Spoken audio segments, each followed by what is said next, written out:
Hello, hello. Mic check, mic check.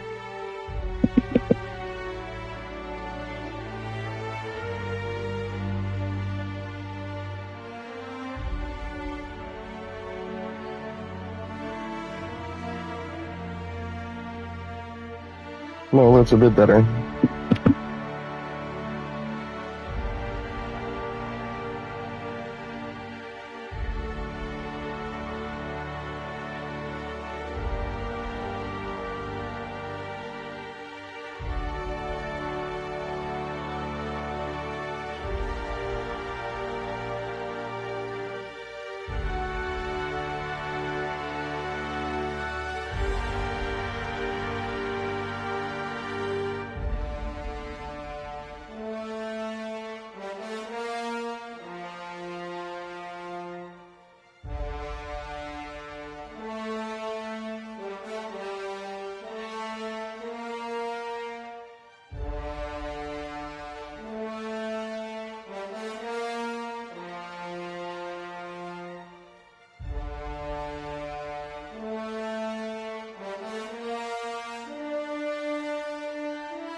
Hello, hello. Sorry, everybody. I know I'm a horrible streamer.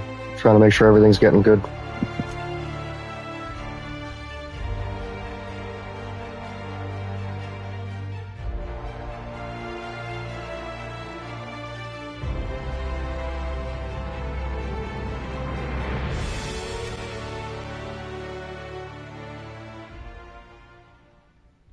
Why stay earthbound when prosperity awaits you in the stars? Come to Halcyon, the only colony on the edge of the frontier, owned and operated by corporations. A trip of 10 short years will feel like mere minutes, thanks to the comfort and safety of your very own hibernation chamber. You'll wake up in a perfect society designed to maximize your productivity with guaranteed full employment. With only a minor term of service, you will become the master of your own destiny when you go out of this world to the Halcyon colony.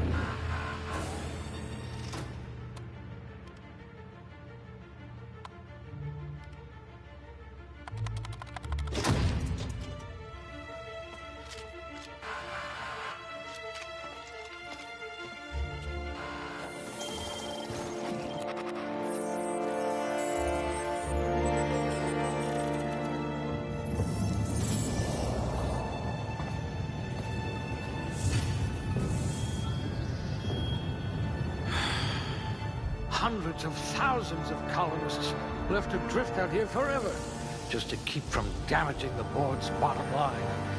Disgraceful.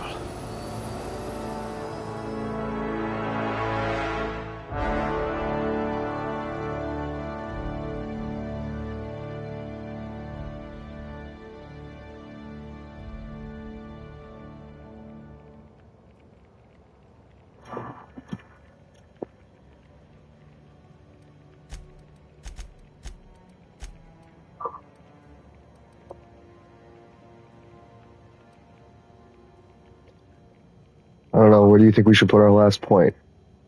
Temperament or strength?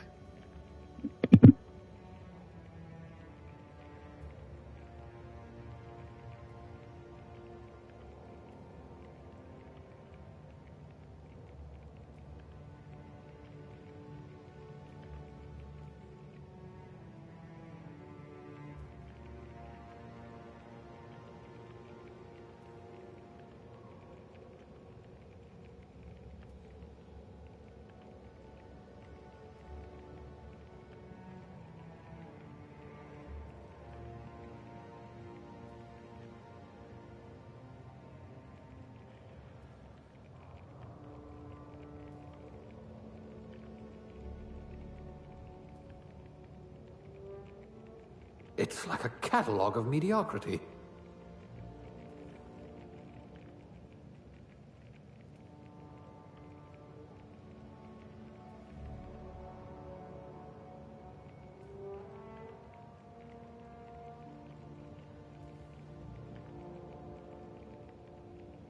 I hope you're ready to shoulder a burden, friend.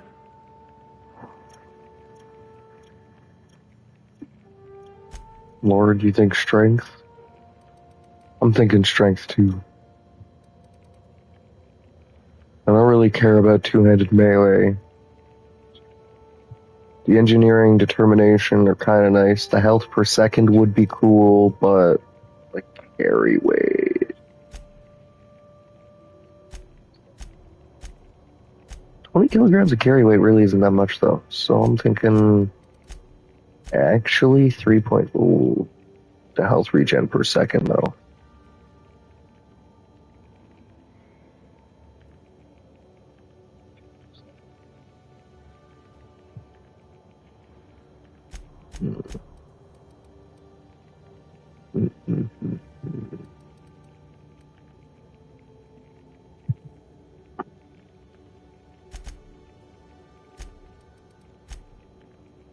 Yeah, we'll put it in strength.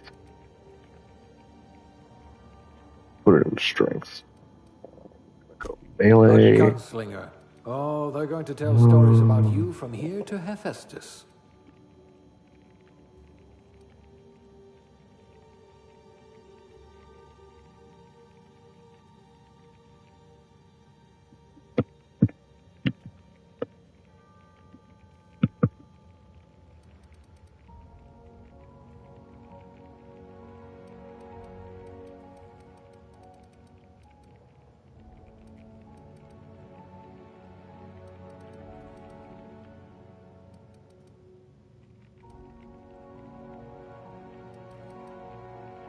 Ah, a fellow tinkerer.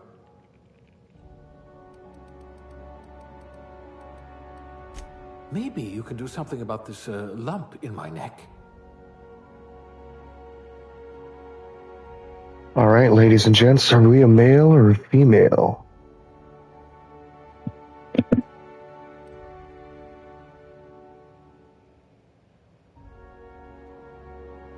Oof, this guy has gotten into a few bar fights.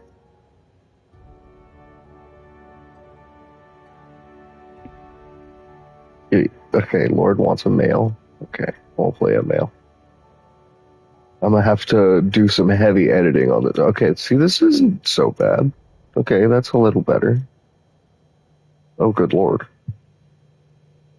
Some of these faces are just, I think it's the eyes. The eyes are just, some of them are just awkward.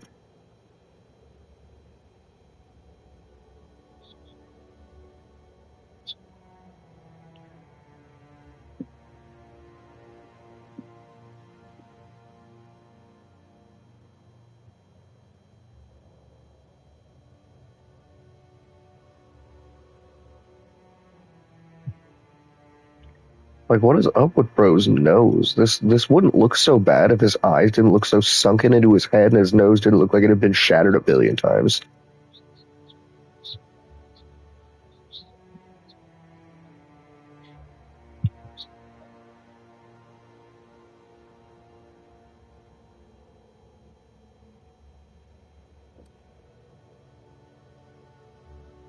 He's made of mayonnaise.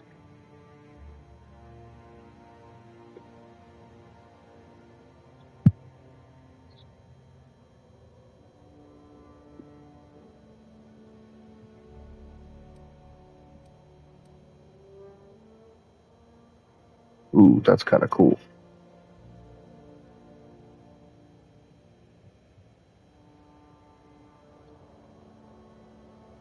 Ooh. Ooh. Oh. Okay. What the ever living crap?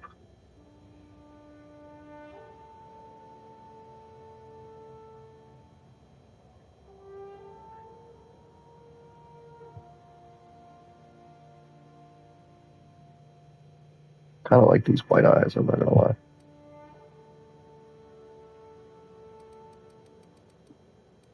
I don't really care for any of that. Did your hair though?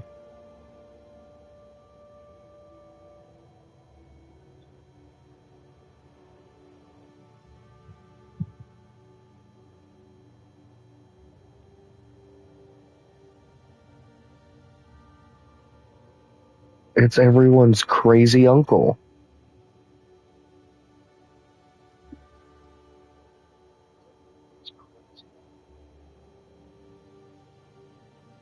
Oh, should we be Uncle Bob, everybody? I think we should be Uncle Bob. Uncle Bob the physician. His hair's falling out because he's a doctor and his hair is, yeah, well, he's too stressed to have hair.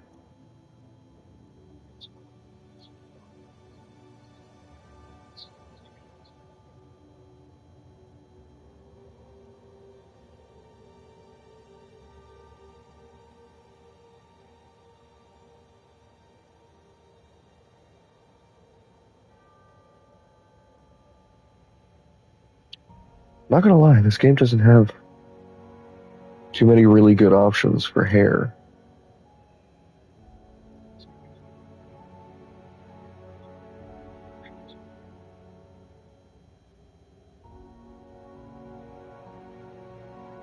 Right? Wait, this is Uncle Bob before he lost the hair.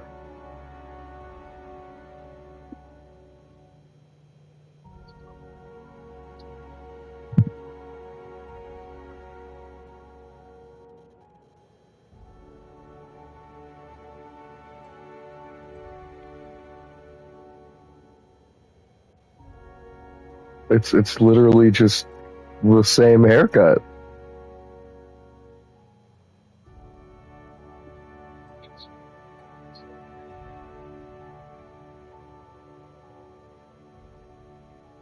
That's kind of funny.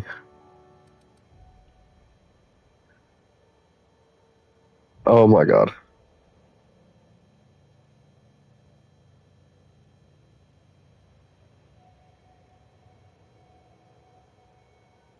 Do we have to give him the ridiculous French mustache?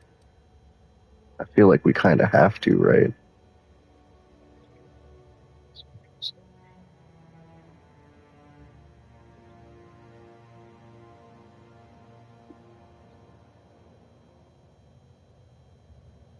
Oh yeah.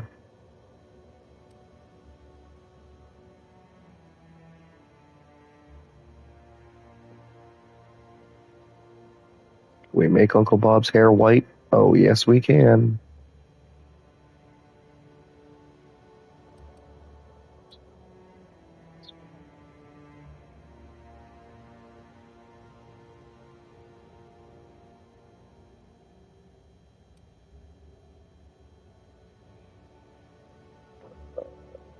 Looking for the, yeah, there we go.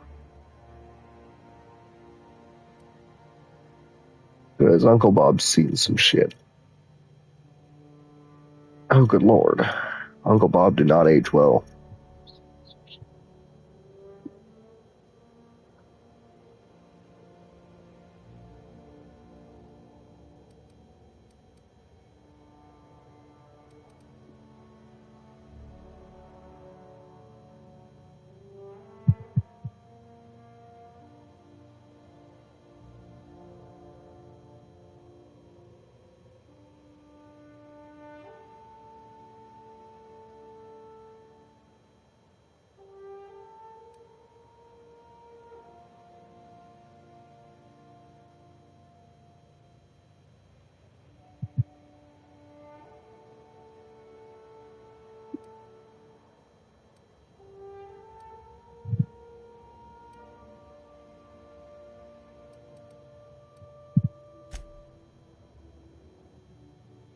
Okay, maybe Uncle Bob's not that old. Right about there. Oops. Please tell me I kept Uncle Bob. Okay, yeah, cool.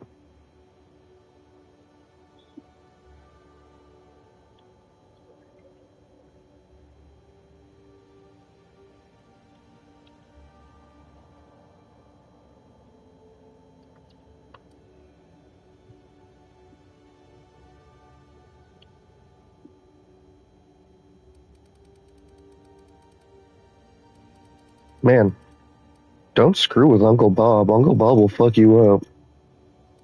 And he'll fuck you up and then heal you and then fuck you up again.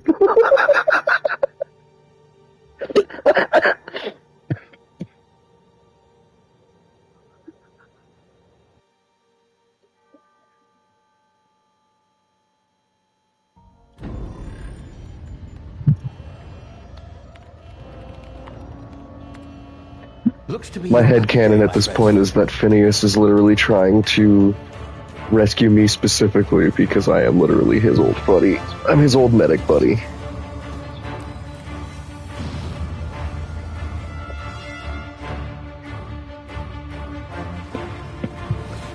Please power down your engines and prepare to be... Not likely, bootlickers. Initiate skip jump.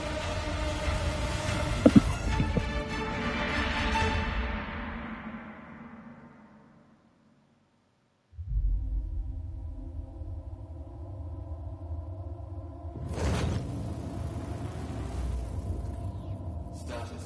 Structural integrity down 25%. Power levels down 10%. If drive is Shit. uprooted.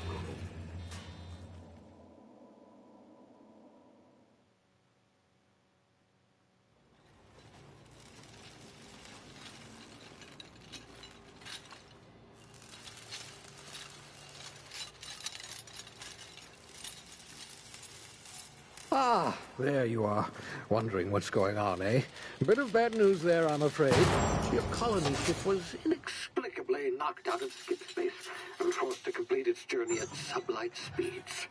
This means that you and every other colonist on the Hope have been in suspended animation for 70 years, give or take.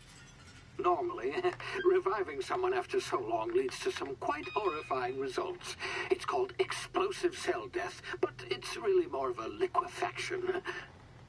Something wrong?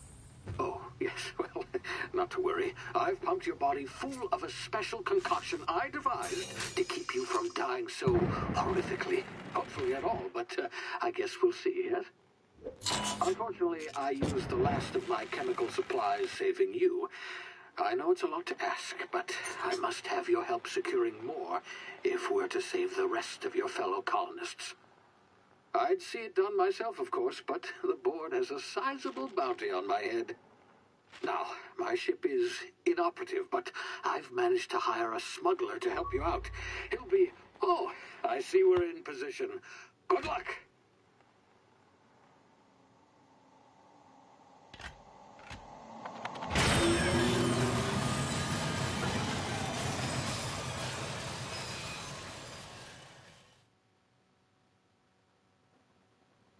Oh no. Something's gonna happen. Working. Oh, good lord. There you are. Now, where are you? Oh, yes, the smuggler.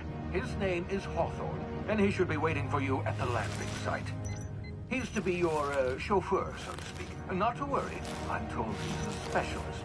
Dashing gunslinger, one-of-a-kind ship, that sort of thing. You'll like him, I'm sure. I've also outfitted you with a simple wireless monitor, so I can track your progress. I'll check in with you as soon as you land. Good luck.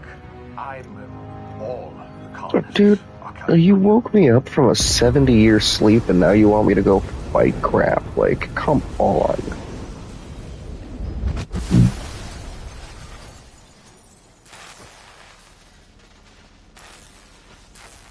You literally just, like, woke me up from a nap and then jettisoned me out into space.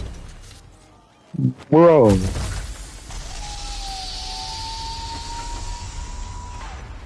That's, like, not even Good. good. Hawthorne should be close by. What in law's name? Is that him? Oh, that idiot. I told him to plant the beacon and move away, not stand there holding it. Oh well, no sense in letting his ship go to waste. Oh. Hawthorne won't mind you taking his ship. Better you than the board, huh? But it literally landed on his Might have caught fucking a head. on my head. Shame about the whole squashing thing. Nasty way to go. Really.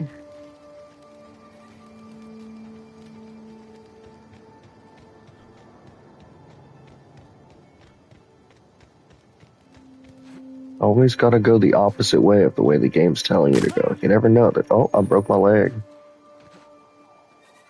Hello, Danny. What's good? Just started. We just finished all the boring tutorials, and well, we're getting to the tutorials now, but we finished a lot of the cutscenes from the early games, so you're here just in time. Oh. Adreno. I'll take that. Is that all you have? Really? You suck.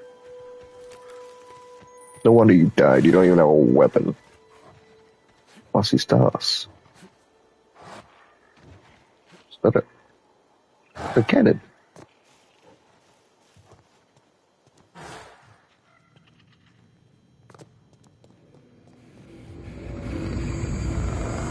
Oh, having seizures. Oh, good lord. You've been frozen for a while. Bound Oh, to be unforeseen broke my leg side again. effects. Fair enough. Hey, you, come here.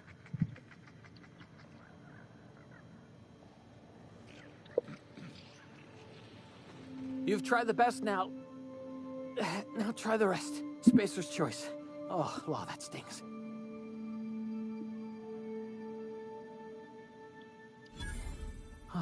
Looks like the bleeding stopped. I owe you one. Hope you don't mind me omitting this little exchange from my report. Spacer's choice doesn't like us accepting outside help. We were out on patrol. I saw a marauder camp up in the hills. Thought I could take him. Then my gun misfired. Right through my side. I mean, what are the odds of that, right? Just barely scraped by with my life. Crawled in here and blocked off the exit with those canisters. Gibbering, flesh-eating, law-breaking, unemployed lunatics with guns. Some hullhead grounded their spacecraft out in the open. That's a real good way to attract marauders. See those canisters by the entrance? Marauders come sniff. So, persuade, lie, or intimidate?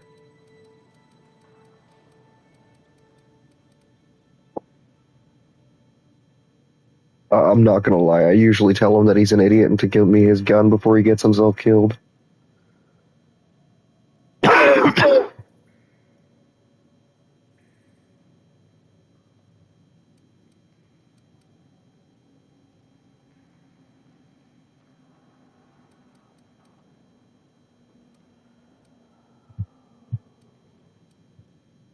Yeah, you sound a lot like my lieutenant. I tell him he's an idiot. Hope this gun serves you better than it did me. Yeah. All Spacer's Choice weapons are now 30% less likely to malfunction. You've tried the best. Now, yes. That's Spacer's Choice. The Hope? Don't take this the wrong way. You hit your head or something? Yeah, You're in okay. Emerald Vale. We're a Spacer's Choice Spacer's community. Choice community. Yeah. Edgewater's a little ways down. Prettiest place in the Vale. Be sure to stop by a provisioner's for a can of our famous salt tuna. Salt tuna, huh? Thanks for patching me up. Edgewater's a little...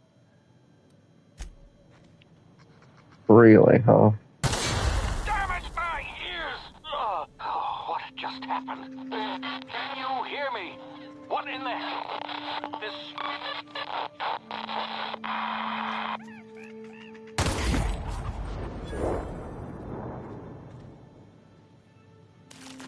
Well, that happened.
Oh, hi, buddies.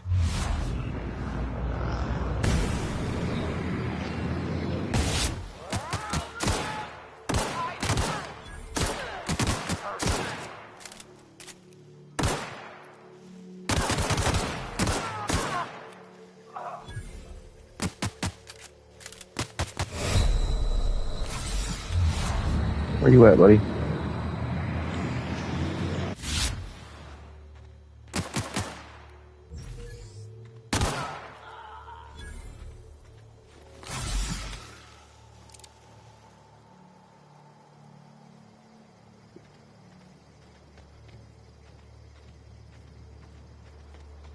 Where did it go? Okay, they were both right on top of each other, that's why.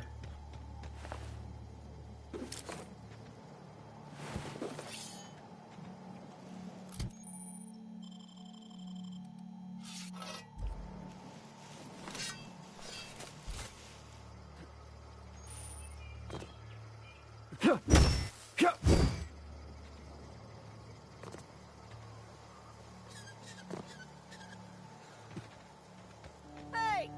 Get over here before you get yourself killed! Don't know where you came from, stranger, but you best keep your head down. There's marauders hereabouts, and worse, landing violators. Call on that rung leech. Landing in the Vale without using an official Spacer's Choice landing pad. I'd slap him with a We done fine if that. it weren't for all these marauders shambling about.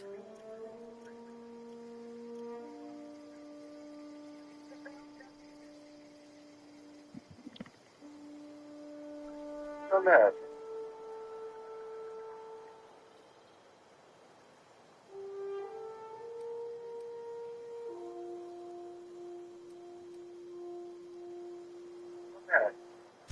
You pulling my limb? I mean, yeah, of course. Marauders. Bunch of addle-brained derelicts. I could round them up all by myself. I just, you know, need a couple of winks to catch my breath. Stretch my legs, son.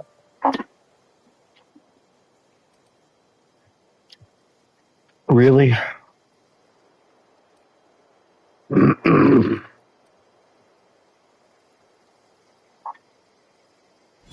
Well, sometimes. Management's real good at cost-benefit analysis.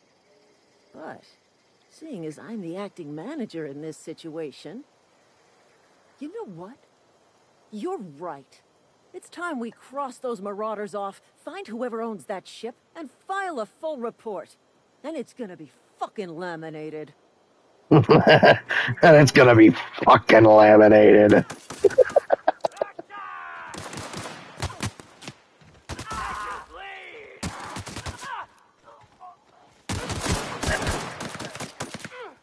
Laminated.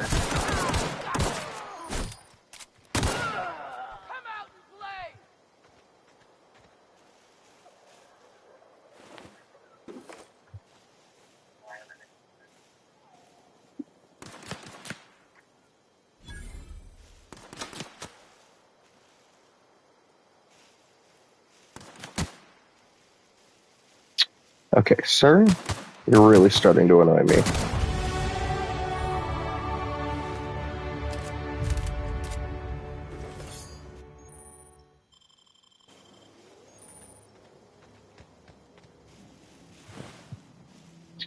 Okay, sir, you're really starting to annoy me. Oh, I didn't know I could do that. Interesting. Good to know.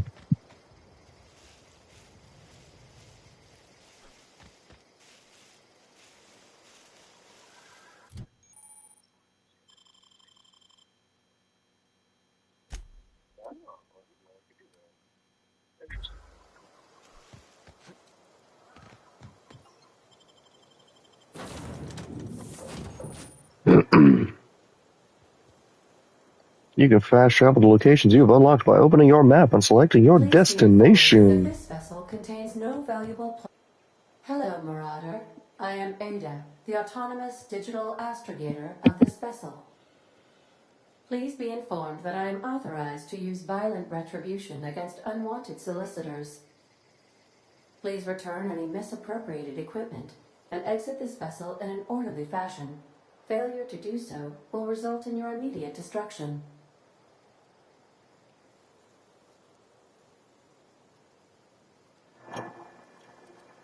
What are you gonna do? Self-destruct? Initiated. Please engage in airlocks. Preparing to eject all boarding parties in 5, 4, 3, 2, 1. Nothing happened. You realize we're on the ground, right? Still here. My deception protocols have failed. I have been programmed to express disappointment.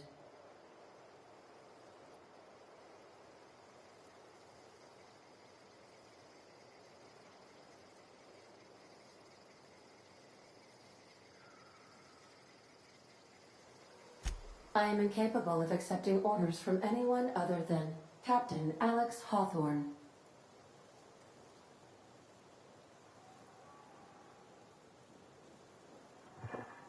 Your captain's a red smear under my escape pod. I will require some time to process this information. Thank you for your patience and for your honesty. I am programmed to take orders exclusively from Captain Hawthorne. If I accept your orders, then you must be... Well done, Captain Hawthorne. I see your powers of deductive reasoning. Yes, we have to pretend to be Captain Hawthorne for her to be able to accept us as her ship captain. High capacity. I have taken this cartridge. Yes, I got it. Thank you.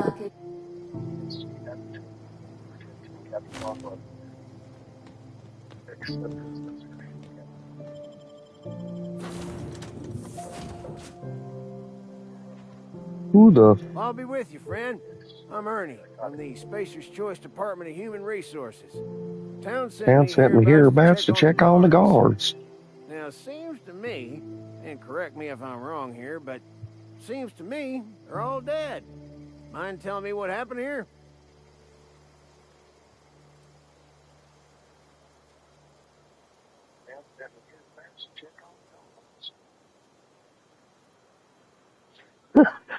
The guards accidentally brutally shot themselves while on patrol.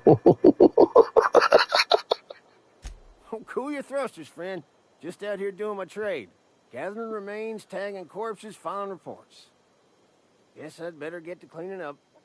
Can't just leave company property scattered about, bleeding out on the dirt.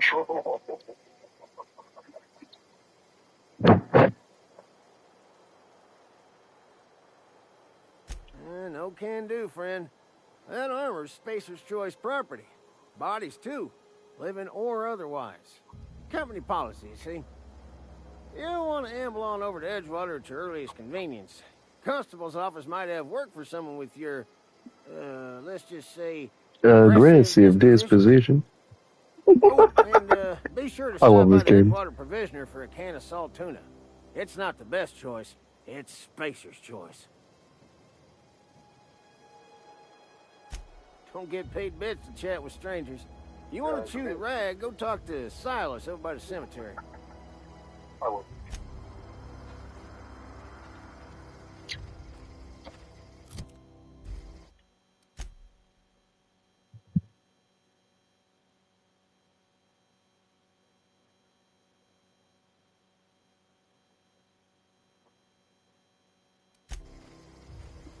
I wonder.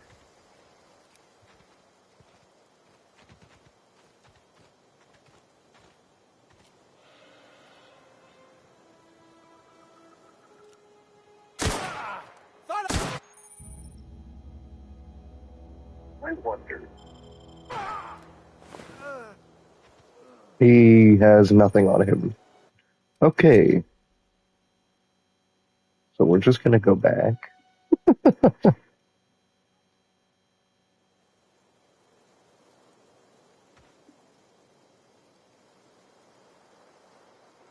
Has nothing on him.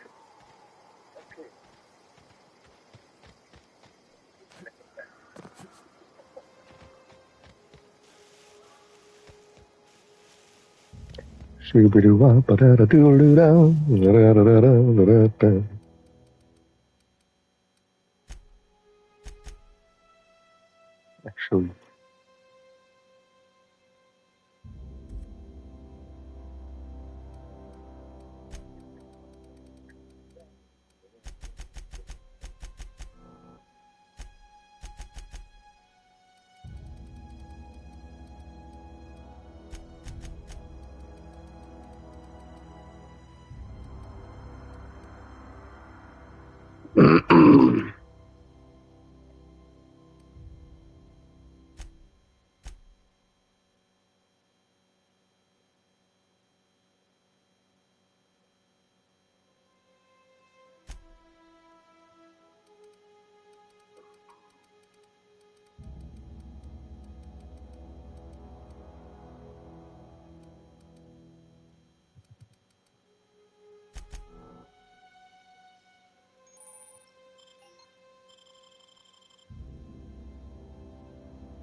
oh shit.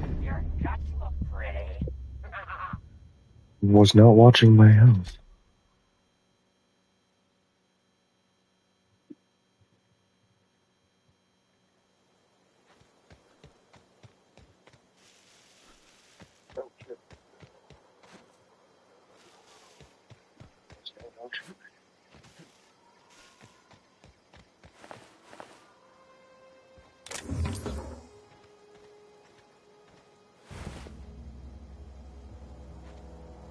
You mean I can't use that as a melee weapon?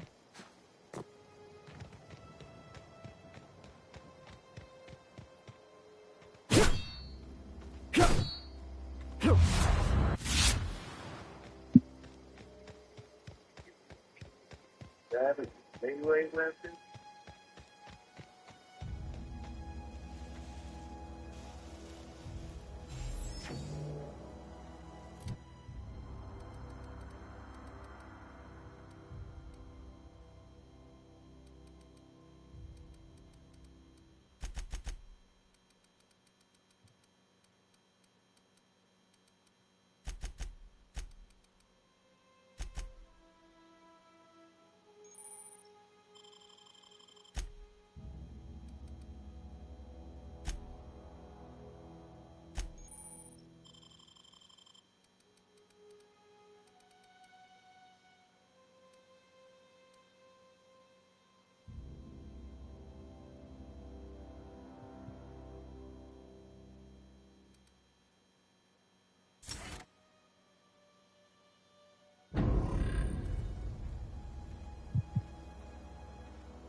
Marauders.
Ow.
Really, he was shooting me with that cool plasma gun, and I can't even steal his gun.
Unexpected.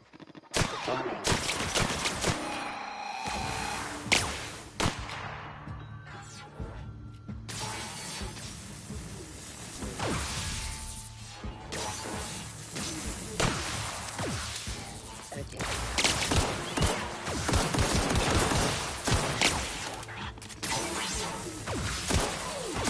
Required for adjacent.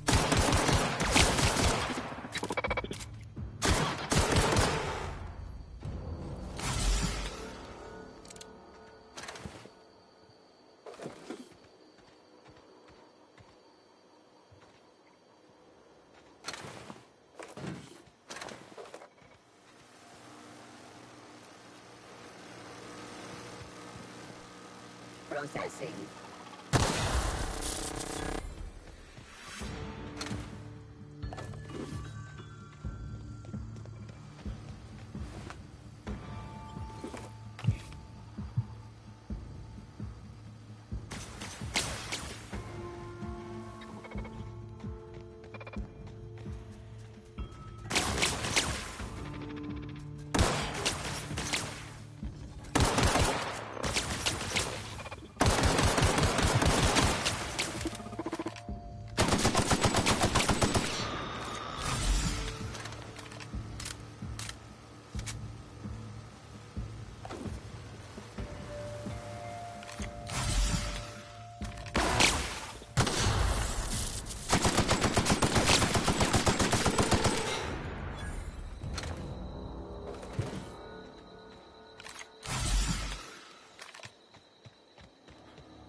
System.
Ellie,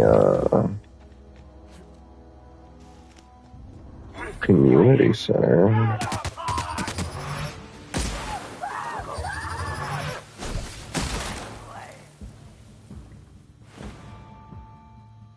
Okay, I would say that that's rather effective.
So how was everybody's day?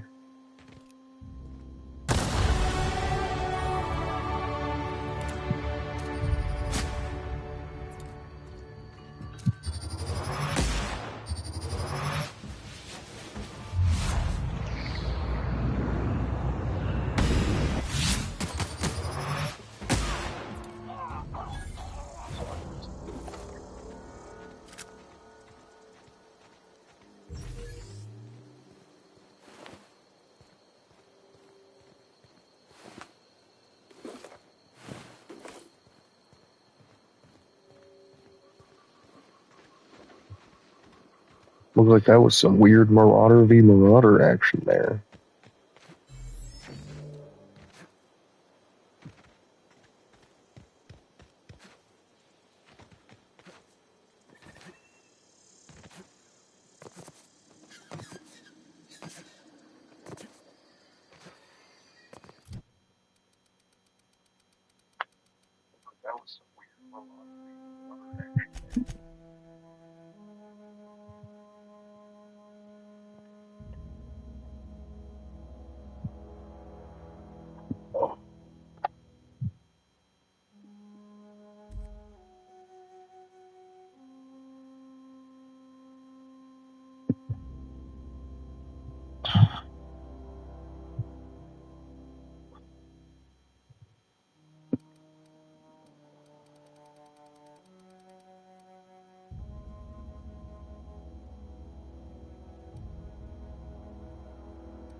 That's good. It's good that you had a chill day.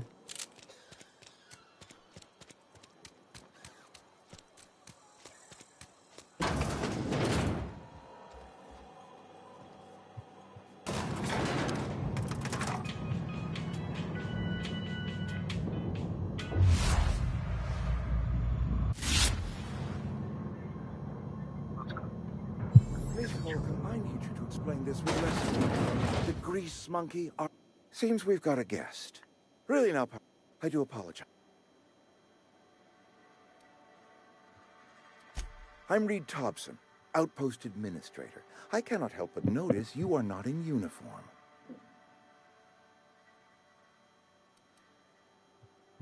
Of course not. I don't have that kind of luck.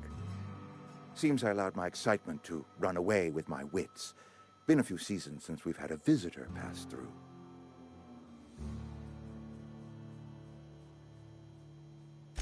Only regulator we got is hooked up to the town transformer.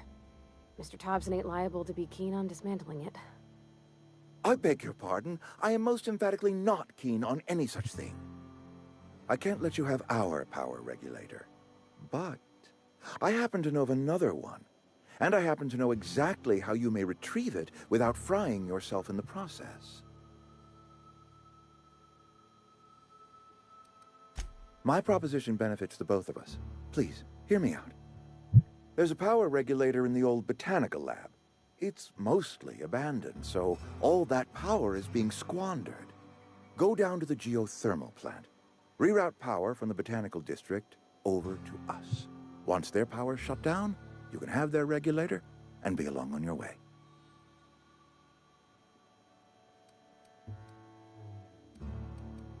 I was not entirely sure how to tell you this.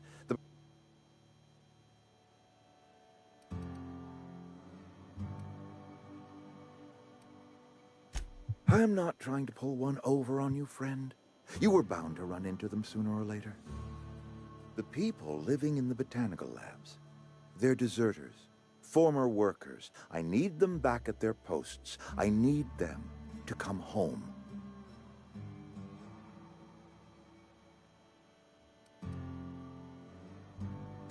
Good law, no, I don't want you killing anyone, least of all them. My hope is that by cutting off their power, you will convince those deserters to come back to town. Before you go to the plant, I want you to stop by the botanical lab. Speak to their leader, Adelaide. Tell her the power's about to go, and that it's time her band of deserters came back to town.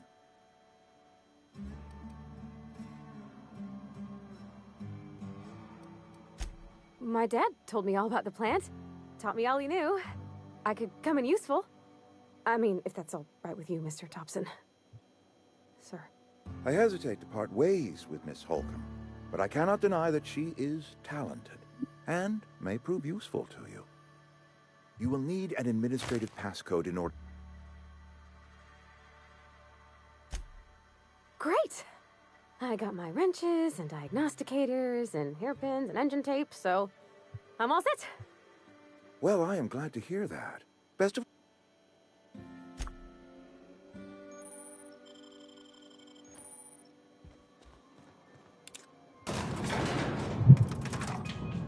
We better clear out of Mr. Thompson's office before we talk.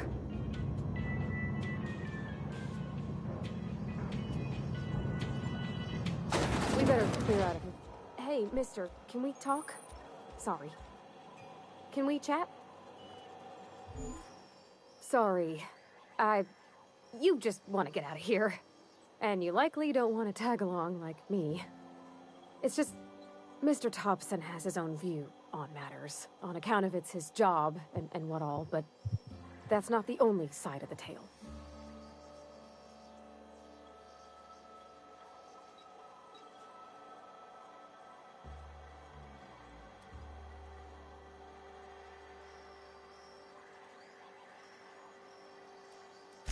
Oh, he ain't a liar.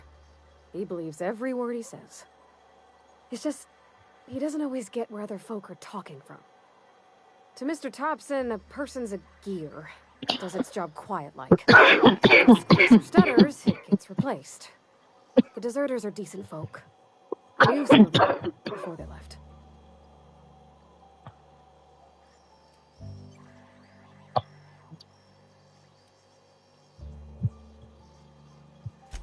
Miss McDevitt? Oh, gosh, no. She was a real important person. A flavorist. Made all the food taste decent. She used to work up in the big office with Mr. Thompson. Alls I know is she left after her son died. It was a real big to-do. I could hear them both yelling clear from my own place.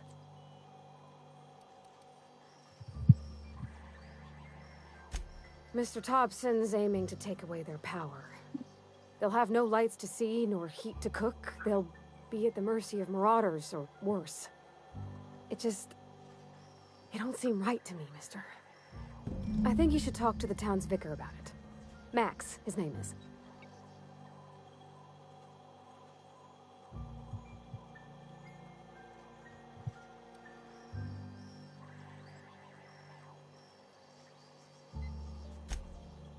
About if what Mr. Thompson proposes to do is upright. Leaving Miss McDevitt's folk to their fate. Their neighbors. Kin.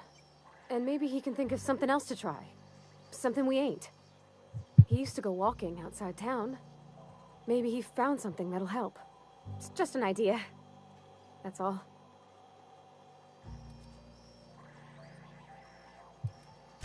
Thanks, mister. I just think when you gotta make a decision that'll hurt somebody, it's best to think on the right and wrong of it. That's what my dad used to say anyways.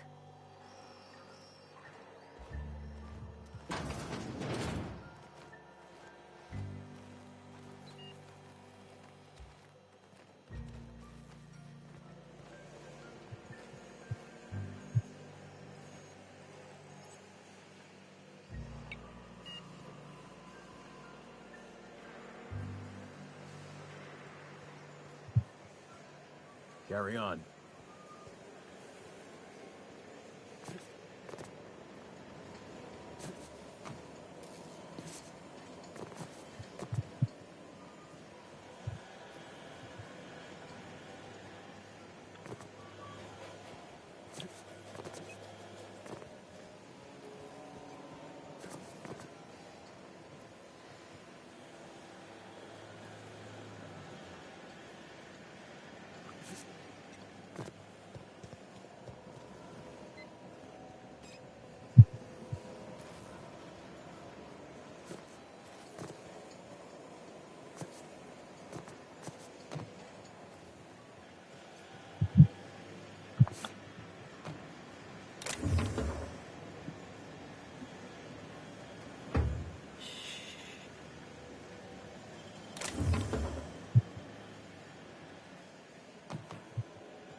Sorry, I'll just be a minute.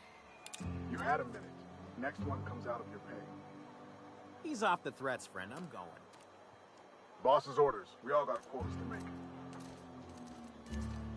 You're safer inside the walls.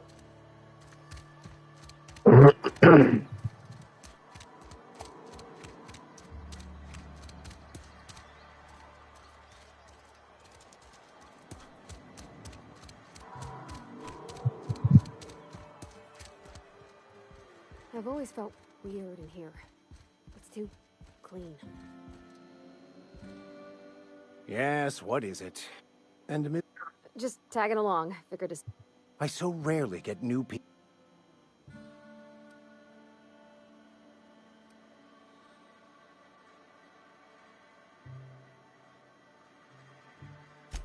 They who are...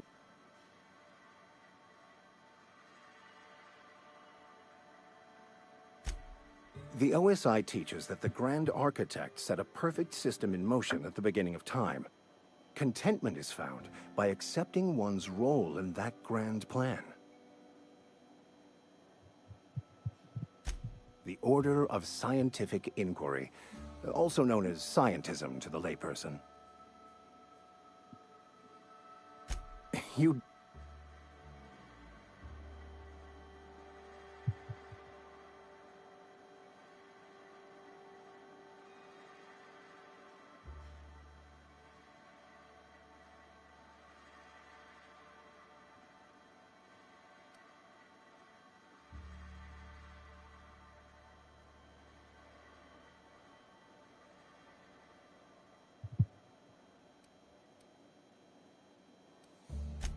Fun? It concerns much bigger things than fun. Things like deciphering the secrets of the universe to start.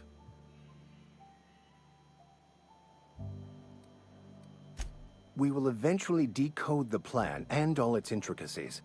Once we are able to deduce the properties of every particle in the universe and its trajectory, we will know everything.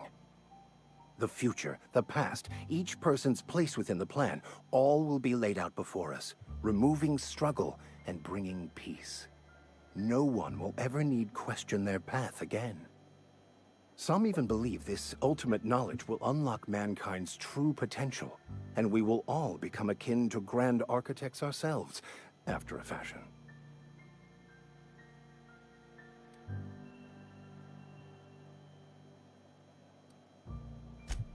I would love to discuss the finer points of my religion with you.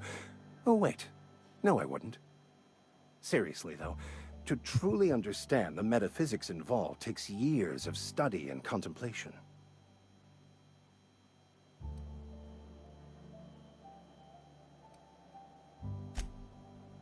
But what? I thought you would talk to him. You wanted to speak to me, Ms. Holcomb? I can't imagine.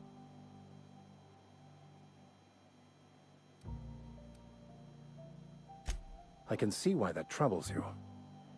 Miss Holcomb has a soft heart. Always has, if you believe it.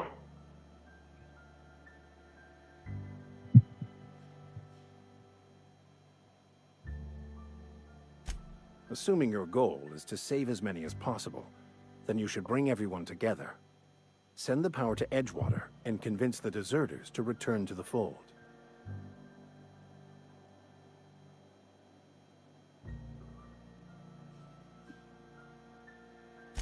Not if things are left to stand as they are. If you don't mind a bit of unsolicited advice, be cautious on your way to the... The marauders I met when I ventured outside the walls might agree with you. Bastards snuck up on me while I was dutifully hunting for a banned book in a collector's library. Barely escaped with my life. But you see, one of the reasons I transferred here was to get my hands on that heretical text. If you managed to acquire it for me, I'd pay quite a handsome sum for the book. Hello, hello, welcome all. I see a happy little 4 of you here with me. What? Nice to see you joining. I don't want to burn it. Someone just left. I mean, I just want to... Look, I have a very simple goal here. I just want to keep the writing out of layman's hands. It wouldn't do for such information to fall into public consumption.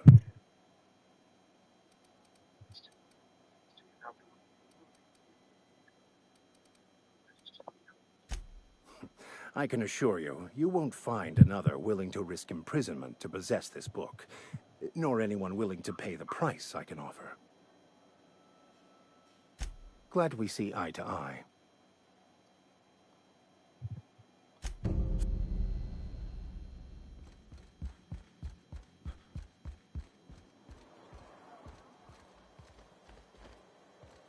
Yeah, huh? That's all. It's hard to miss what you never knew. I don't ponder it over much. She was in another division of the Spacer's Choice family. She worked in the Vale a few months, sorting the cannery computers. Her contract said any kids she had, expected or not, belonged to her office from the time of conception. So when I was born, I got sent here. Well, I don't know about normal. Dad said she worked under some kind of special contract. It's sensible. Dad just fixed machines. She did some kind of crazy high-level stuff. Better to raise me on his time than hers. You mean about the mission being too clean?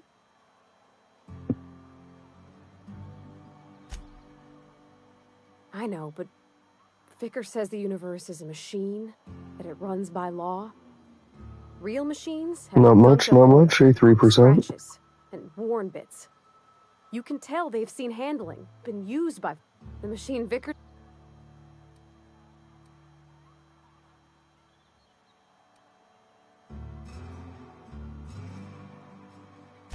It just comes off cold to me, is all.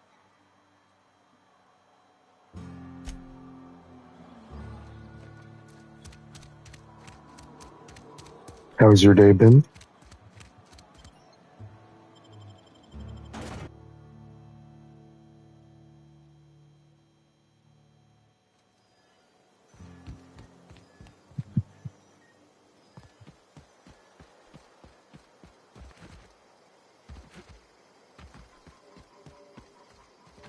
Fair enough.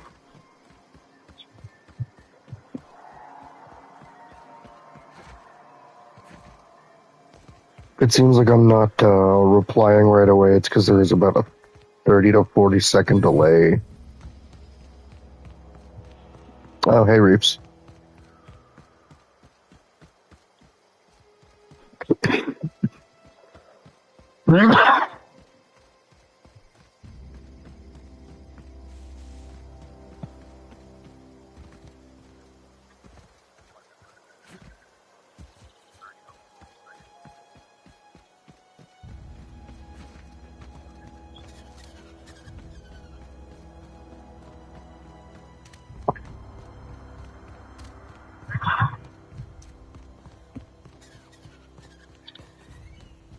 What do you mean, don't die? I've already been to this area. I already killed everything over here.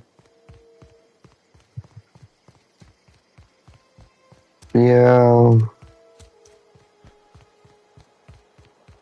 Yeah, I saw the Star Wars stuff. I'm not, meh.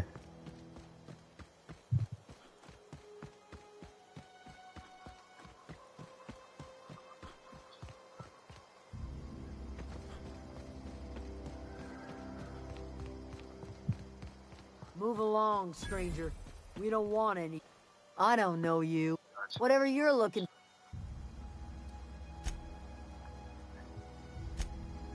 If you're gonna start wandering around over in the hot. Enough with the questions. No offense, but I've got a lot on my mind.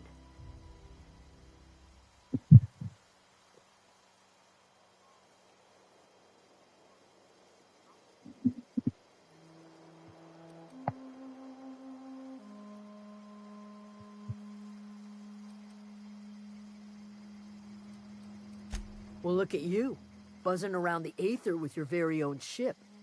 Rest of us gotta make do with the ground at our feet. No, I'm sorry. That was unworthy of me. Lady named Zoe went missing some nights ago. Just up and vanished without a trace. Now I'm pacing around wondering if marauders got to her. Can't say what.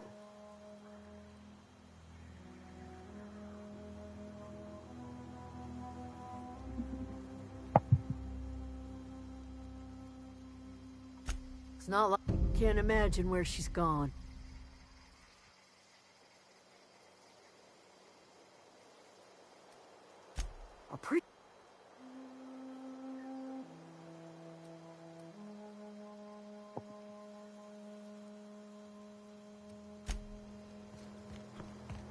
That's weird. Oh, did you get Autobotted or whatever?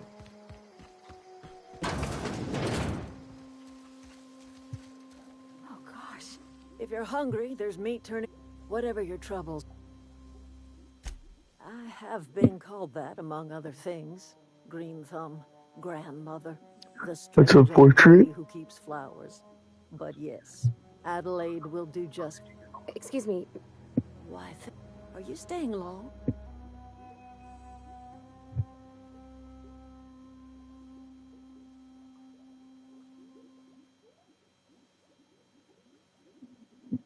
Oh, maybe. Reed Thompson? You here on behalf of that? Let's hear it.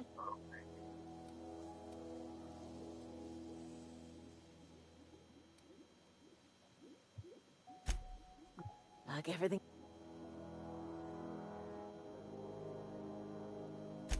He would do such a thing.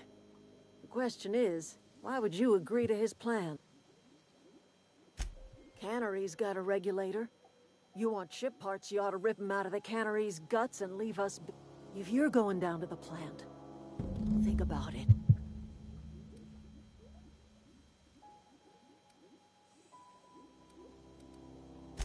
A hero to the people who matter. To us. To the ones who come around. To the ones you save. Reed will never understand. He had...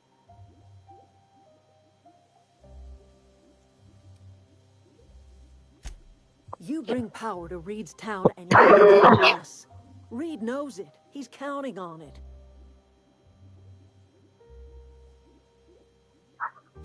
You've seen that miserable excuse for a town with your own lamps. Hollowed out workers laboring their lives away at the cannery, living off whatever scraps Spacer's choice throws them. You know that's true, don't you, Ms. Holcomb? Your father died of overwork. His heart gave out. He was tired all the time, sure, but he was old, ma'am, and he raised me all by his lonesome. Look what they did to this child. Lost her family to...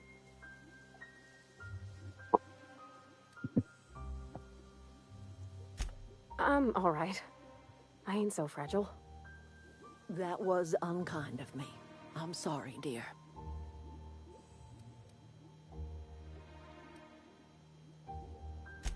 It's not much of a living.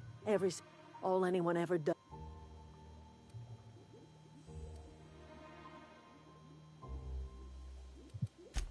So?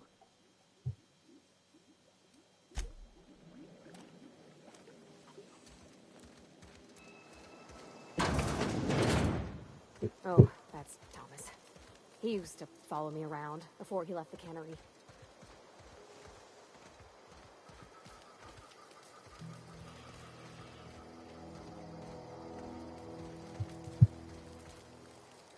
If you're hungry, Stefan's got supplies.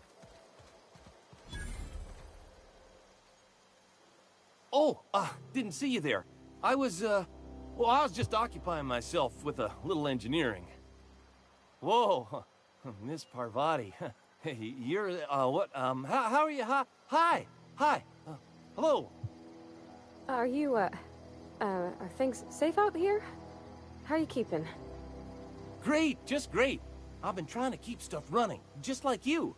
Only I'm not so... Wait, they didn't kick you out, did they? Oh gosh, no, I'm just along with this fella here. Are you from town? I mean, you don't exactly look like you're from town. Never heard it phrased in such a way before. I guess we're all trying to get our ships off the ground, ain't we? Sorry, I just wasn't sure if you were from town or if you were one of us. Something's been chewing at me, you see. Fact is, I've been, well, lying. To everybody here. Camp thinks I'm a mechanical genius, but I couldn't fix a busted chair.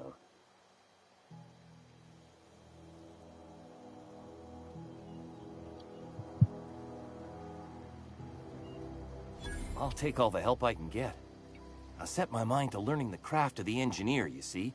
I want to make something of myself. You ever heard of the Young Spacer's Guide to Mechanical Engineering? Comes in a set of 3. If I had my hands on one of those data pads, Those are good. My dad kept a copy with him when he was working in the cannery. I know the old community center kept a copy. Should find another one back in town. If you could find me even one of those pads, I'd be greatly obliged.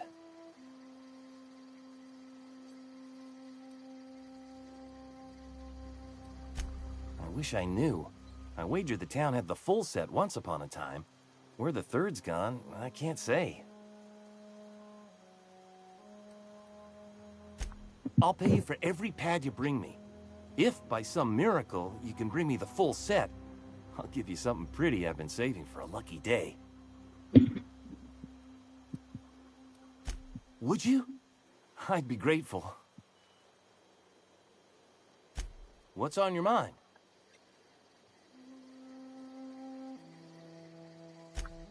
Luck, mostly. Nothing's needed serious repairing yet. Nothing's broken down that we can't just replace with something scavenged from the outskirts. Oh, I can swap out a water filter or charge up a battery and go on pretending I know what I'm doing, but the moment I'm asked to do any real engineering, I'm in trouble. Couple months. I owe them Incompetent. You just didn't fit the cannery. Not like here. This place had a U-shaped hole, and now it doesn't. You could stay, you know. Here. I'd be happy to... I mean, we could really use... oh, this isn't coming out right. If you want, Adelaide would make a place for you.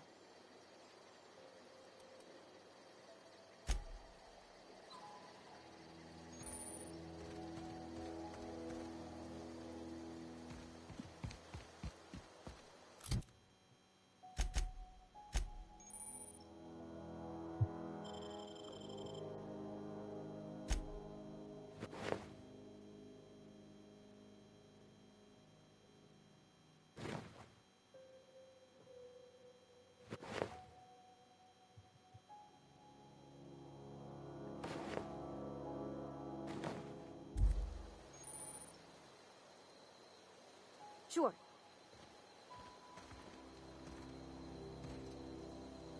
Yeah, huh? He's just interested in fixing stuff. He always used to follow me around.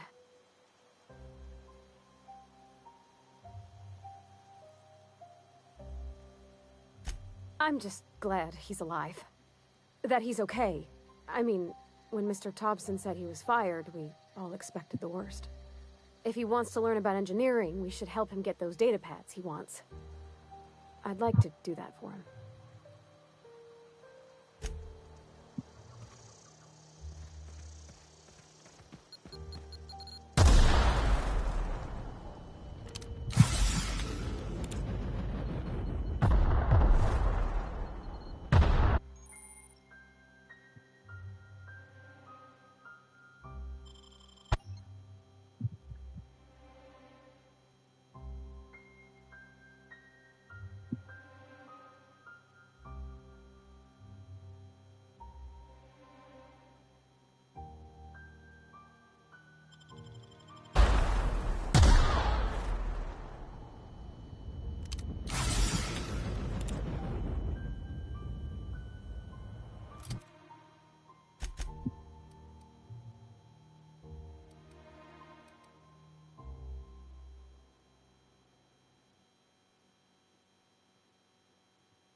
All right, guys, I will be right back.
And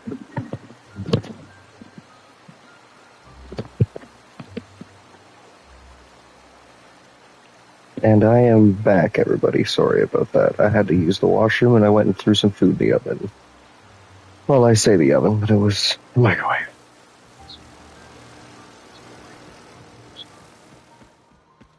Well, I say the oven. I also made myself some lemonade because, hell, why not? I was waiting for the food anyways. Have you? Have you indeed always wanted to poke around in here, Parvati? All right, I'm on the move. Go on. Get in here, Parvati. How are you going to do it? Where are you going to come from?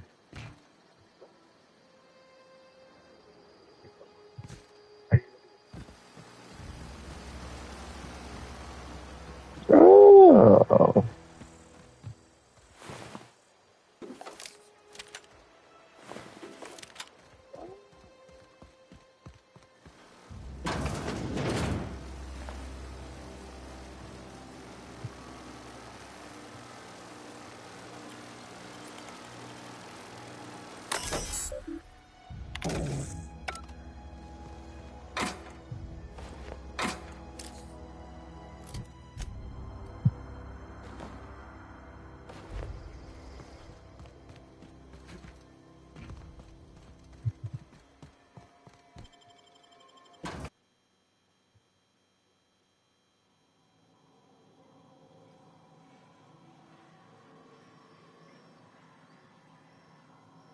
I probably do what? I didn't see that message. I'm so confused.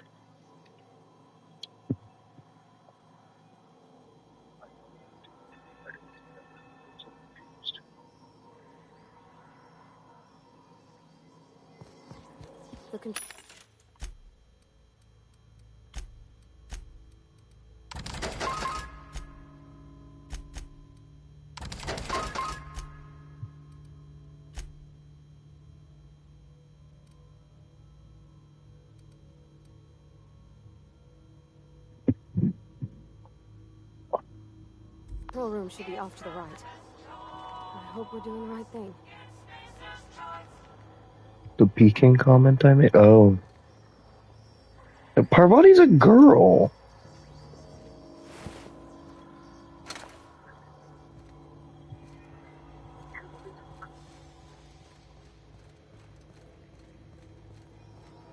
And though, to be fair, ooh. What is this? That looks cool as hell. What is this? Ooh, it gives me medical +5? Well, it gives me less armor, though. Okay, keep him quiet. Okay, cool.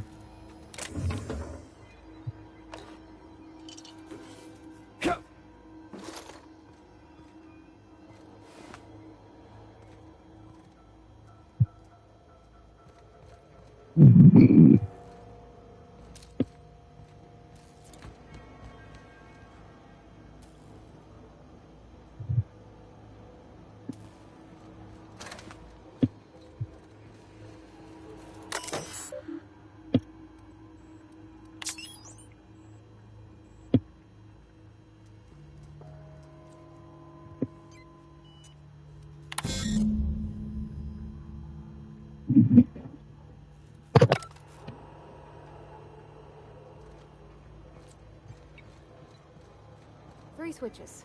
That'll be easy enough.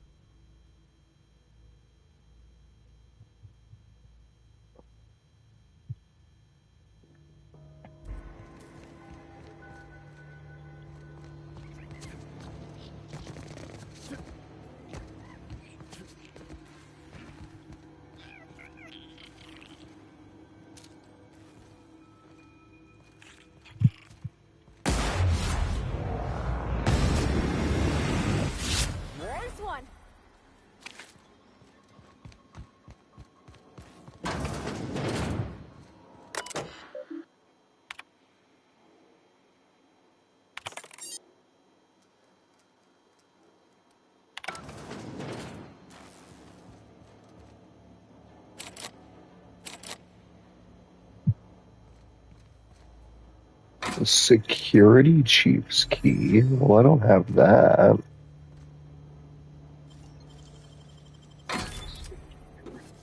Impact hammer? A mining helmet?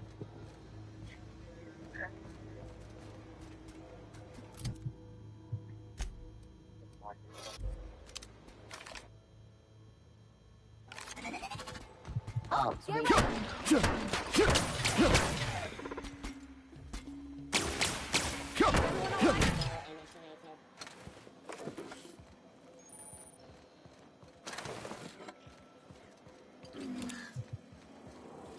I done give him the bonk. Search failed. Suspicious data not found. Returning to normal protocols.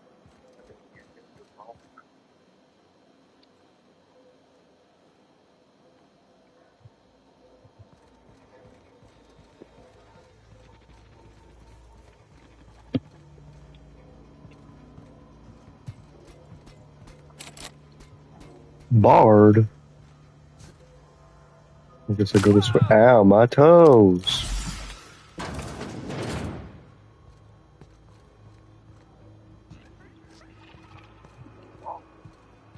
Just two more. What'll happen to Miss McDevitt's folk? Here they come! Here we go!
Bard?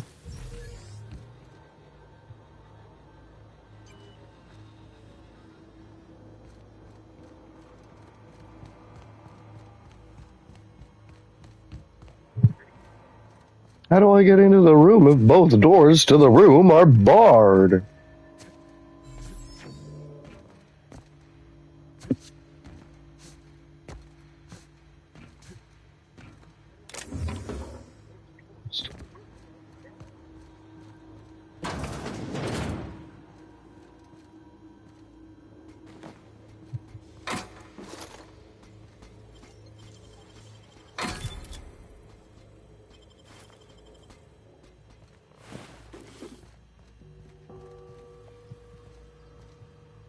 Bro was rich, he had 200 bits.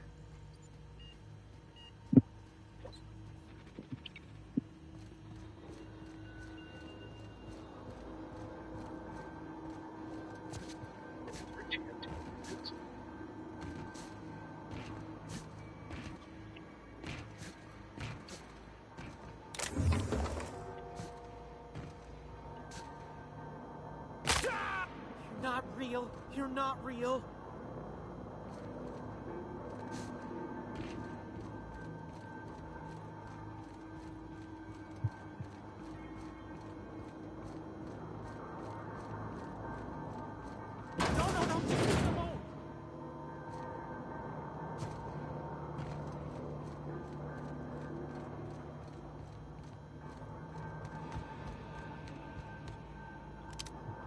No, just leave me alone.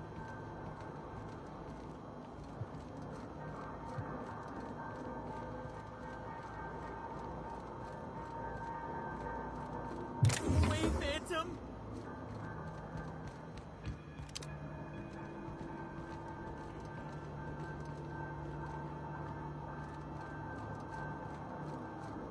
Get away!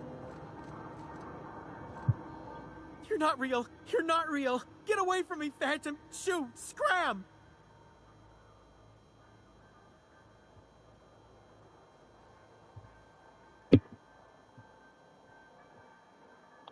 You can talk? The Phantom's never talked before. Oh, I knew I shouldn't have eaten that sprat raw. See, Higgins? This is why you must always boil your sprats before ingesting.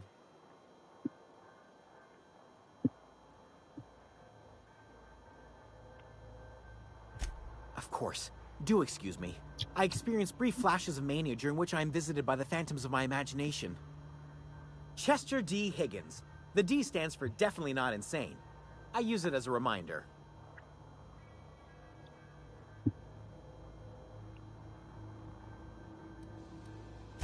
Oh, Higgins has been many things over the years. Sprat Wrangler, Saltuna Critic, Aetherwave Personality, Chairman of the Board, Galactic Defender. Hey, Callie, do me a favor. Tycoon. Have a peek at this guy. Come a long way Is it from just some of me, the or stuff I was his, simply here, right here in this plant. his teeth awfully pointy? I specialized in automechanicals, drones, sentries. Repaired them, maintained, upgraded. Did it all from my old workroom just over in the next section.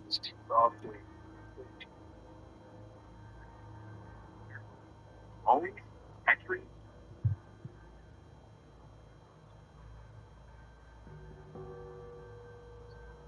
Look, I don't want to fall into any trouble with the mechanicals. If they wise up to our plans, they will come for us. With prodding irons.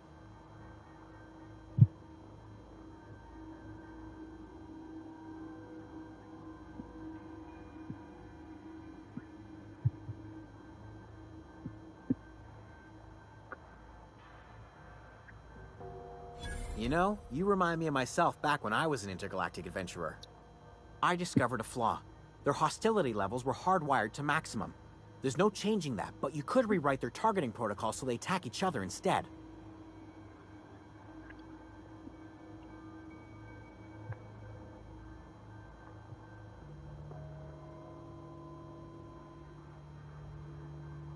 Yes, that's exactly it. I see you're also versed in the noble art of mechanical engineering. Man's a fucking There's a behavior vampire. control terminal in the other room. It should have options to change how the mechanicals act, including whom they shoot at. Oh, that reminds me. You'll need my passcode to access the behavior control terminal. Fucking Here, let me just write it down for you.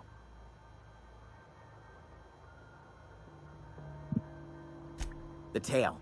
Definitely start with the tail. If you're feeling adventurous, the ears are a particular delicacy.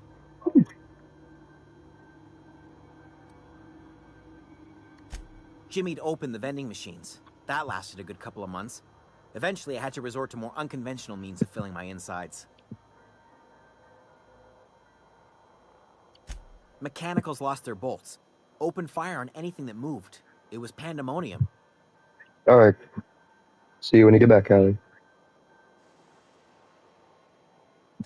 I was on cleaning duty at the time. My old boss had me scrubbing pipes when the killing started. So, as usual, I missed out. Alright.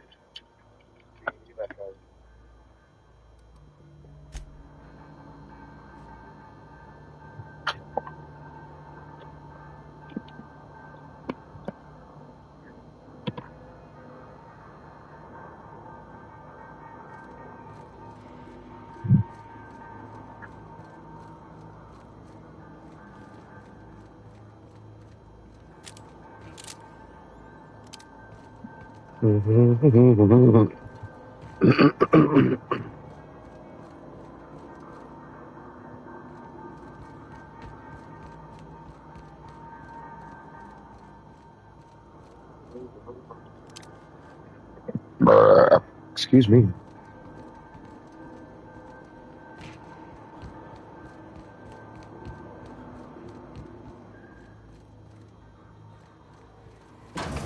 Mind the steam.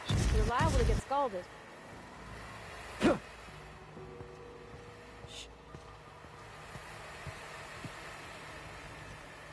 Oh. Incoming! Security virtually initiated.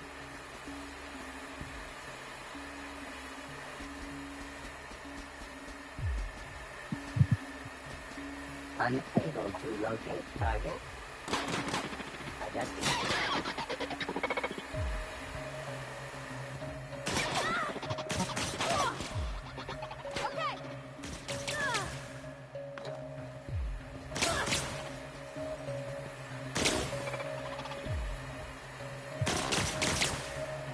thing.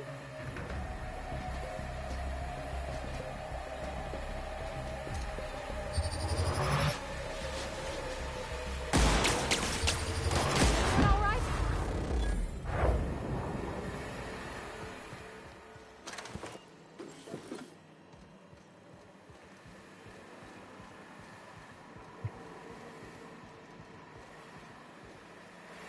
Where'd it go? If we send the power to Miss McDevitt, what happens to the veil?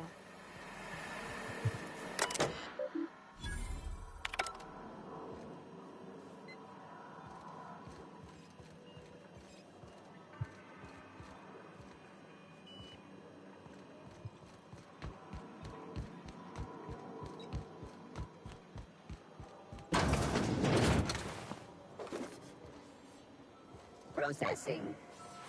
Performing. No!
Last.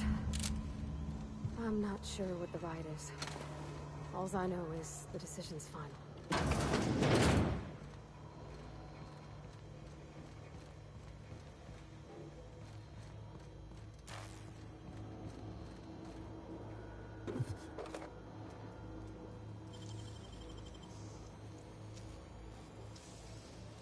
Great work.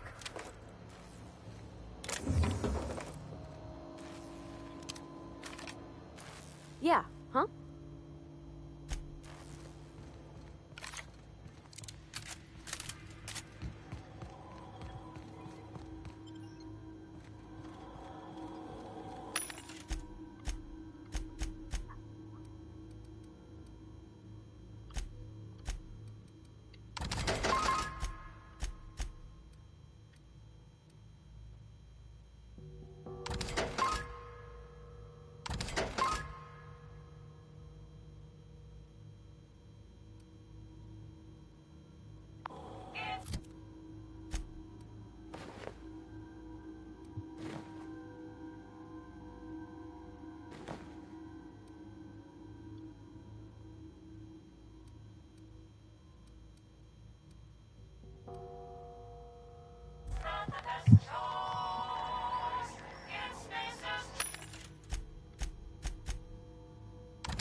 Something you need?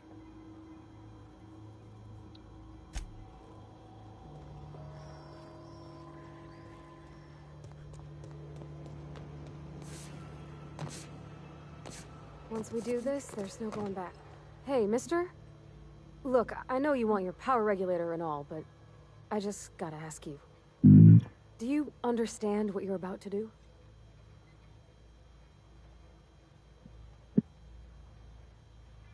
I don't think you should cut off Edgewater's power. I think it would be cruel.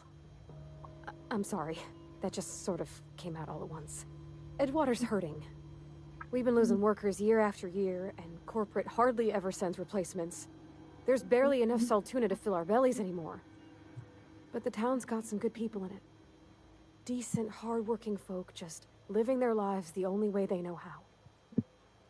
They don't deserve to be punished.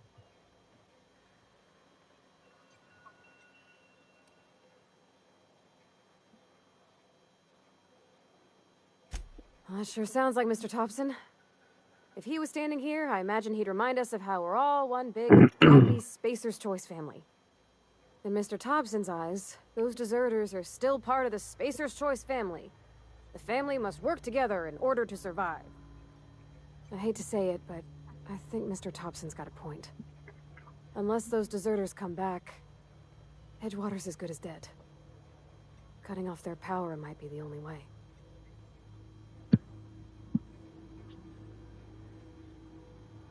Sorry, I didn't mean to babble on like that. I felt like I had to say something.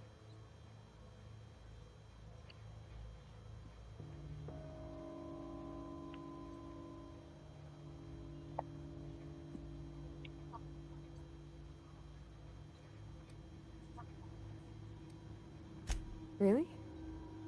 I mean, wow. Thanks. No one's ever told me those words in that order.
Excuse me.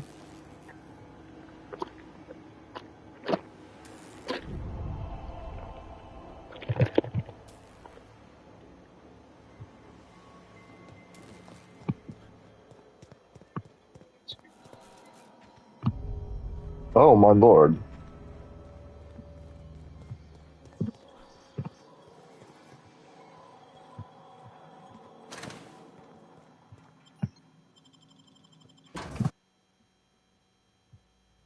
Oh, my lord. Callie, welcome back with your food.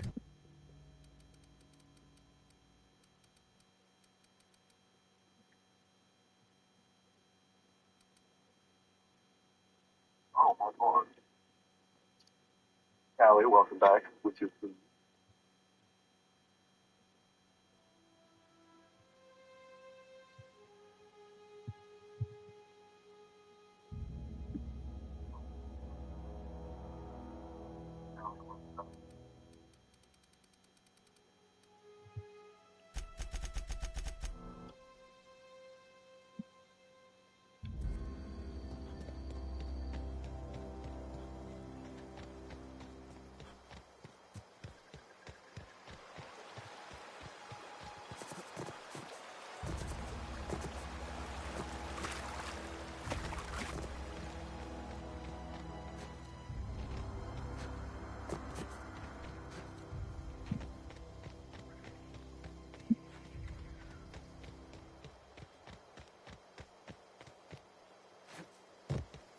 So what did you go get for food, Callie?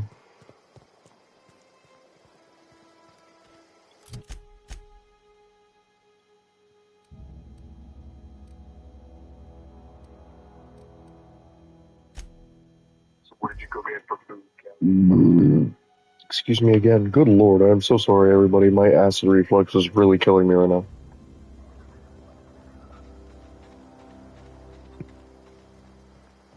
Oh, you can hear my. Oh, my. Yes, I do have the stream looking on my phone so that I can see it.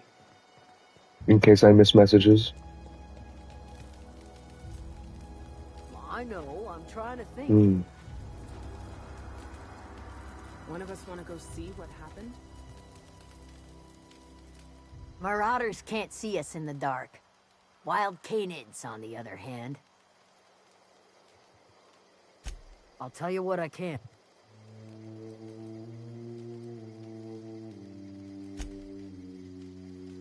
I'll tell you... What is it?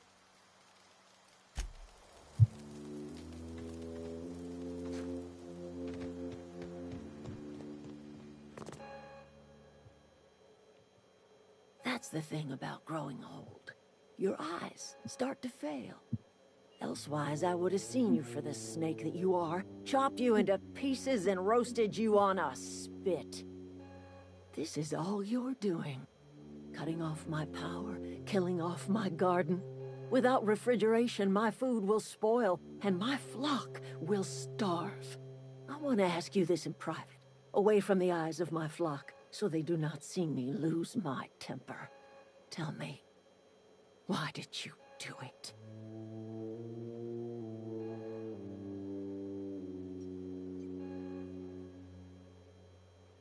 You want my flock wasting their lives in that cannery? Fine. Go and talk to them. Go talk to Grace and Thomas. Look them in the eye and tell them their life here is over, and the only thing left to do is go back to Edgewater. This is now your responsibility. And you tell Reed Thompson that I will never return to Edgewater. I would rather die among my flowers than live under his management.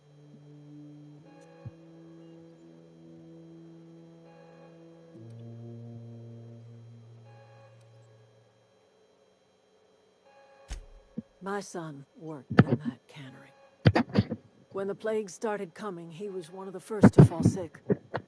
We had a store of medicine locked away, but Reed refused to treat him. Oh, boo-hoo. Said the medicine would have been wasted on him. Because he didn't have a job yet. Therefore, he wasn't providing. Therefore, he was useless to the community. That's as much of the story as you need to hear.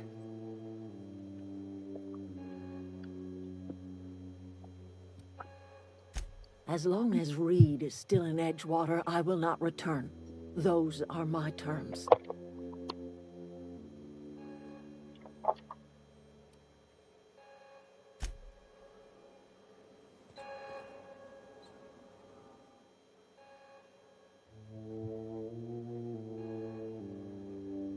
Look at that.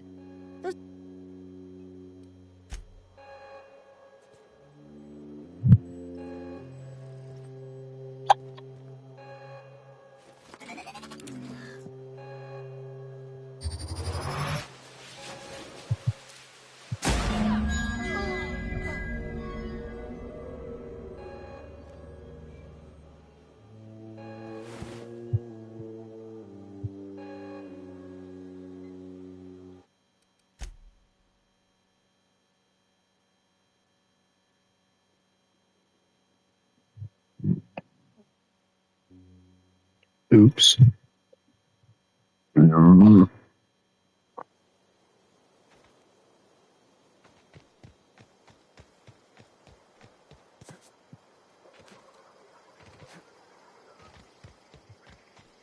realize shooting them in the face was gonna stop them from wanting to come with me. Jeez.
the thing about growing old.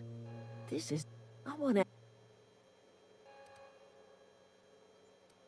You killed my garden, destroyed my community, sentenced my flock to a lifetime of slavery in Edgewater for a power regulator. Well, shit, I wish it was personal. Go talk to Grace and Thomas, and you tell Reed Thompson that I will never return to Edgewater. I would rather...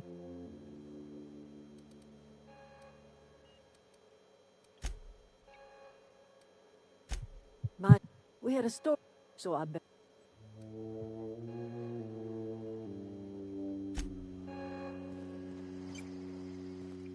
You want me to kill Reed? I just want people to go home. Everybody keeps staring at me. It's not my fault the power's dead. I've been thinking about going back. I'm not much use to anybody here.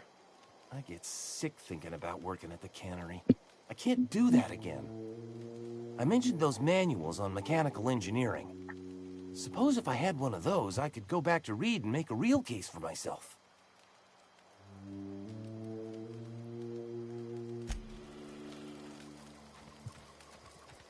Marauders can't see us in the dark.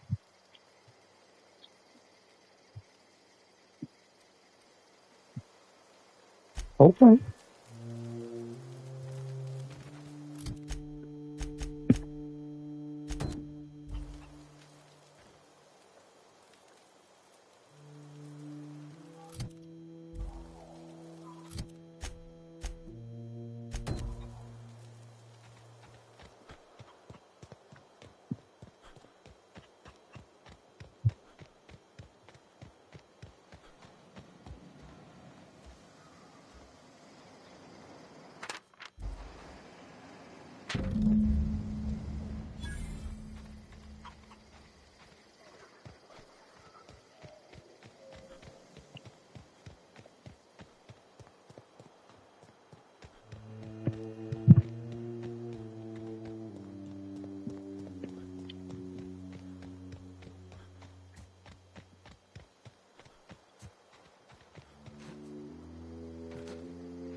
I got a sniper.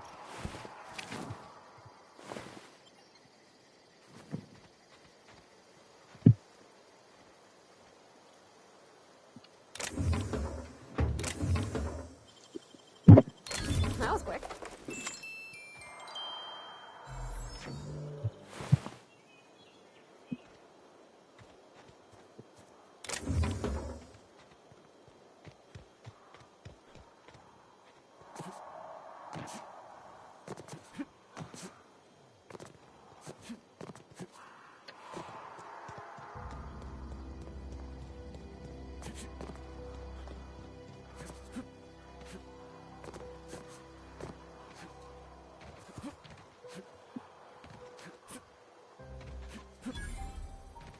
I don't know anybody who ever came out this far.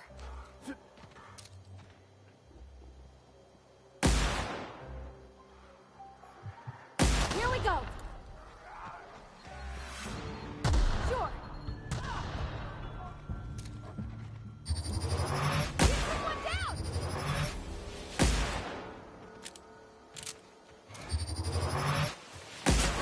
Don't mess with us!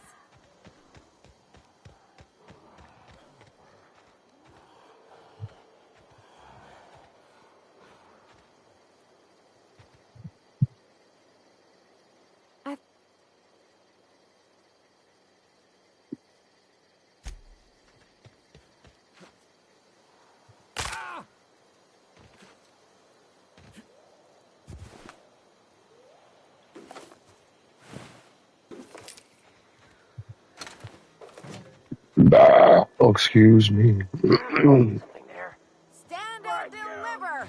Always wanted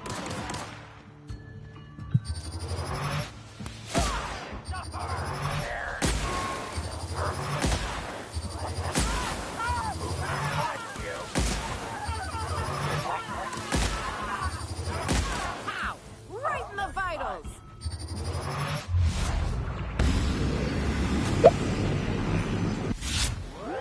Got him off.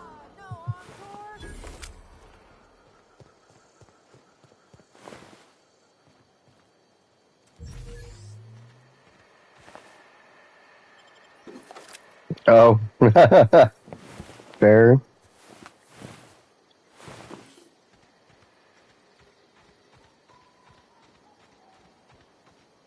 Oh, boom.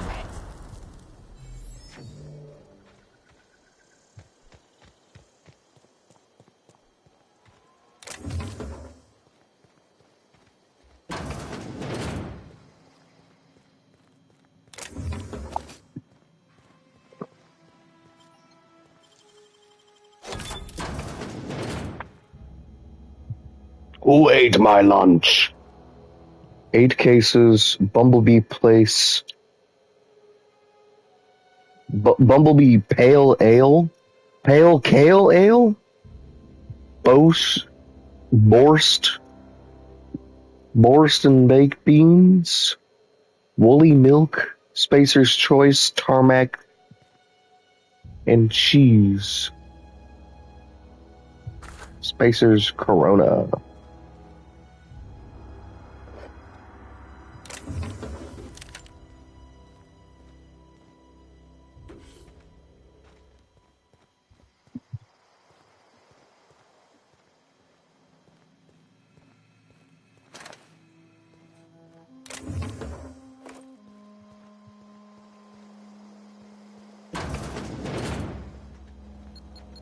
Oh, it's a bomb!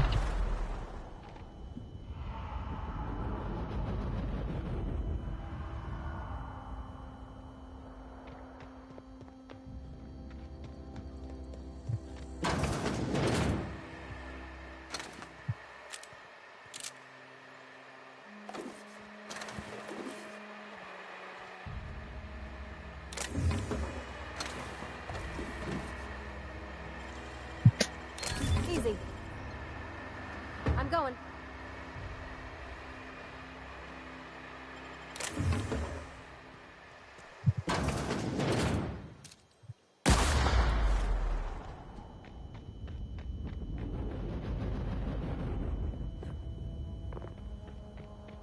Wow, you crossed them all off, like some sort of heroic accountant running down a list. Teach me your ways. What? You want... What?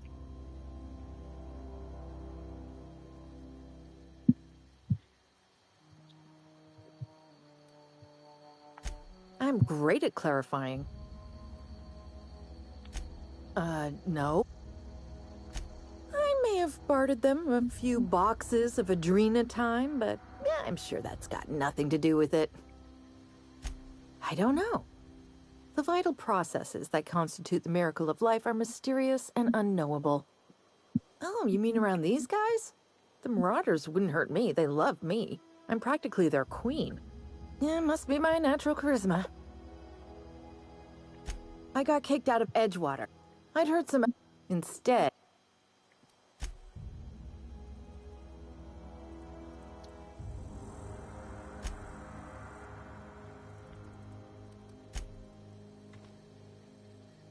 Huh.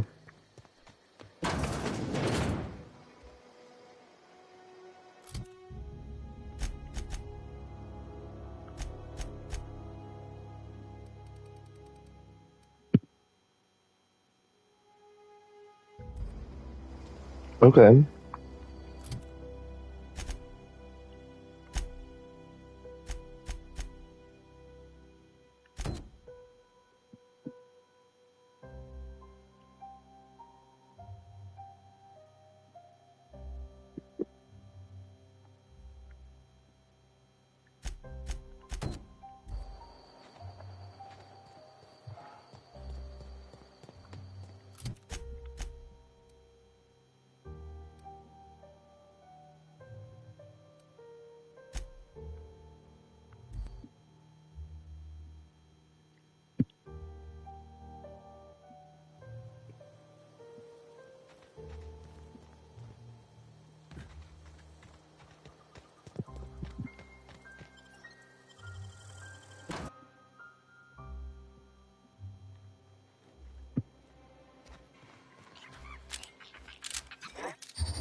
Nice.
Dang, that's impressive.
what's eating you?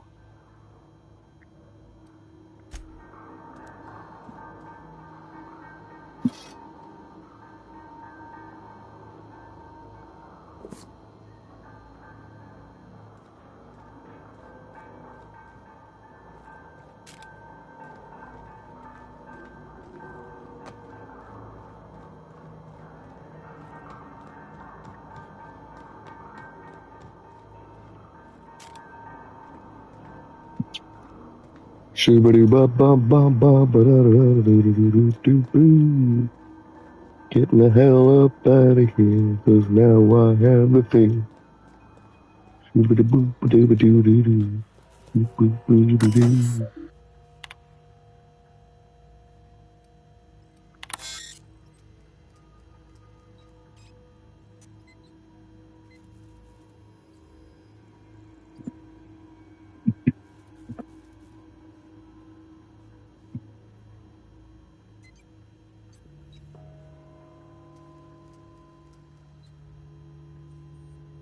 Yeah, I'm basically scavenging for a quest.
Hello, welcome to the show. Oh, necklace. Cute. That was a bloody bathroom.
Hey, you made it.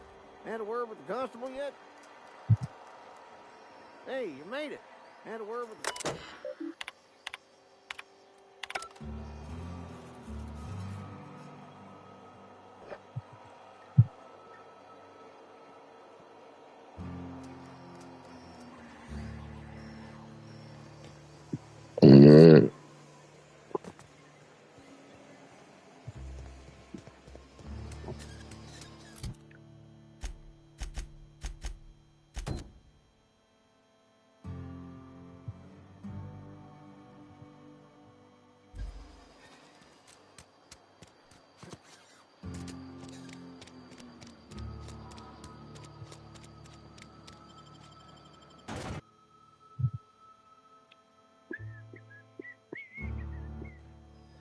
Also, yes, Callie, right now I'm doing side quests because once I leave this area, I don't want to have to come back.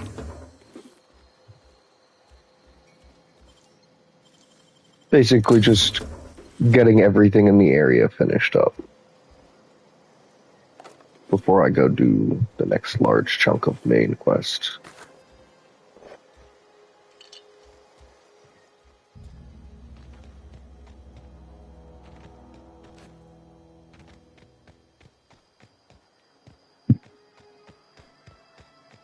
So I just finished one of them. I gotta go convince Zoe that she needs to go back to Edgewater.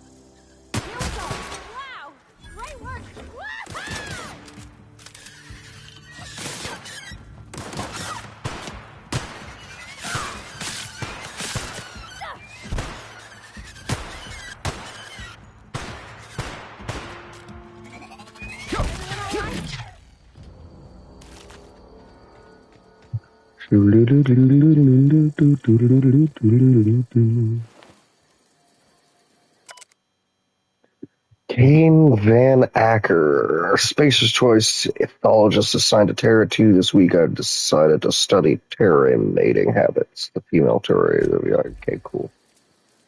Not quest related, not caring.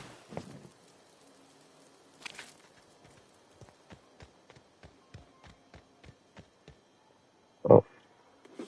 Wait. Why? Why? Why was there hacking stuff there? And lockpicks?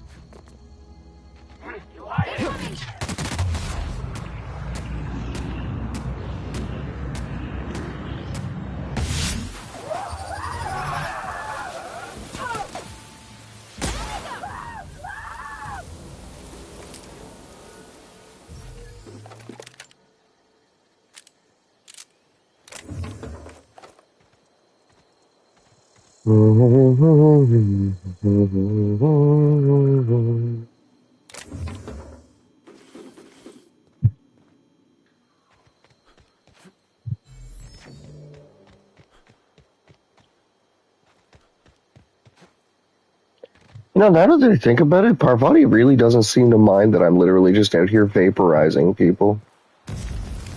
Oh, ow, that hurts. Ow, that hurts. Ow, that hurts.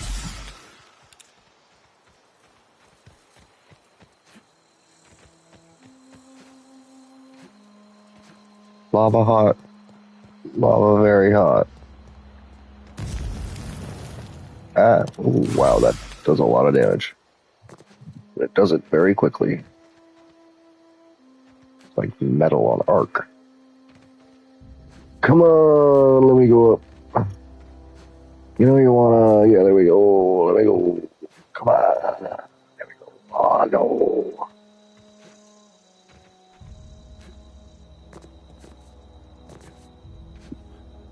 Cool.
Ever consider?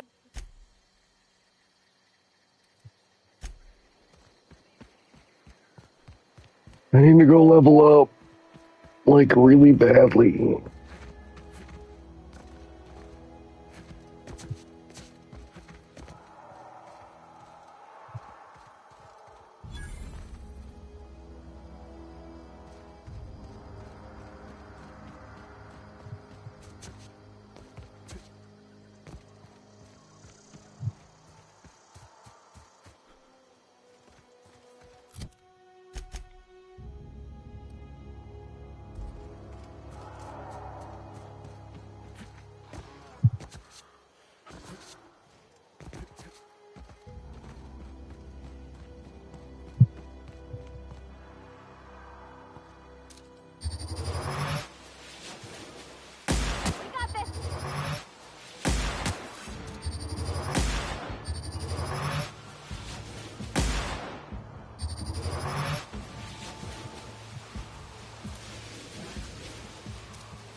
A grenade launcher?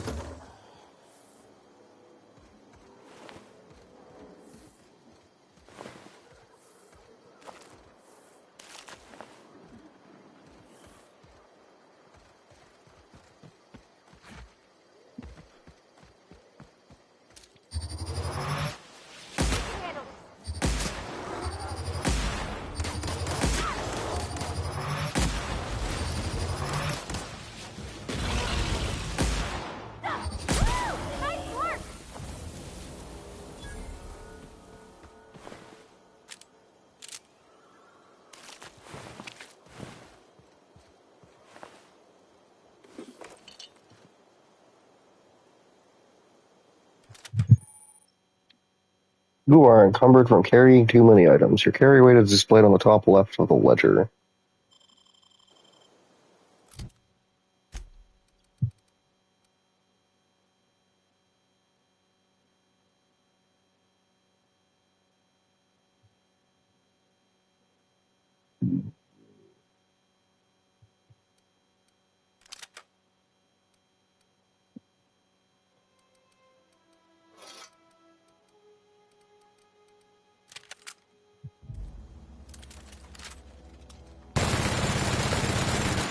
Oh, oh my god, is it ever slow?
Whoa.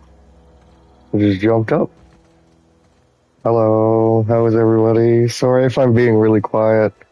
I don't really know what to say. I'm just kind of talking here, but just kind of playing the game, enjoying myself. If you do type in chat though, like it will pop up on screen and I will see it. So always things to look for. The model spaceship.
Where the heck?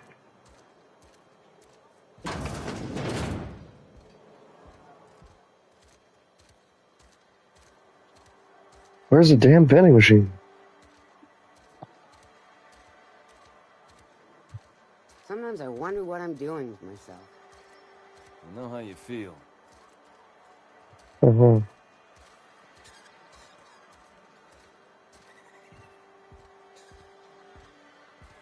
You're not a big drinker, are you? Oh, I almost forgot. You tried? Coming right up.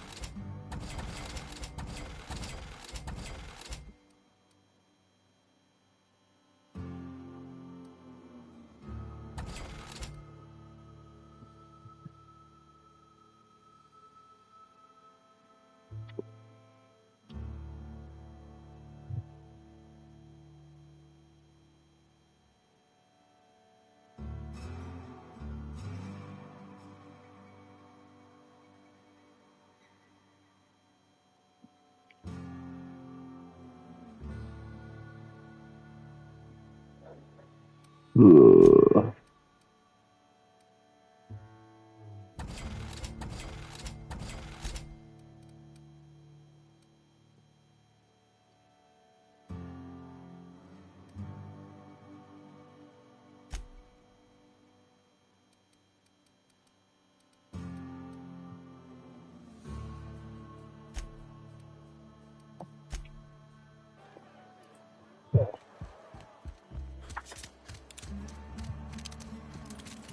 Sometimes I wonder what I'm doing.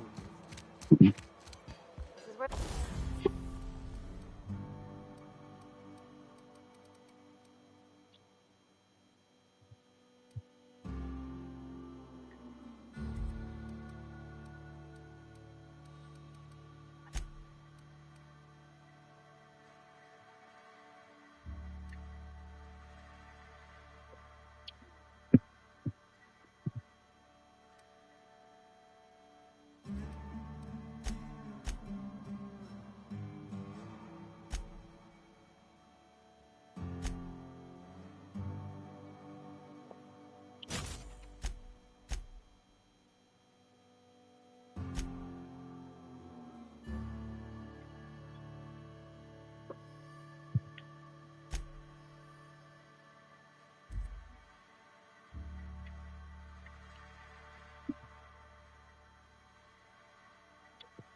The magic happened?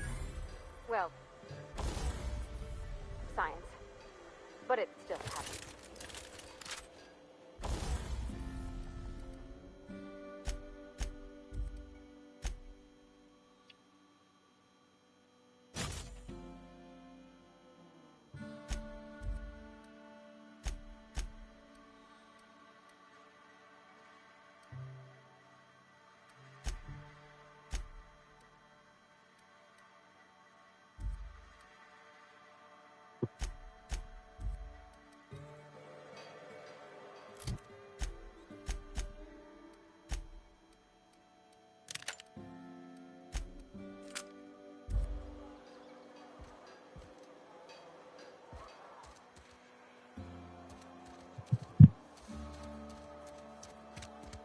I've never actually been in here. Thanks for helping me Seems back. scary from the outside. Welcome. The office. Know how to carry yourself in a fight? Cross them off and bring me their fingers.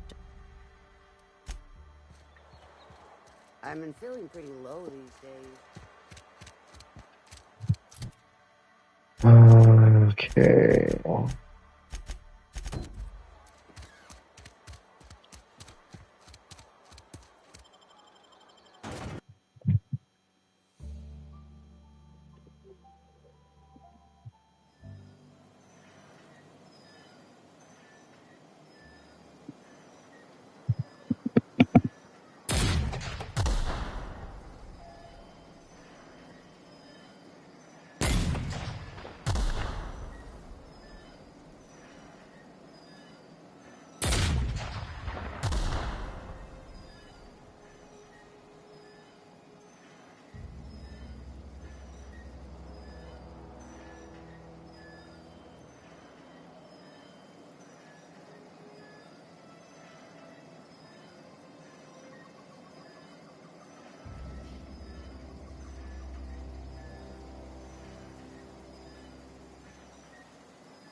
I just realized my mic has been muted and I don't know for how long.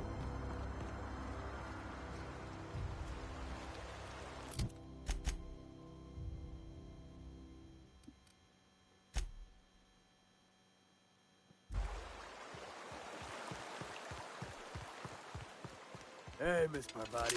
Come for a visit? Not today. Don't go ambling out in those hip. Your pod? What are you on about? You take a bruise to the cranium? Ain't safe out here. You'd best head into town. Avail yourself of Edgewater's high walls. And low prices.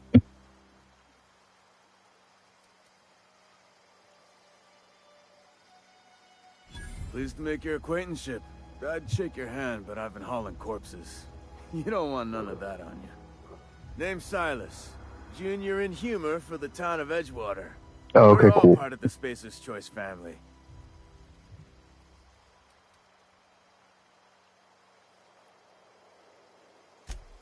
Hey, I earned that fancy title. Started off a lowly junior gravesite builder, then junior interment engineer. No, and I was a junior burial assistant for a time. The rate I've been working, I'm bound to earn a promotion. Must be about 50, 60 burials away from associate in humor. Got a knack for being discreet-like? There's money to be made, long as you keep your nose clean. Edgewater is a company town, board-owned and operated. That includes the cemetery. None of us own our grave sites, we rent them from the company. Renting means money. Money means paperwork. Paperwork means signatures. Some of our families become a mite delinquent in paying their dues, you see. 4 workers still haven't paid up. Phyllis, Conrad, Ludwig, and Martin Abernathy. He's a special case. You may want to twist his arm a little. He just is. Look, I don't want to get into...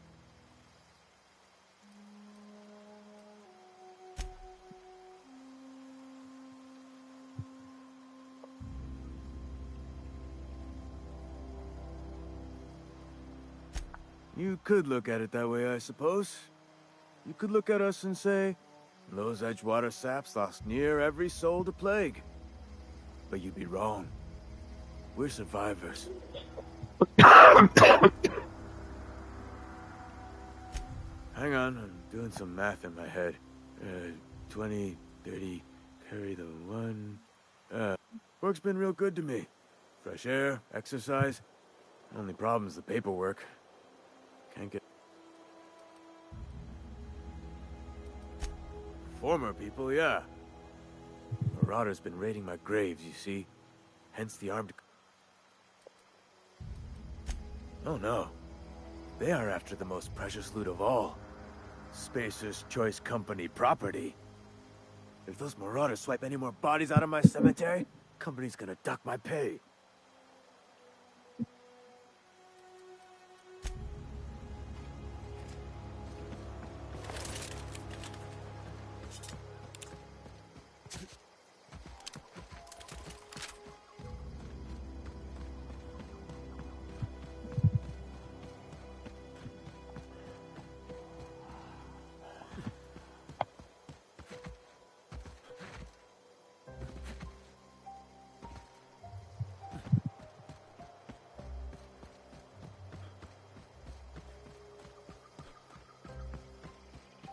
Alright, well, we're gonna go kill some bandits, and we're gonna cut their fingers off.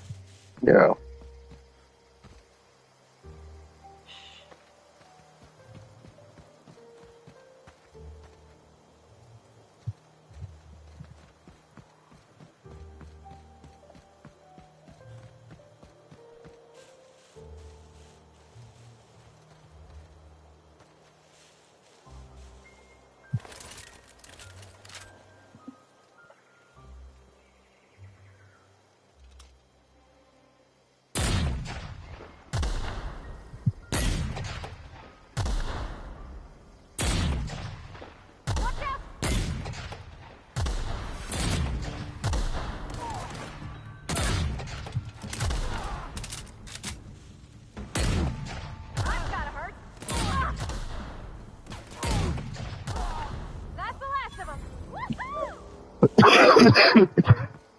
Yeah, you know, just your average Tuesday.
All I have to say is that I really hope I don't see one of those mantisaurs anytime soon.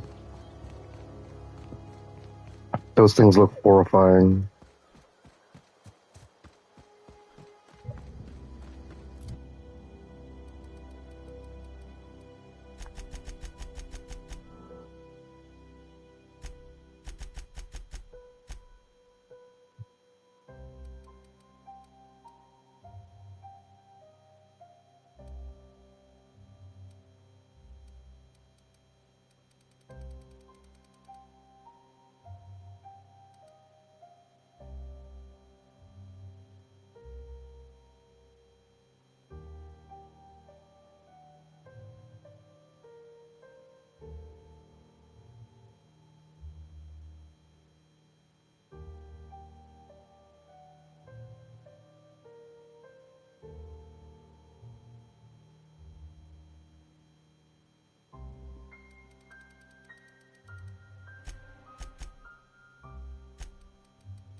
Ah, no encore?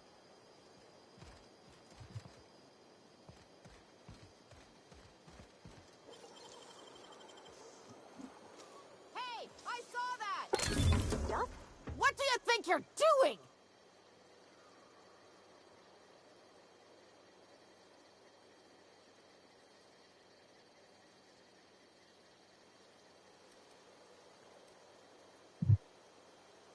I don't have time for this.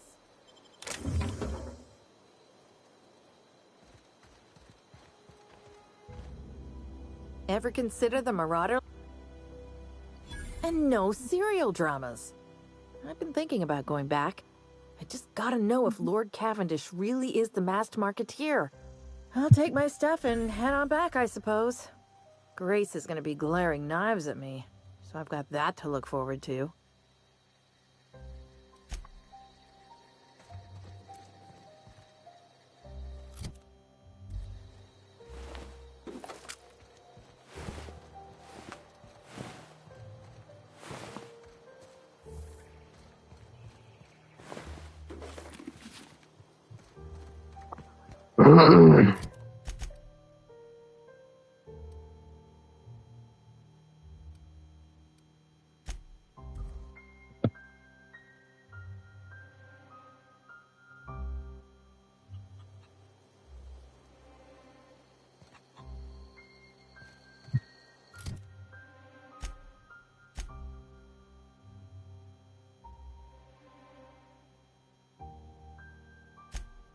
Oh, welcome back. You went to go get some cake?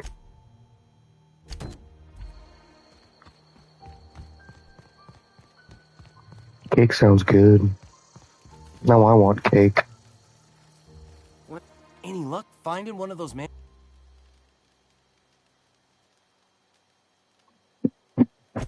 No kidding. Really? Well, which one?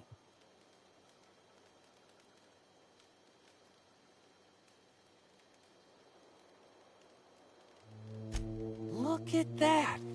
Building a computing machine out of Spectrum potatoes, a primer. I'm just glad it survived all these years. I appreciate you going through all Oh, that sounds delicious. Chocolate fudge cake? God damn. That's enough to guide me down my newfound path. Just remember, I got something saved for you if you... Well, don't keep me in suspense. Ain't that just ironical? If I'd worked a little longer back at the cannery, I might have found this myself. 2 whole data pads? Be still my beating heart. Oh, almost forgot your payment. Well, don't keep me in suspense. The geothermal plant? Now that is just incredible. You really went exploring down there? Just told us it was swarming with hostile mechanicals. That's a complete Yeah, that's pretty good. I'm gonna be the greatest engineer Halcyon's ever seen. Aside from you, Ms. Parvati, I swear, I'll do you proud. I'm glad we could help, Thomas. I've been saving something for you. Just a little contraption I found. Should fit right into your outfit.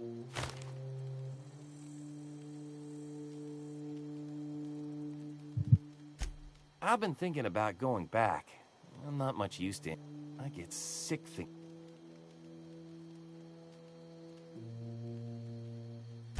You know something? I think you're right. The town could use another engineer, and I'm on my way to becoming one. I could do a lot of good in Edgewater. Maybe even a garage of my own with a little workbench and my very own toolbox. It's just... Adelaide's never gonna forgive me. Not in 100 years. I go crawling back to my old life in Edgewater and...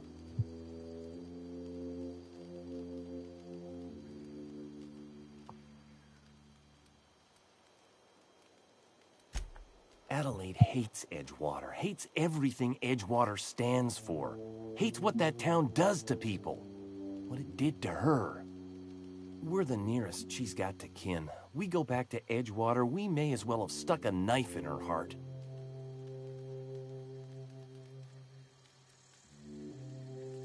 You know where to find me.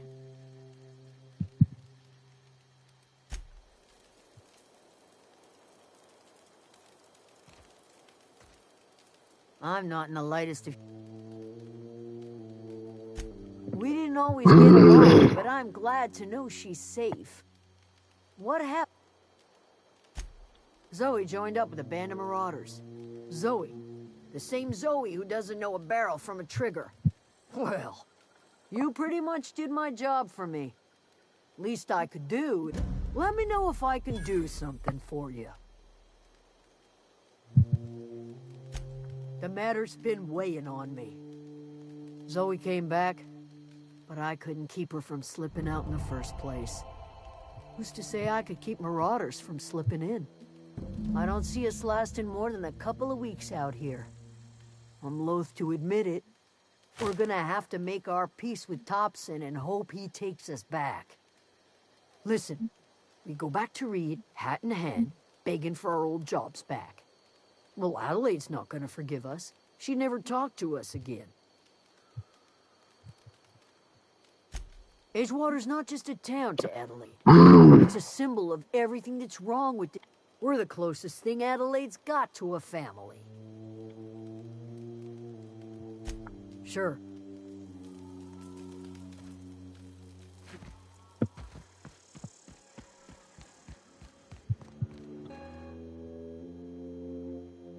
Look at that.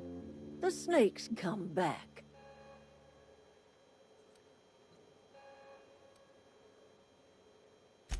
You offering to cross Reed off, huh? This some sort of twisted reparation for what you've done? Or are you just looking for a chance to sow some chaos?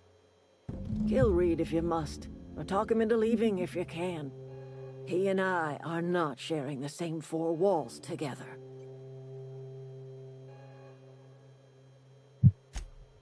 Tell Reed that I can make his people healthy again. I can end their plague.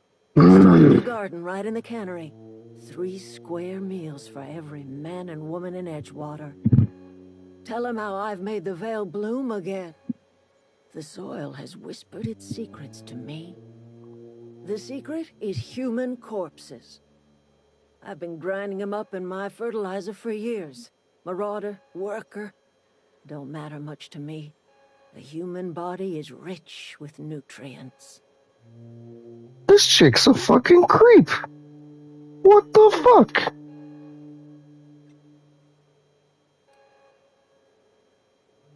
If I were in a better mood, I might be inclined to try and change your mind.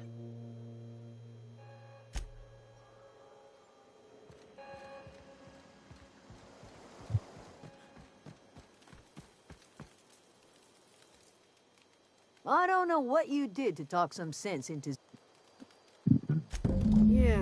Yeah, you're right. And I suspect Reed's learned his lesson by now.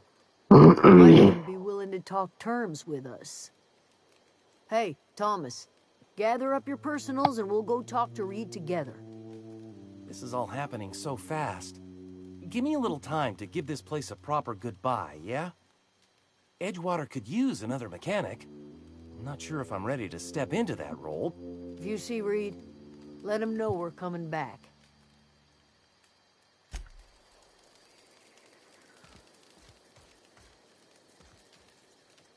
This was a nice family.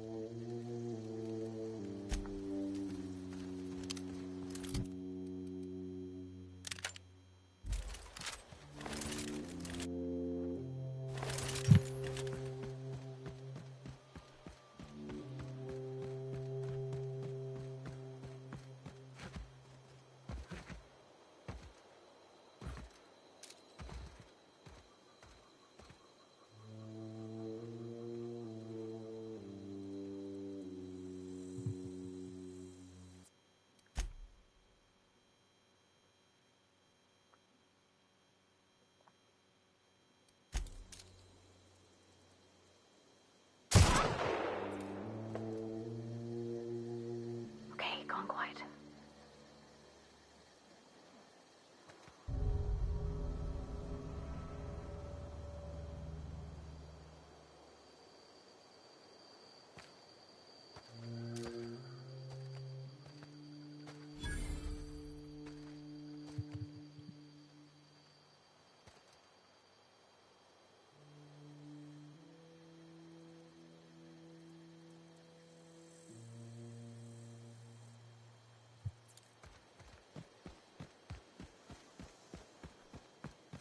We can handle this.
Also, yes, I shot her in the face so that I could steal her gun, and then all of her friends were mad at me, but it's okay because they're all coming here now, so they're not going to be deserters anymore. So it's all good. Yes, Mr. Thompson. I'm fine. Whoa, well, you tell me.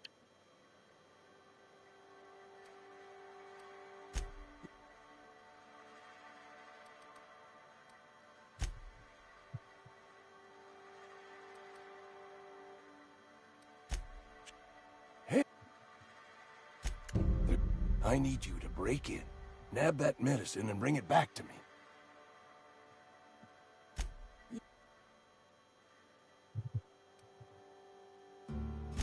Silas knows, doesn't he?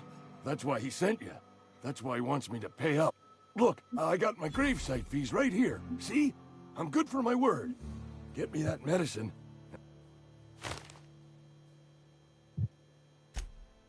Reed would have wrote me up.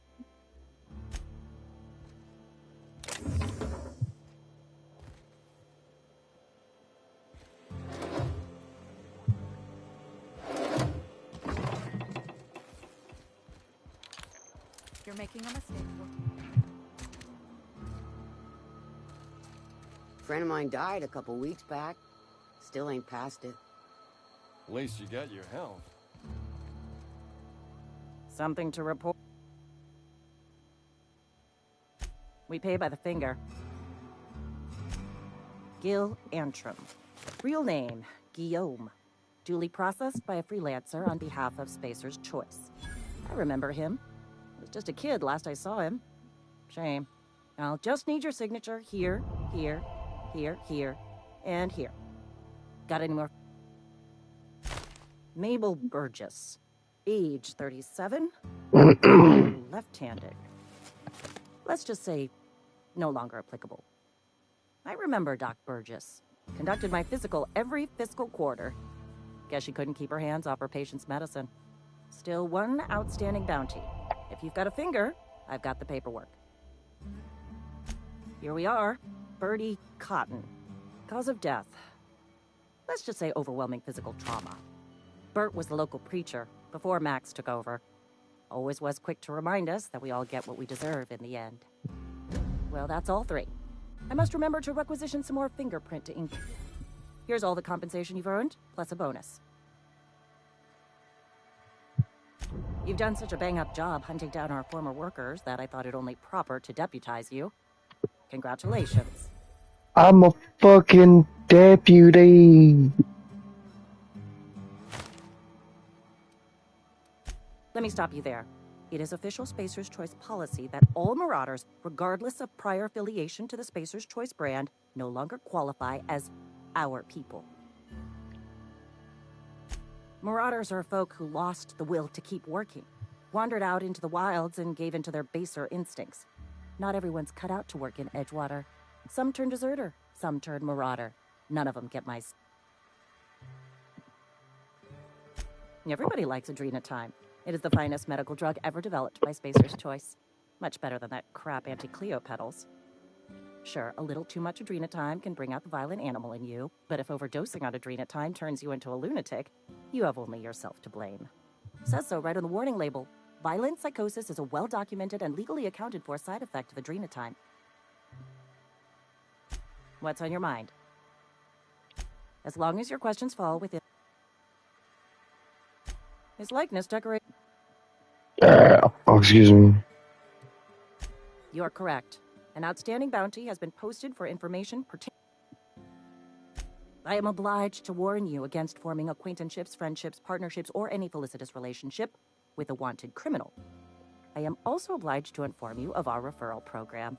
For every criminal you refer to the authorities, the board will reward you.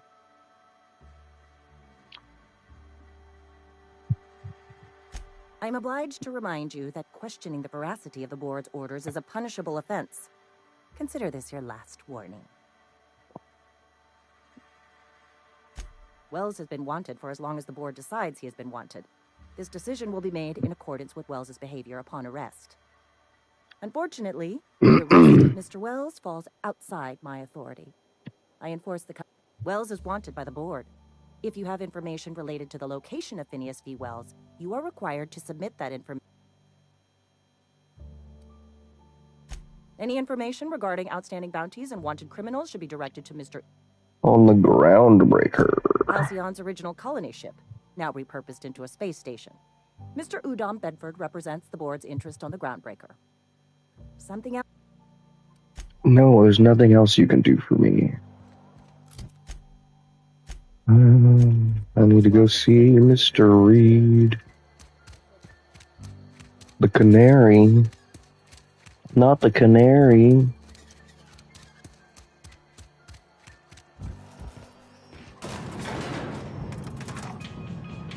Hero Parvati.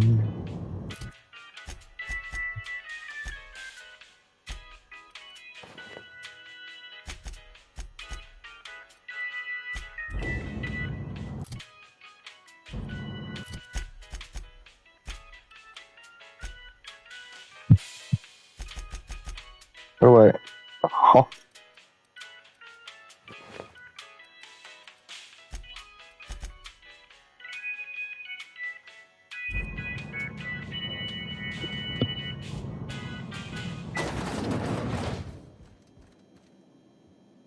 This is a fine day, friend. Power flows through our... I trust Adelaide's people have seen their way to reason. So, when can I expect them back at their posts? That's good enough for me. Adelaide and I have a history. Was unlikely she'd ever come back. But hope springs eternal. We are in your debt. I am authorizing you for a discount on all official Spacer's Choice products, courtesy of the people of Edgewater.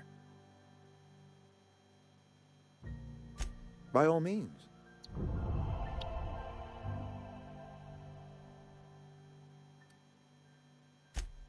I do. Grace Romero, wasn't it? Brusque, truculent, never seemed to care much.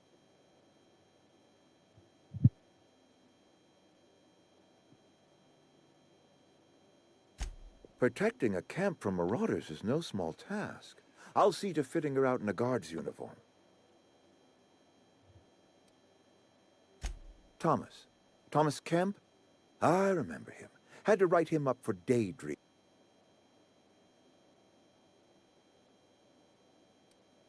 He tries real hard, Mr. Thompson. This is something he wants to do. That'll make him twice as good. You may be right. And with the town set to grow, it is time I invested in a new mechanic. This whole fiasco is not one I am keen on repeating. I was too hard on my own workers. I pushed them to their breaking point.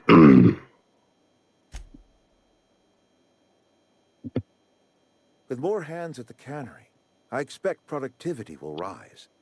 I expect we'll grow. And I expect I can ask corporate to send us some more medicine. We'll survive.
You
know, for a game that does have loading screens, at least the loading screens don't take forever.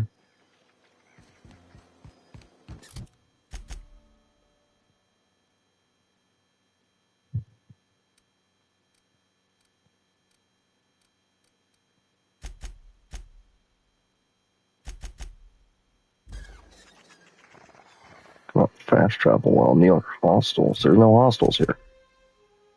What you mean?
Do do do do do do ba ba da da da da.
It's not the best choice. It's Spacer's choice.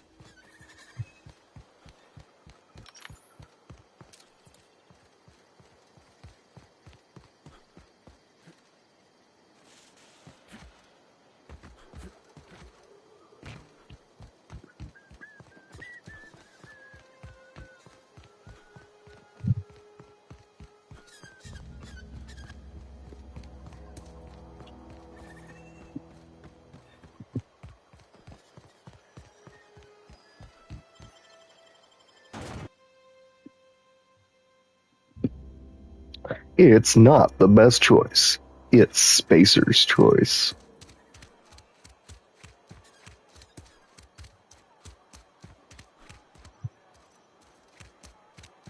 Wish we had some better rations. Hey, I need to talk to you. You wanna mingle, go try the canteen. Let's see it. Don't keep us waiting. Sweet life-giving nostrum. The first hit's up. Scratched together all the bits I had around the domicile. It ain't as much as you deserve, but...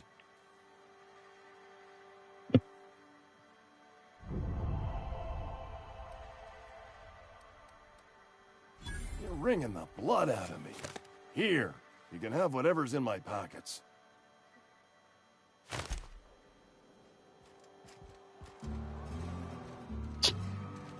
Knew he had more on him.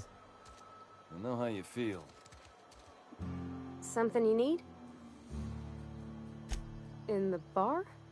When I asked if you were a drinker? Sorry. I know, it's none of my business. Okay, Callie, is it just me, or is Parvati, like, literally the most, like, precious thing in this game? We need to protect Parvati at all costs.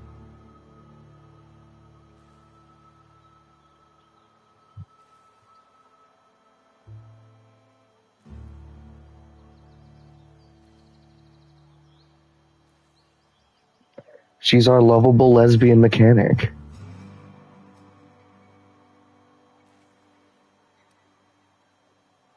It's not like I think it a failing, mind. It's just I live right across the road. Most nights I watch folks out my window. In here, they might be happy or sad. Mostly they're tired. When they leave, they're mad at themselves. Or they stumble into the alley and I listen to their hearts breaking. Am I? Well, it's just normal to me. Why isn't everybody else, I wonder?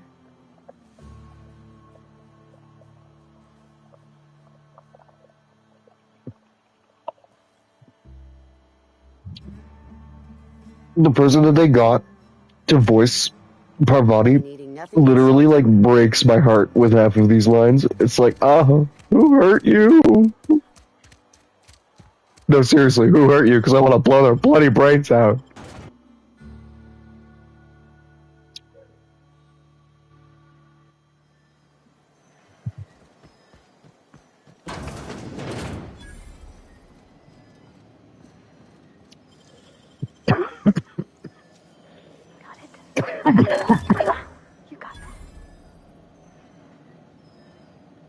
Hi, Marish.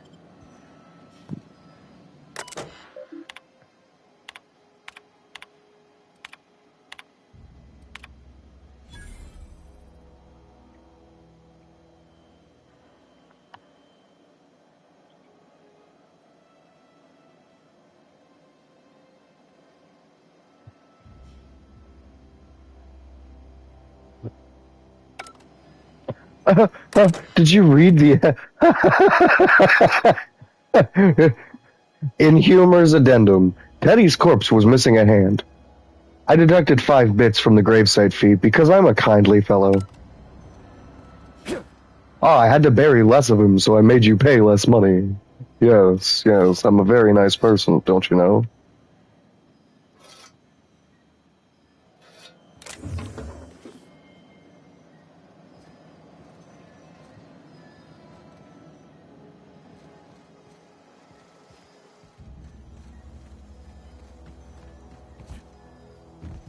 Ah, yes, I am just the absolute pinnacle of friendliness. Yes, I am friend to all. No, I don't want to do that yet. I'll do those last. Let's go pick up a book, shall we?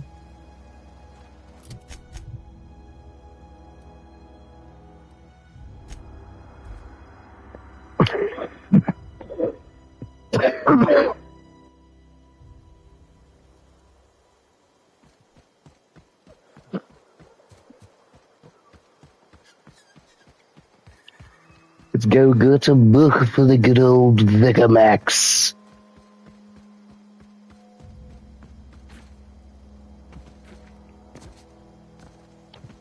Callie, when we get back to Vicar Max, I'm gonna have you look at him and tell me that he doesn't. I'm gonna need you genuinely to convince me he doesn't look like Jim from The Office.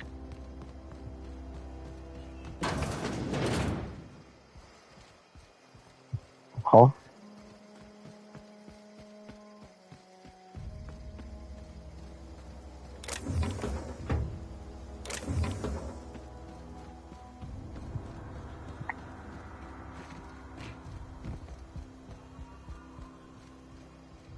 Oh, I didn't see the other door here. That makes sense.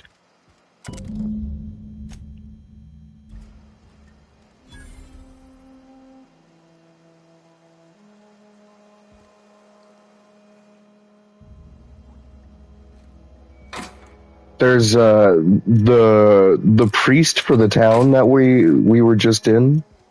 His name is Vicar Max, and he looks, to me at least, he looks almost identical to Jim from The Office.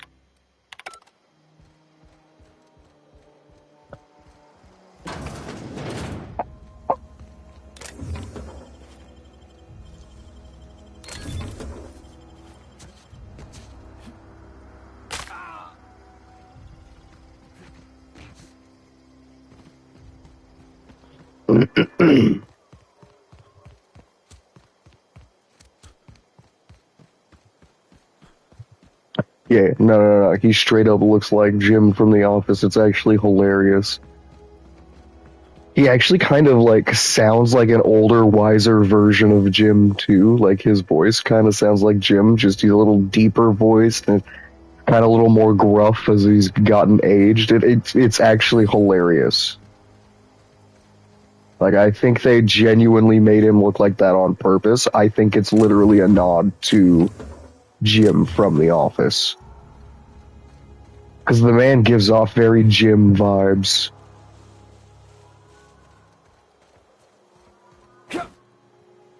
Everything with him is just like, oh, I run everything on logic. It's like, he's like a human version of, ooh, what's in here? Oh, it's creepy and magical.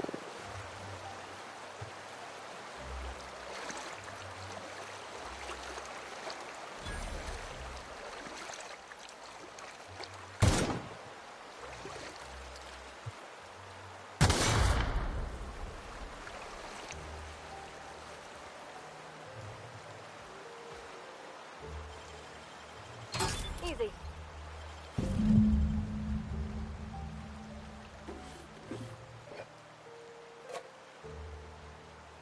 Really?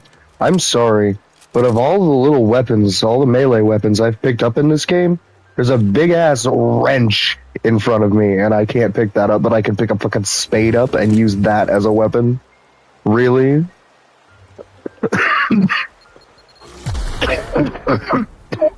Ow.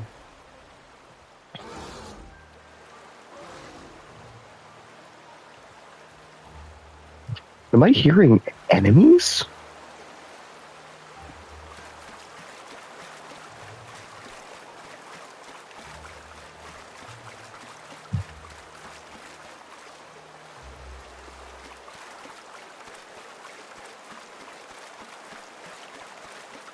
Yeah, you heard something, right? Like, I'm not going fucking... There's definitely something in here. Unless it's directly above us. It must be on top of us.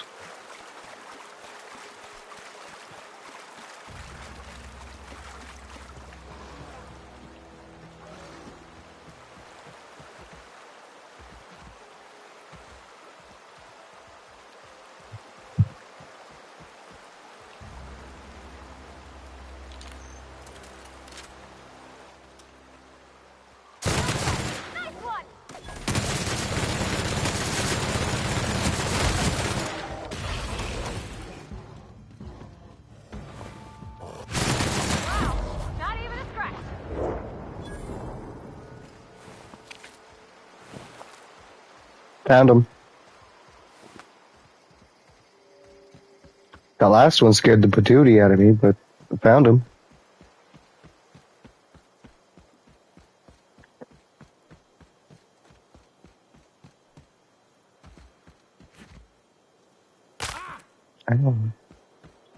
I swear, I do more damage to myself than I do to, like, other things.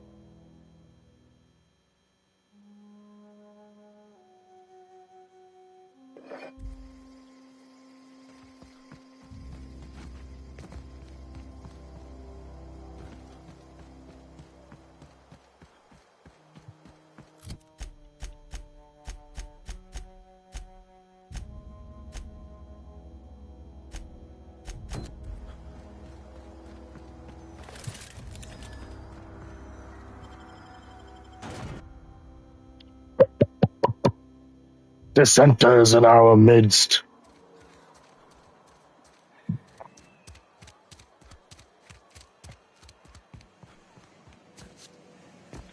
Are they putting sprat hide and they're putting sprat meat in the cans? Ugh. Ugh.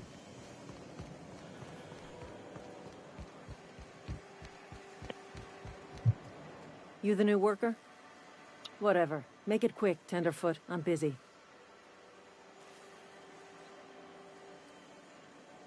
Shit.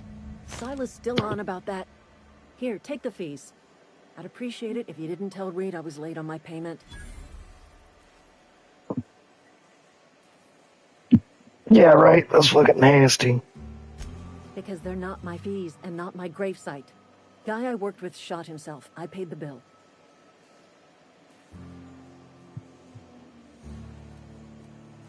I could do without the sarcasm.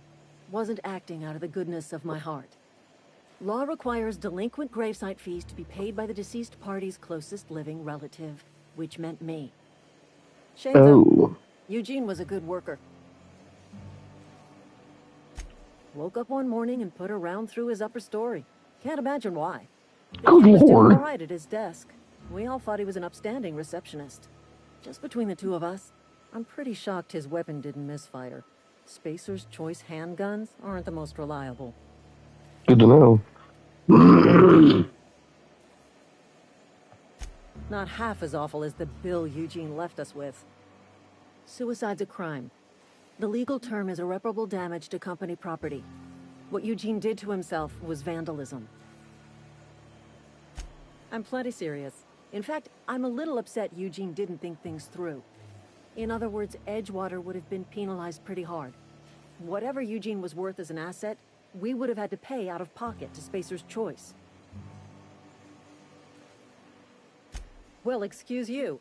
I'll have you know, Eugene was an asset to us all. May his atoms be commended to the law. All I know is Silas asked me for Eugene's gravesite fees, which means he was approved for burial, which means his papers went through, which means the town's in the clear. I'm just glad to put this whole ugly affair behind me. Eugene can rest his bones in peace, and the rest of us can get on with our own lives. Yeah, I guess I'll let you get back to work. God damn, that is one way to look at it, lady.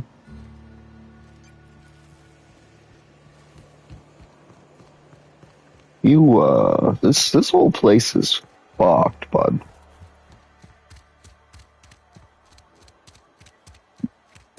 Hey, you hear about Wilson?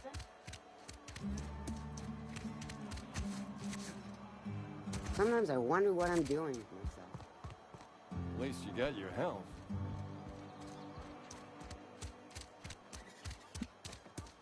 Oh, I cut my own hair. But Conrad sells real good disinfectant.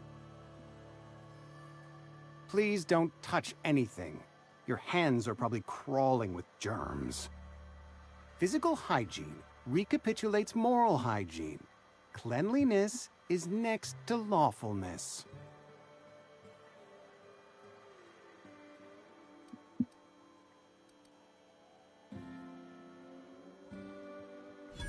No, thank you. That's quite all right. I've seen enough body parts in my line of work. I'm Conrad. You will report to me if your hair fails to meet Spacer's Choice aesthetic standards. You will also report to me in the event of your death, whereupon I will clean and prepare your remains for interment. Good lord. That is, oh, wow, that is an interesting set of tasks you carry out for this town, sir. Oh yeah, I cut people's hair. Fees. Silas and I had talked about this. Disembowel them and fill them with I'd made it clear my pecuniary situation stuff. precludes the necessary restitutions. As broke as pie crust, friend. Bidless, indigent, destitute. I simply cannot afford it. I am a blemish on the prosperity of our fair settlement. I expect Silas to toss my body into a ditch.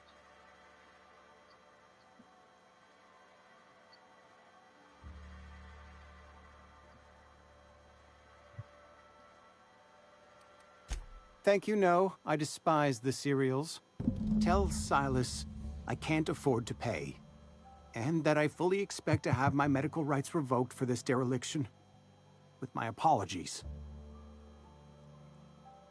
Some time ago, I fell ill with the plague. By the grace of the law, and through my own hard work, I'd proven worthy of treatment. Frankly, I don't imagine I'll earn that right a second time. The barber work hasn't been profitable, you see. I've had to keep this old place running with my own savings. Not a bad idea. But I'd need some kind of collateral. Your idea intrigues me, but I'm afraid I don't have anything to give Silas. I'm open to... Much obliged.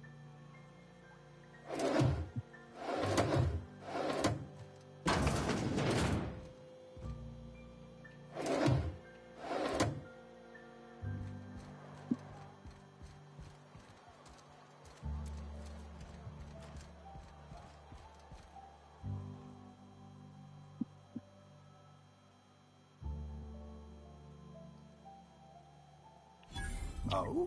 In the company of a fellow doctor?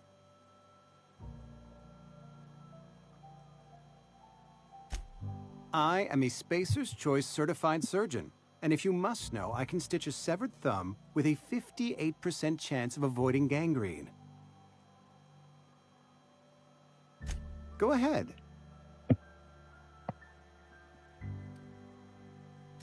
The plague's come at us with a vengeance this year.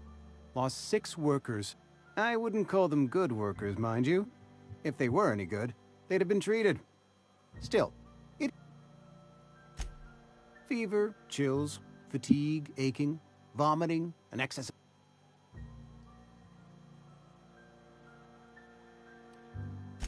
Whatever it may be, I have developed my own palliative. Boiled canid liver and a splash of ethanol. Company policy, friend.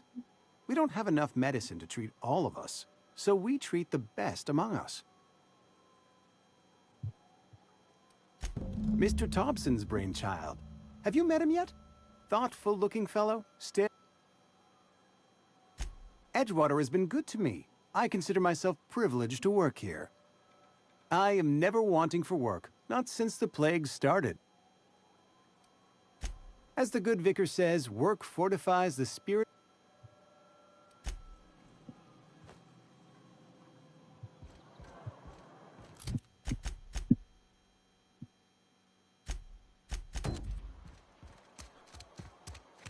Another day at the cannery. Wonder if the plague's ever gonna pass. I'm not allowed in here. Not since the vending machine incident. Holcomb. Something you need? You mean why I'm not allowed in the store anymore? There was a kind of a thing with a vending machine when I was 12. Not intentionally. I've always been good with my hands, right? So I saw a lock on the machine and thought, oh, this must be how they refill it. But I had to know. So I did my thing, and next thing I know, there's a couple hundred bottles of Zero G rolling out the front door and into the road. It's not funny. Right about then, a bunch of loaders came rolling in the gate, fresh off the Saltuna ships. And Mr. Thompson was up on the porch making a speech about how everyone would have to volunteer a third shift to get it all canned. Anyhow, you ever seen an auto loader run over a bottle of Zero G?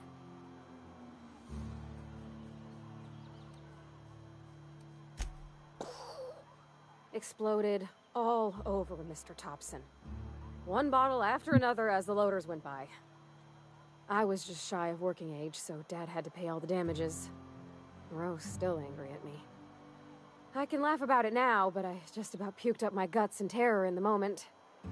That's the one time I ever made Mr. Thompson look a fool.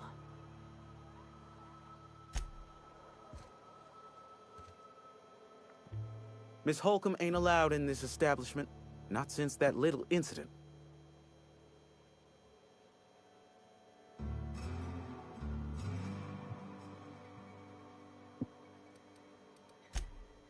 I realize that.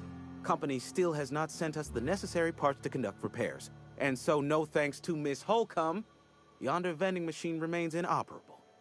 I won't touch anything while we're in here, Mr. Moreau. I promise. Go right ahead.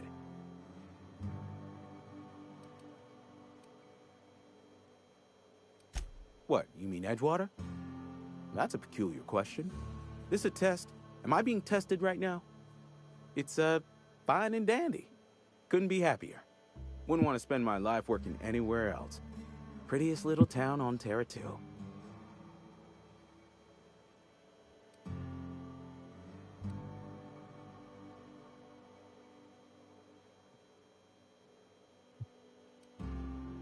The blister on my ass is prettier than Edgewater. Do us both a favor and don't try to prove your point. I don't get paid for banter. Was there something you needed? Go right ahead.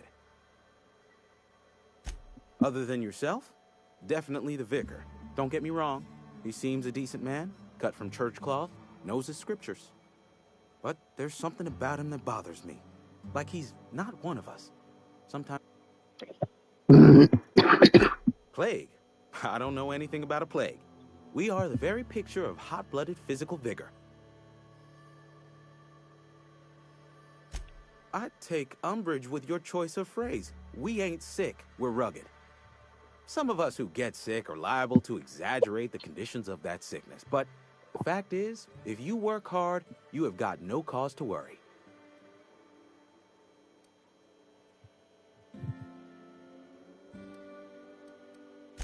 Survival of the fittest. It ain't just a law of nature, it's company policy. Medical treatment is commensurate with our value to society. Spacer's Choice will dispense medicine for the indispensable worker. Natural selection at work. It is better than fair. It's company policy.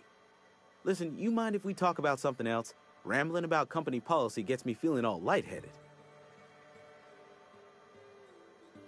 Music to my ears.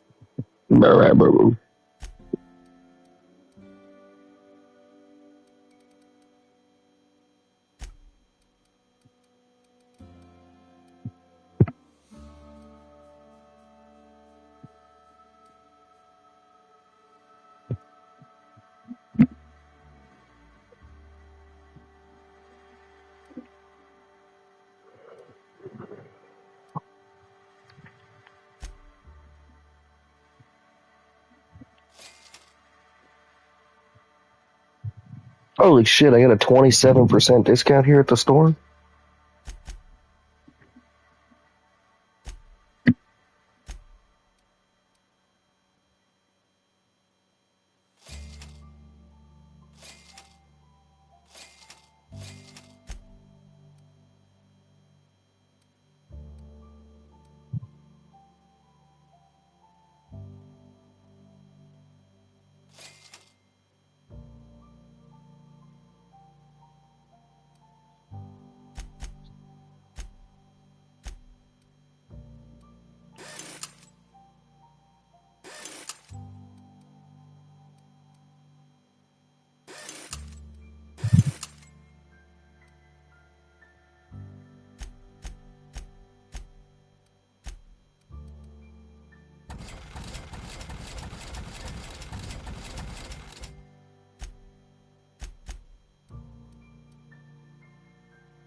Abernathy's chipper today.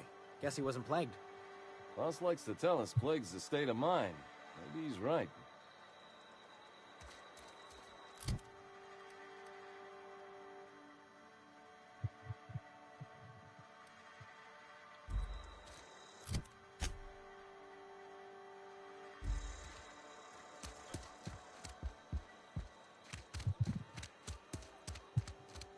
Wonder if the plague.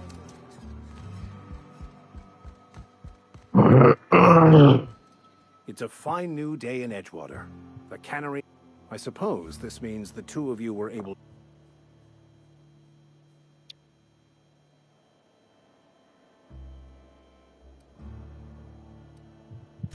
Not unexpected. Take heart in the fact that you've saved... from our own graveyard, just outside the gates. And Silas had not even an inkling. What do they pay the man for? He spends all day digging graves, Vicar. Sir. Sometimes he's got to sleep. Yes, of course. My reaction was unreasonable.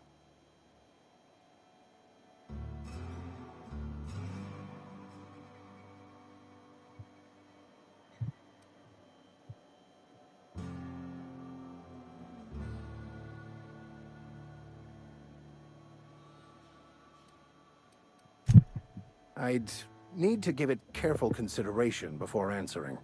If it does improve the soil, it would seem to be a benefit overall. Once the spark of life is fled, the mortal form is but unanimated matter, comprised of the same elements as the rest of the universe. We inter for the comfort of the living, not the benefit of the dead. While distasteful, I would judge Ms. McDevitt's actions beneficial to the greater good.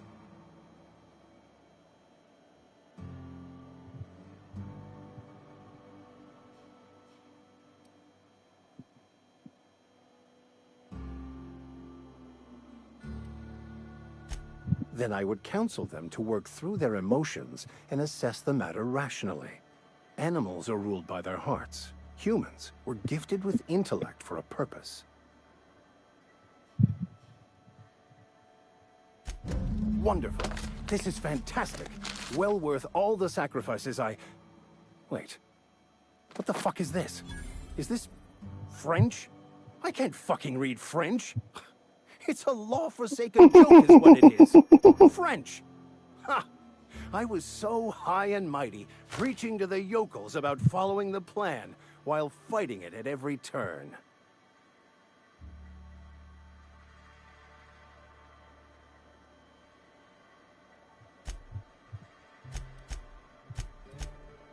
Well, yes. But I assure you, it was not for personal gain, only for the greater good.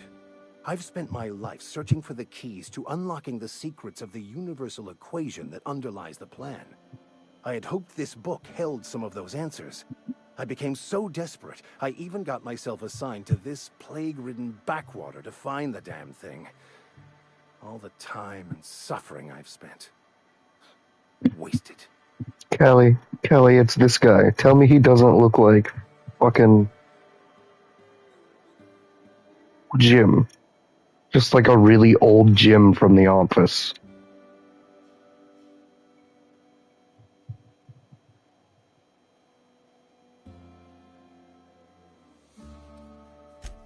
Bokonu, the author, had some interesting theories about man's perception of reality that I thought could be applied to our attempts to decipher the plan.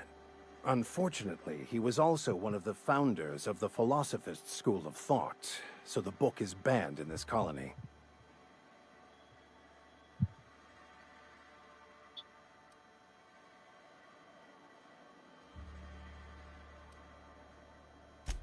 Please.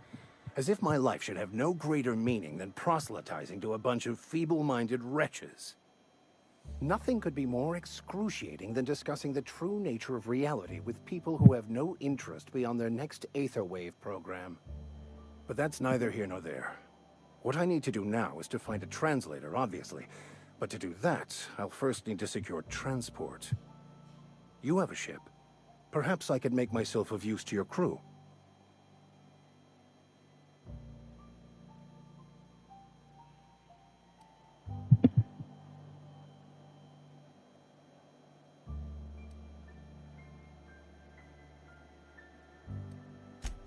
free spiritual counseling, someone to watch your back, not to mention a grown-up in the party. I'm 28. Exactly. I'm pretty handy with a toss-ball stick, or anything. I'm also a passable gun hand if it comes to that. I can usually talk my way out of conflict, though. Oh, I'm fairly competent at hacking computers as well.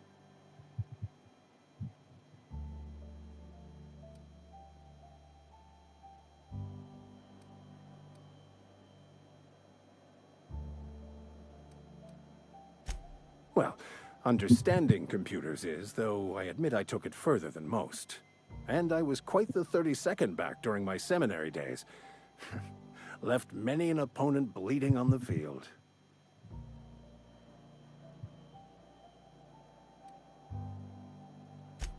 Of course. I'm a vicar who is dedicated to his calling. More dedicated than any other you'll find in this colony.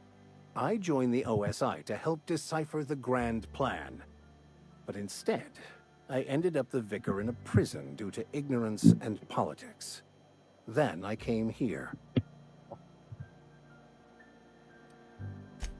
Most laypeople are not aware of this, but we've not discovered any new insights into the plan for a long, long time.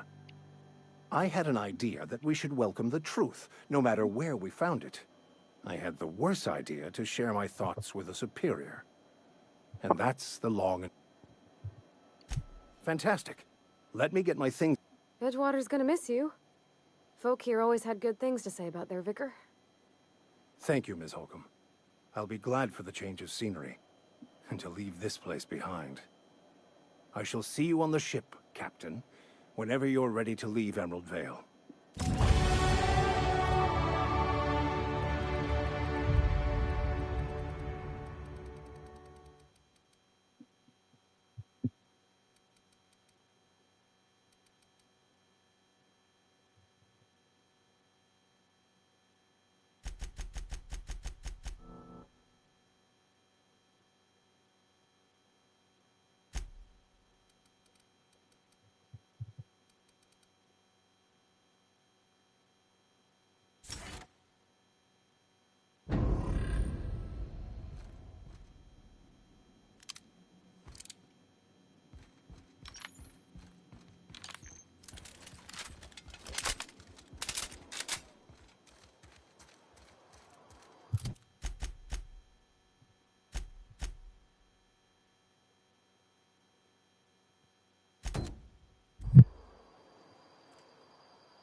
Ludwig Miller. When I was little, we'd get freighters in every Sunday noon. Now they only come but once a month. I love the wind here. Thank the law. I've been requisitioning backup for months. Guess the boss finally... You ever swung a truncheon? Let me see your rifling stance. I want to make sure you're up to snuff.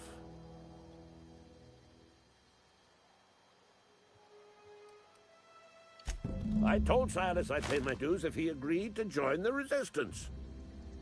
Guess this means he's finally heard the calling. The war! The coming apocalypse! Man versus machine! I'm talking about mechanical soldier. Cold, heartless automatons made of iron and lies. Just my luck. I ask for backup and the boss sends me one of them simple folk. Auto-mechanicals. Creatures forged in the fire when the I've been gathering up a war chest over the years. Saw tuna cans, mostly. Some Spacer's Chaw. Few bit cards. I'll reward... Enlistment fees. Yeah, I suppose. Wouldn't want to give the Resistance a bad name. What do you need done? Sent a scout. Prowling around the junkyard just behind our beloved...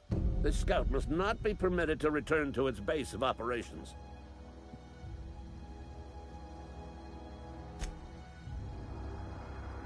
McKen-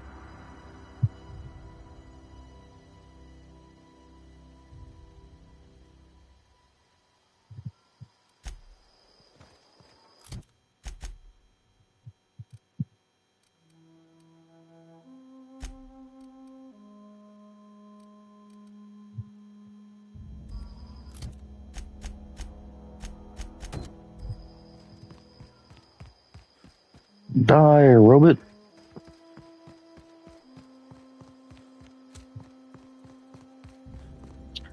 That guy was a little kooky.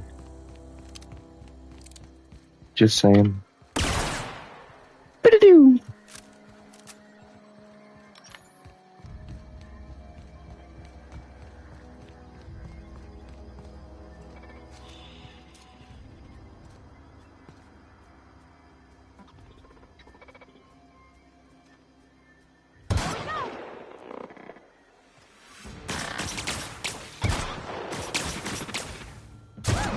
We made it!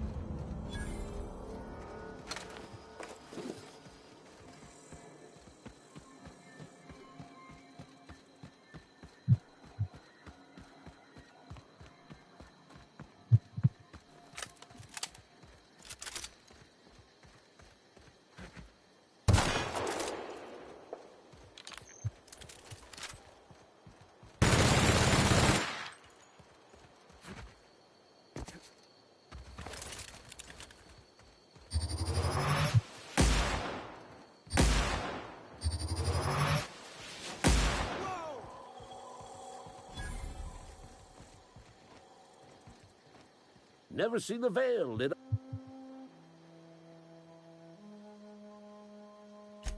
You beat that scout to scrap with its own legs? Pulled its optic cables out its head case? Actually, don't tell me.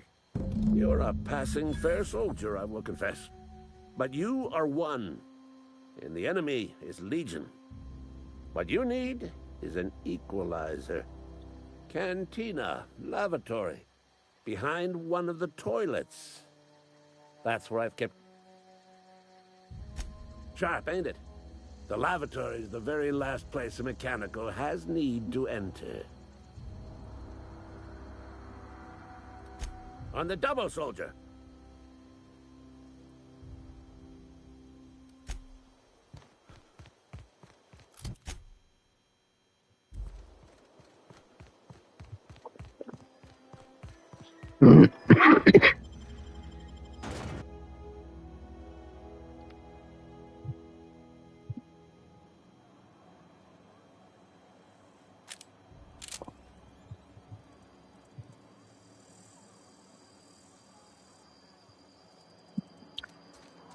Oh my good lord. Something got you down?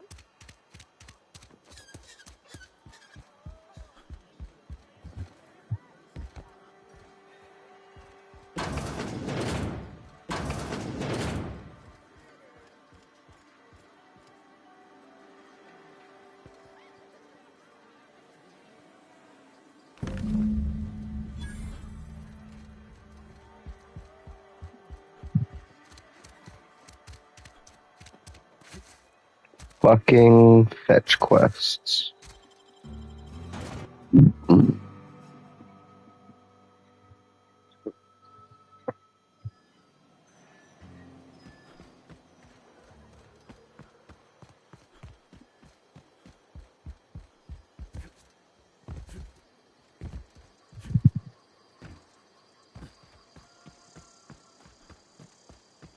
Hello, hello. Bloody fetch quests everywhere. I just want to finish these damn fetch quests so I can leave this little shithole town.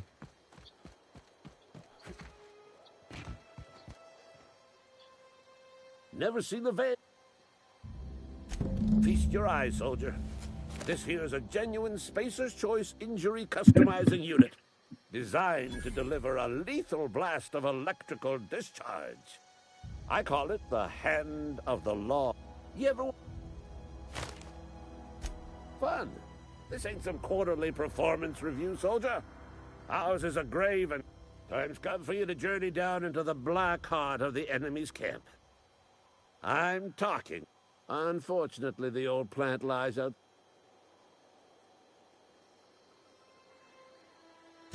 I've been after a passcode for years. Boss said no on account of my gross incompetence with all matters related to security.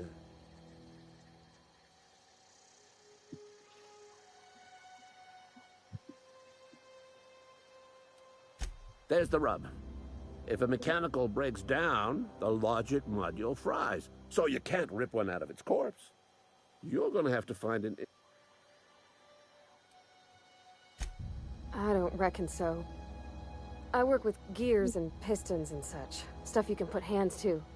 Computers and mechanical brains are outside my ken. You know, she names the mechanicals she fixes. Calls them Bess and Clancy and so on. Keep a careful eye on her. Could be a sympathizer.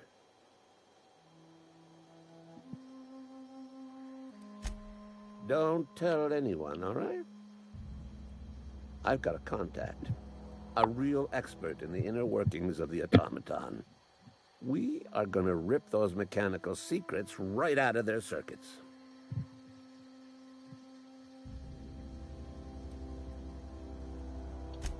Well, excuse me. What I meant was I'm going to get a contact. Didn't know I had to be all prissy about my grammar around you. If you die horribly, I will pour out a can of... Oh. You ever seen the way a mechanical just stands there? Just looking at you, scanning you with its murderous oculars.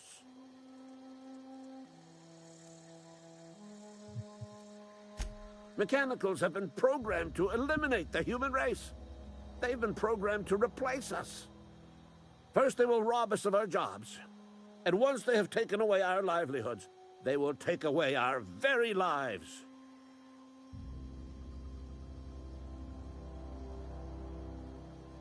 Bro is straight cracked.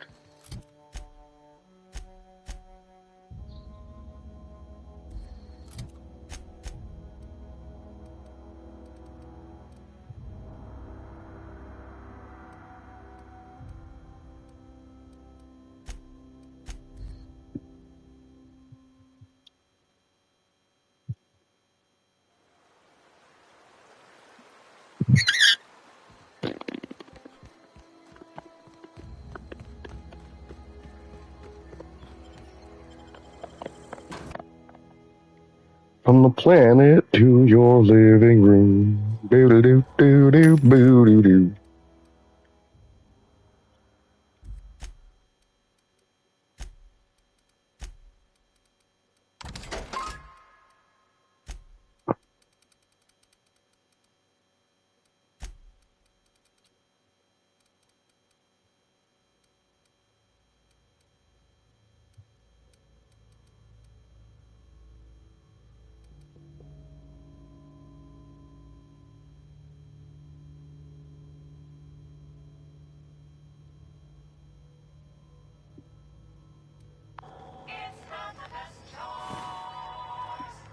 It's Spacer's choice.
If you are here and watching, please say hi in the chat.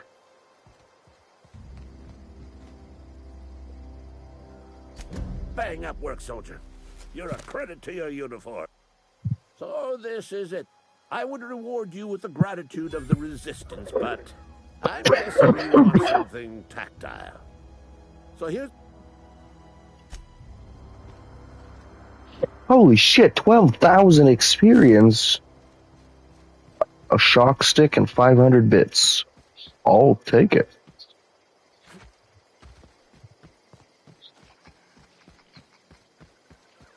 Oh, it's just you? Okay. Hi, Callie. You know, it'd be a lot easier for me to communicate with you if we just said screw it and went into a Discord call.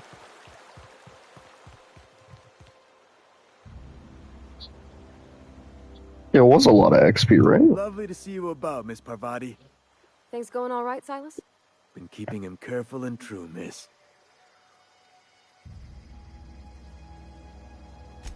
Best to ask her yourself. My dad's buried here. Silas watches over him when I can't leave the house.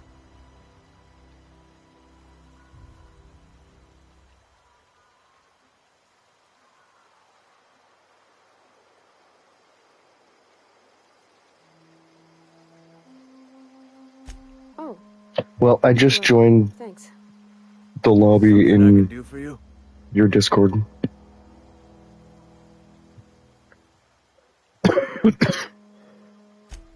Any trouble? Conrad's barbershop is a yawning pit that swallows his every bit. I keep telling him he should cut a few corners. Skimp out on the disinfectant. You gotta put the squeeze on Conrad. Find some dirt on him. Maybe check his back room. That's the word, extortion. Been on the tip of my tongue all day. That's the word, extortion. Been on the tip of my tongue all day.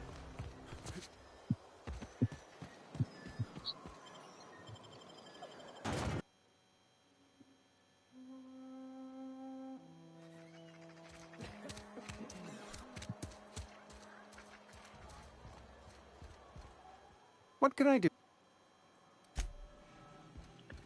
Checking the back room, doo doo doo doo doo.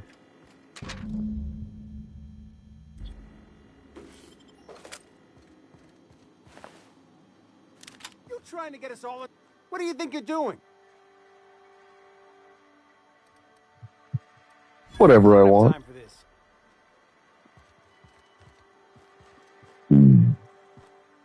What can I do for you?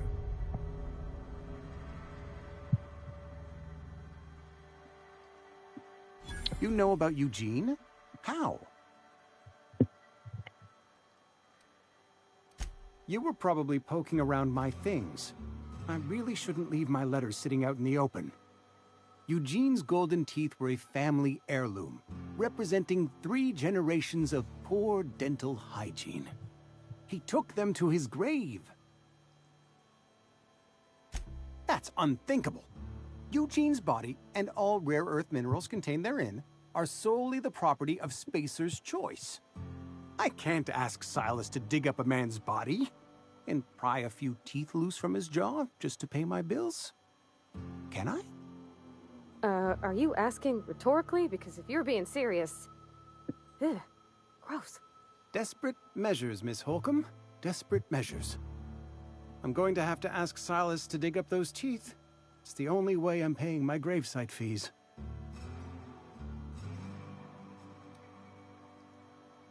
Here you are. Gravesite papers affixed with my signature and an IOU.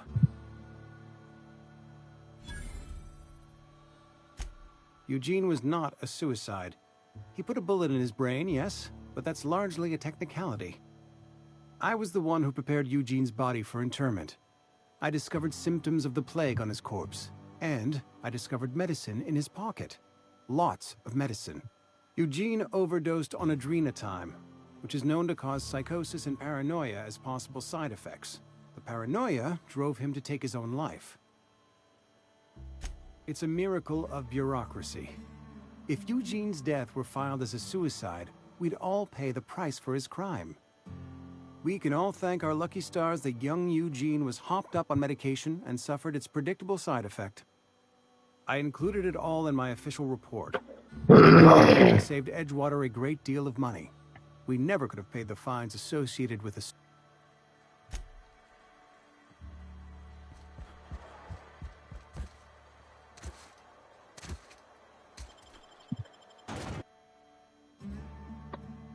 Callie, come join the voice chat.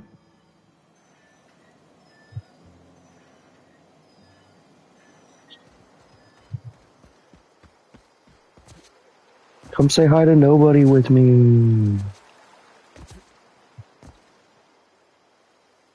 Grave digging's a fine profession. Always work to be had, and nary a word of complaint out of your clients. Yeah? What about...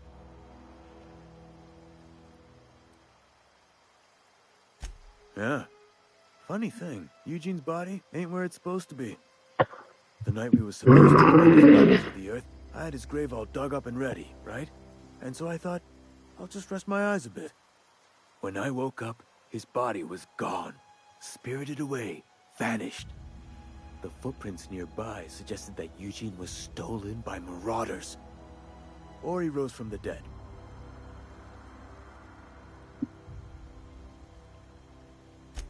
Let me know if you find anything. Yeah?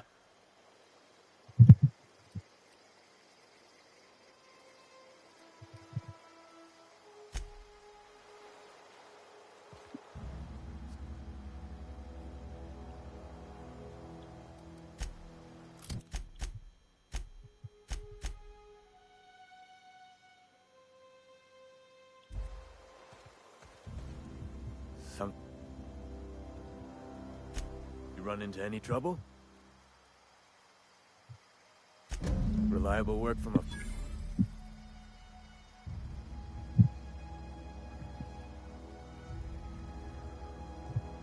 And I'll buy you a drink sometime. Oh, suppose you've earned it. One good turn deserves another.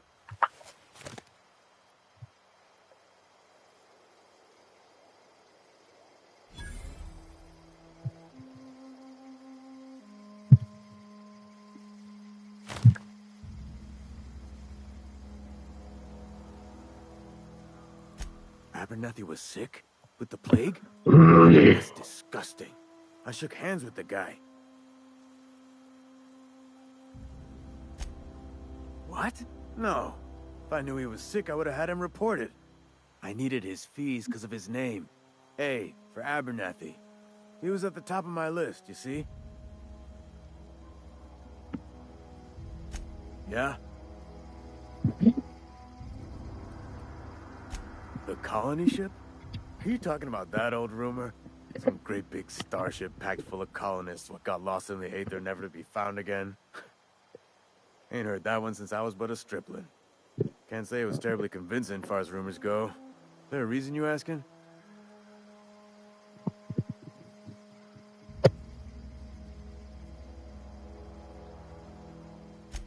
Hope's just a rumor, friend. Ancient rumor at that. Maybe you've been out in the sun too long.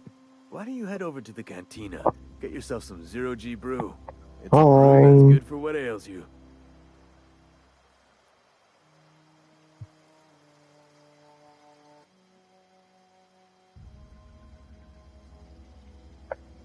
How was your day?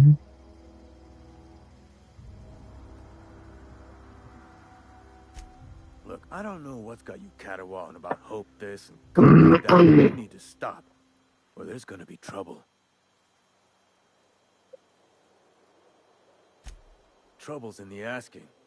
Or don't much care for folk running their mouths, spreading hoaxes and the like. Frankly, neither do I.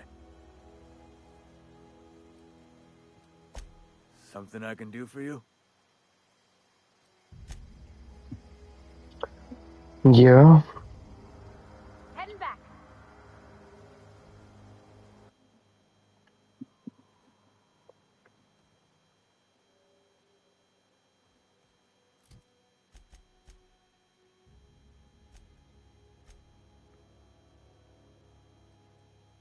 Holy shit.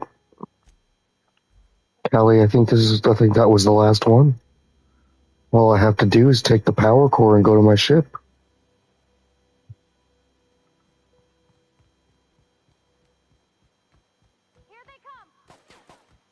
Oh, why are they shooting me? Why are they shooting me?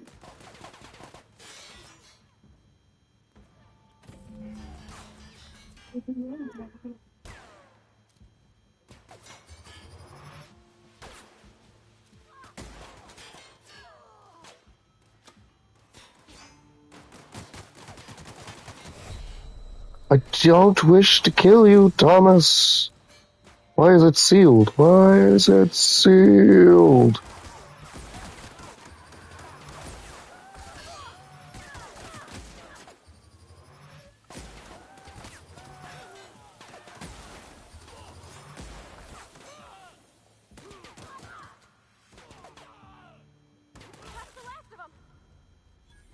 Parvati, you just shot Thomas in the face. I thought he was your friend.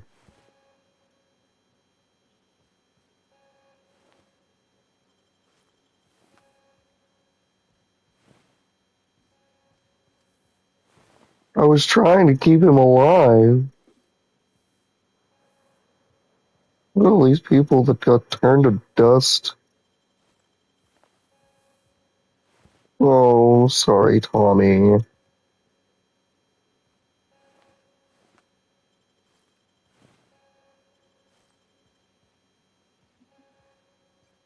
Yep.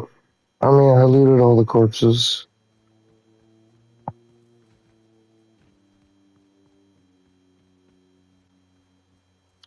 Oh, fair enough. Well, I guess it doesn't matter if I steal all their shit now, because they're all dead.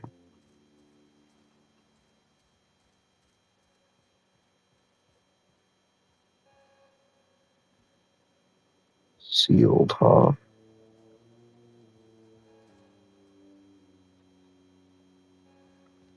Hmm.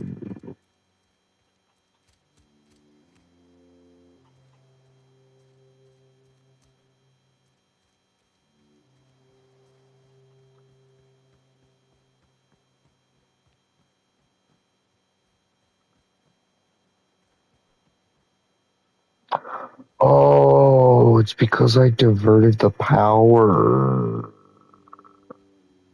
Makes sense.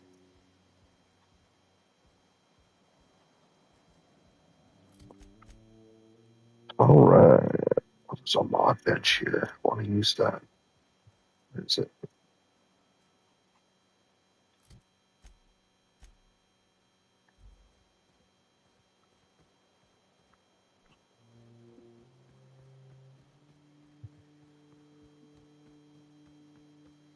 Oh, you're hearing it double.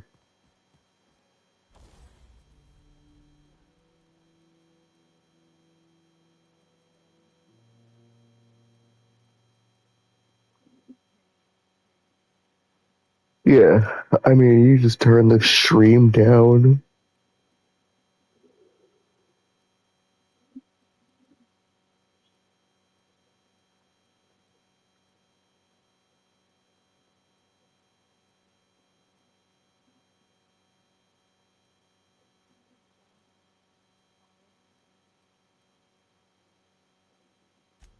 Hmm.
I get to return to Ada.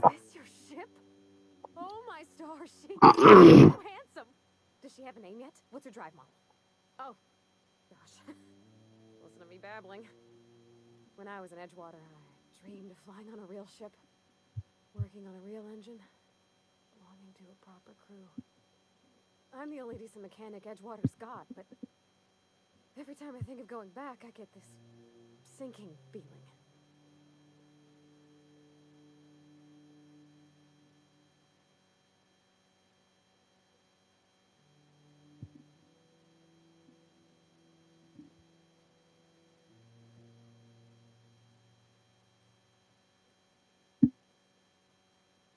Well, it's kind of you to say that. And you're right. I wasn't happy. I want to ask you something, and you can say no. But can I come with you? I could tend to your engine. I know my G-valves for my catalyzers, and I can keep your ship singing. And if you ever need a pair of eyes watching your back, I can do that too. What do you think?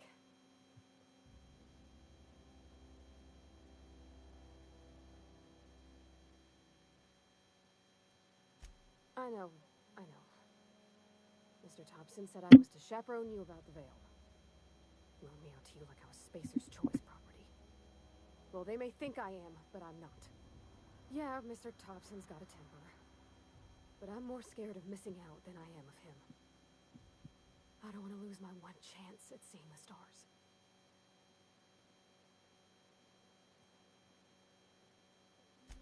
Yeah, I've been thinking about that.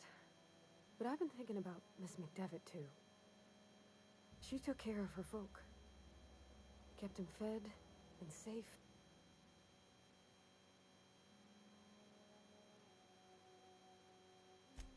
I'm still trying to guess at your intentions.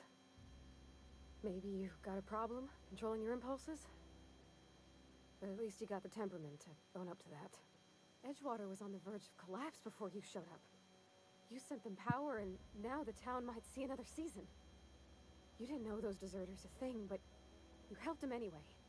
Made sure they had a home to come back to. You ain't exactly a stranger anymore. You done some kindness hereabouts. I wouldn't mind following somebody like that.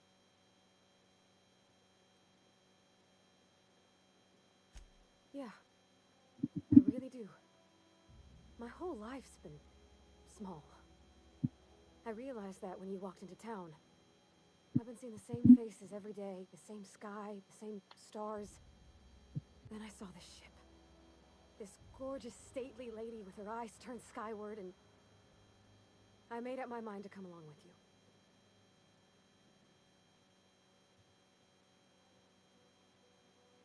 How shitty of a person would you have to be to tell Parvati, I'm not interested, Parvati. Goodbye. Like, come on, who would ever pick that? I mean, thanks. You won't regret this, mister. Captain. I can call you Captain now. I got a captain. She's so cute. I can call you Captain now. I got a captain. I fucking love Parvati. I would romance the crap out of her if I had the option, but she is the gay. What can I do for you, Captain? Do you know how to install a power regulator? Outstanding, Captain. Your aptitude for engineering will prove invaluable in the event of another catastrophe. Our engine room is located behind you. Captain, I have detected that Edgewater's power supply is now optimal. I applaud your willingness to invest your time in the local community.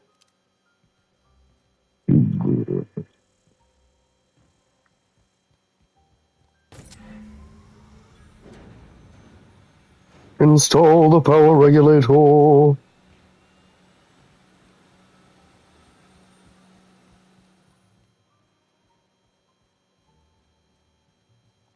Something you need?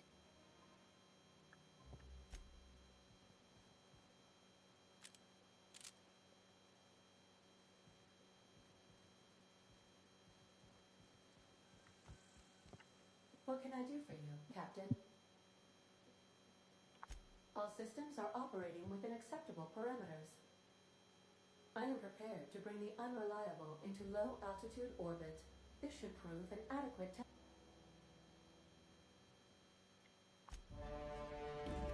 Oh, cutscene.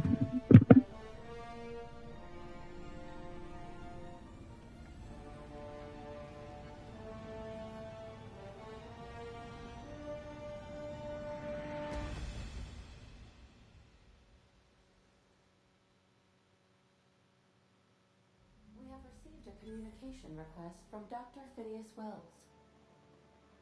That was it. That was the cutscene. Aha, there you are, hale and hearty, and captain of your own ship. I see you're putting the Unreliable to good use. Shame about her former captain. Horrible way to die. How are you feeling, by the way? I lost track of you in that cave back there. Experiencing any, unnatural drippage? Perfectly normal side effect of thawing, I assure you.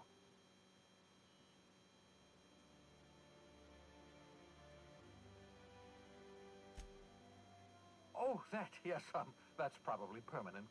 I wouldn't worry about it, though. I'm sure you're fine.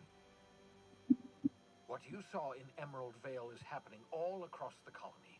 Food shortages, lack of supplies, and basic necessities.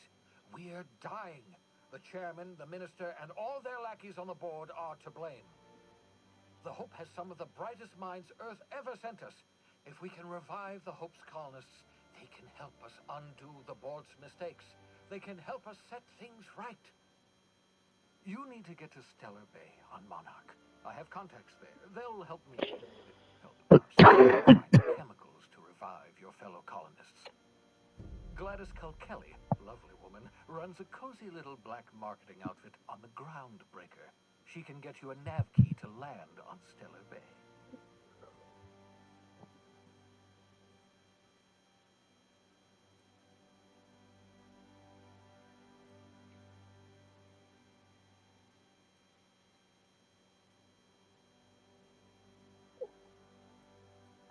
Without a skip drive, good luck. You'll be dead before you make it to the nearest star.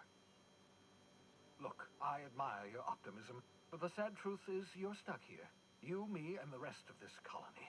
We're all skating precariously around the edge of oblivion together. None of us are leaving Halcyon alive, so we may as well make it a better place, and we can start by reviving the Hope. Captains don't fly their own ships, you see. Your navigation terminal handles the, navigation. Think of a nav key as a set of flight instructions. The board's been confiscating nav keys for Stellar Bay, so we must rely on unconventional means of acquisition. Hence, Miss Gladys Culkelly. Gladys and I have been doing business for years. Her smuggling credentials are unimpeachable. If anyone can get you a key to Monarch, it's her.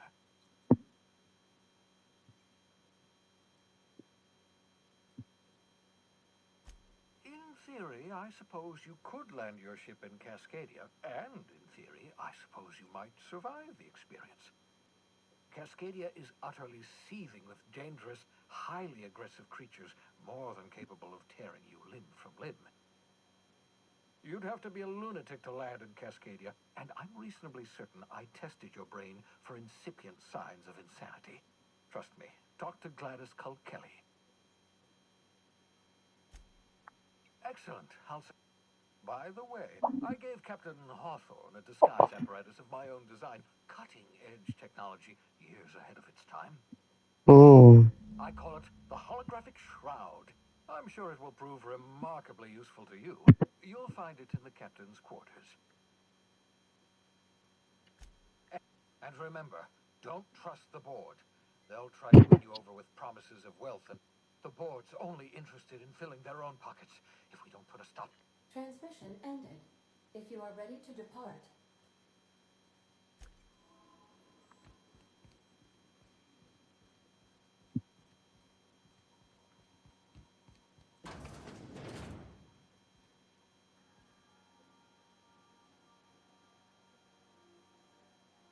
Would you like a reminder on when your next shower?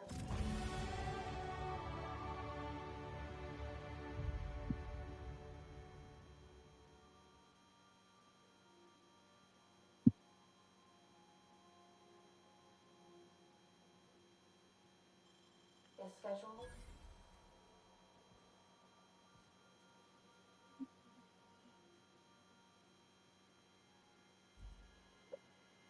I believe it did, yes.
Alright, give me 1 sec. I gotta pee. I'll be right back.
I'm back. Okay.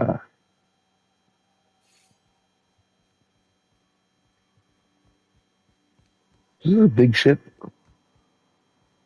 What is this?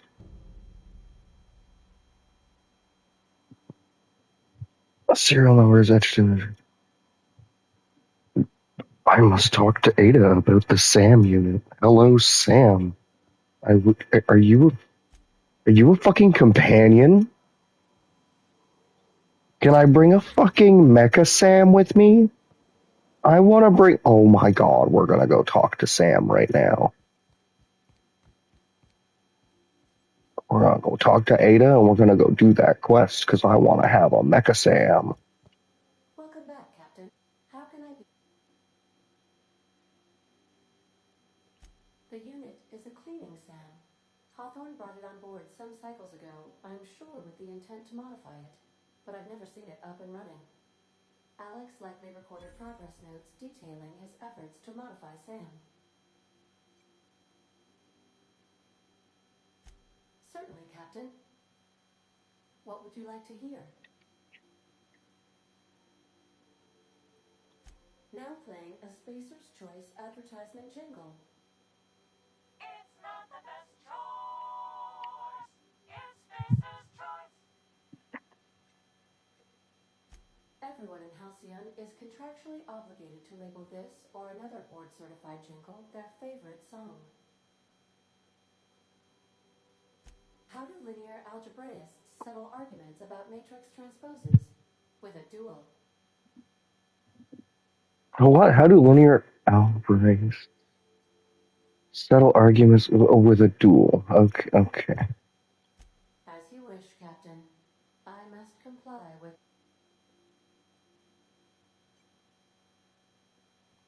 I have lots of minutes. Many minutes. Unlimited minutes, perhaps providing an unlimited. Power source. I can function indefinitely. I prefer to think of it as being in a state of slumber, perhaps for an indefinite duration of time. Do you think that is what it's like for the colonists on A Lost Hope? When I simulate myself in such a scenario, I do not find it to be desirable. I think my self-preservation protocols incline me to desire the alternative. Traveling the system with you, Captain. Aw.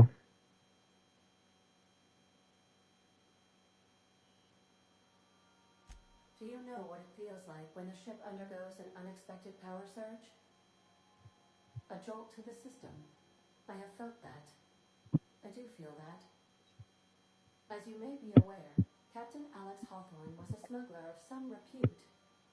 I failed to predict the likely outcome of his reckless behavioral patterns. I should have predicted that. In our travels together, Alex liked to pass time by, as he called it, tinkering to improve my design.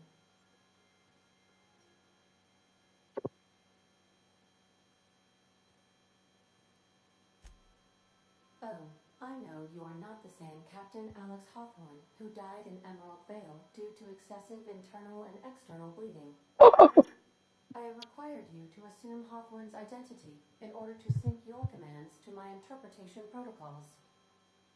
I've since registered you as the captain of the Unreliable. You're welcome to continue lying about your identity if you wish, but I know the truth.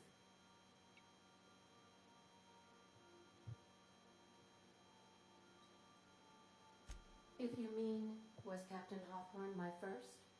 Yes, he was.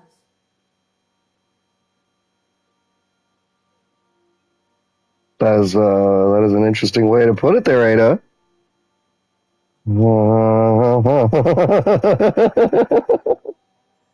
And she does sound like she liked Captain Hawthorne quite a lot.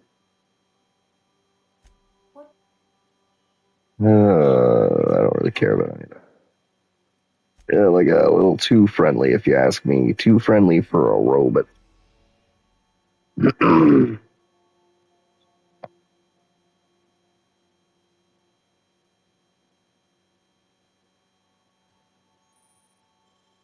Yeah, I see that. It's the system map. Cool.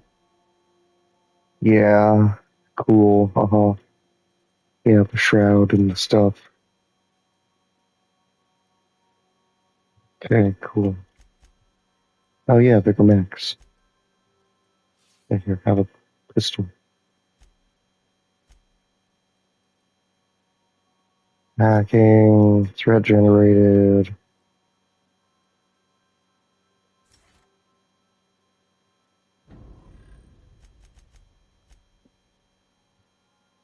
Oh, that's right, I have a level one.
Okay, my next level needs to go into that.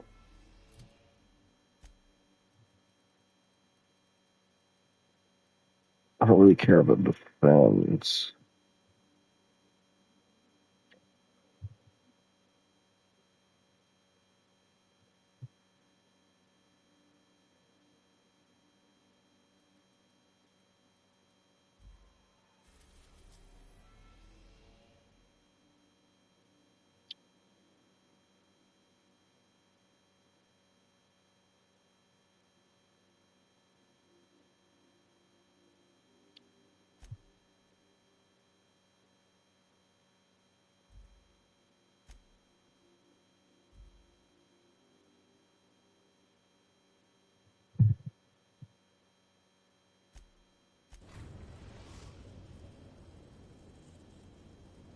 We've arrived at the groundbreaker. Can we talk? Oh, hi, Parvati. What would you like? Hey, Captain. Groundbreaker's got a real good engineer. A lady named Junlei Tennyson.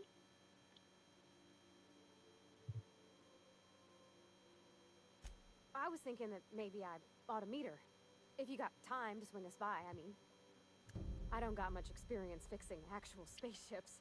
I bet you a can of Borston beans she could teach me all manner of stuff.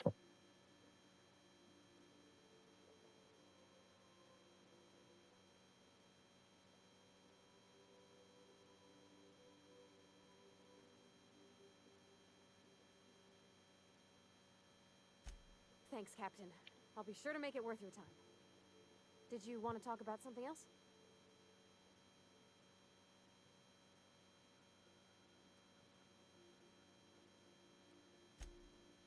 Mostly, yeah. I lived in the maintenance office near all my life. Mr. Thompson never let me forget how funny that was. He meant funny as in odd. It's not normal for anyone to do as their parents. You take a vocational test. That decides your future and your career. When I tested out for maintenance, everyone figured it was on account of my dad. They were real unhappy with us.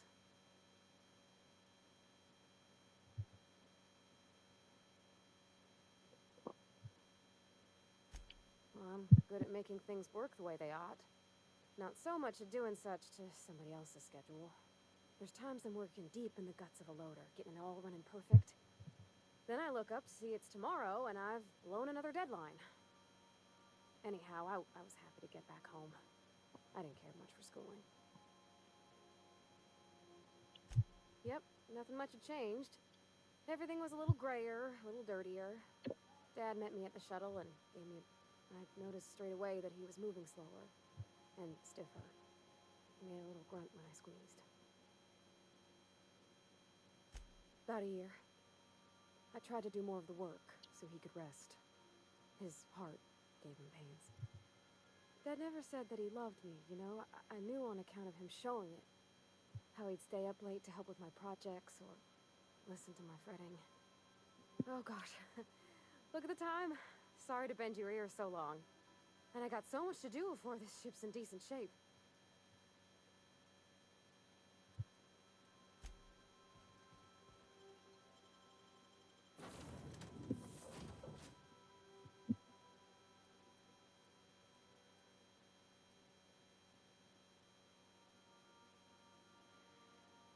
I can take 2 people with me. Ooh.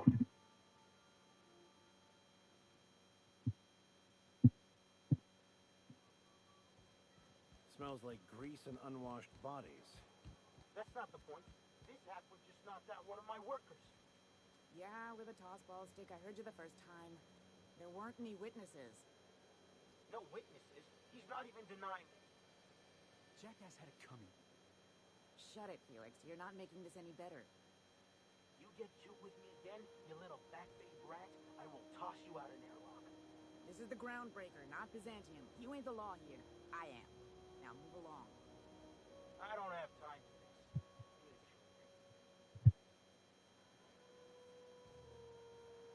Going for a stroll around the docking base? Sure was. Got a knack for upsetting the board and the Mardettes all at once. Between you and me, I was hoping they'd come to fisticuffs.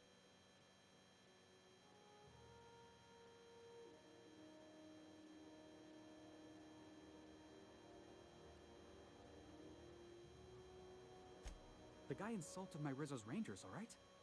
You can't just insult my Rangers and expect to get away with it. So, of course, I decked him with a tossball stick. I mean, what am I? Some kind of fair-weather fan?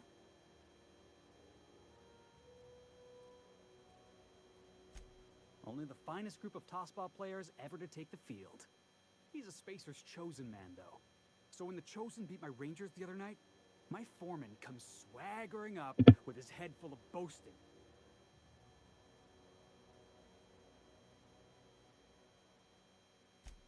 That's when I broadsided him with a tossball stick. Yeah. Look, this was a long time coming. Guy thinks he can push me around because he's some sky-high foreman, and I'm just a back bay's dock worker. Well, former dock worker. Guess I just tendered my resignation.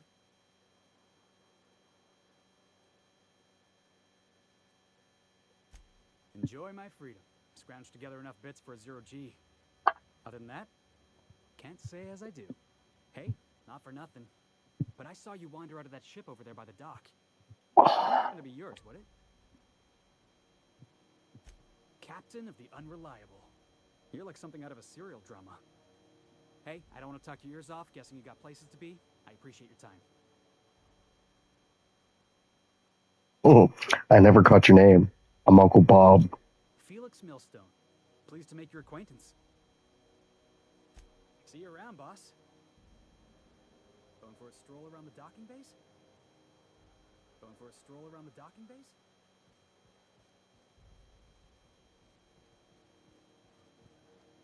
Just arrived? Head over to Customs. Wheeler needs to process you. Customs and inspection, right this way. Identification, please.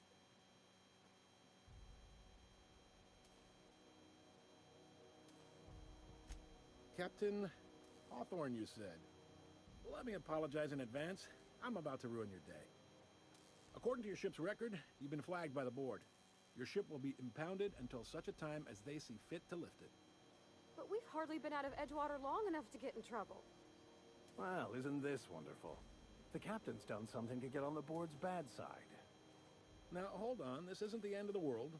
Probably.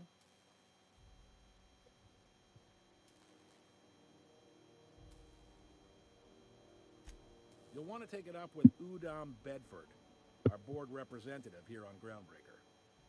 His office is located along the starboard wall of the promenade. Shines like a Byzantium commode. You can't miss it. Access to that information is above my pay grade, and I've turned down 3 promotions, so it stays that way. I shouldn't be mentioning it, but what the hell? This here, impounding your ship, doesn't happen much. The board knows we don't take kindly to their interfering in our operations. If I had to take a guess as to why, you must have riled up someone important. Not gonna lie, you're in a pickle. But Udom's an interesting guy. Might be y'all could come to accords if you play your cards right. Huh. Records show this ain't the first time your ship's been impounded. Seems to get cleared up pretty quick.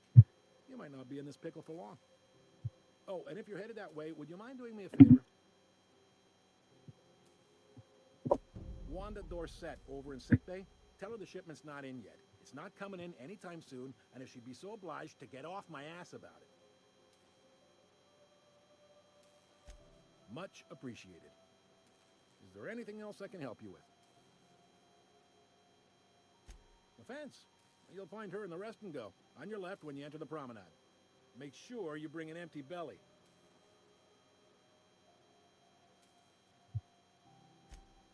Maybe.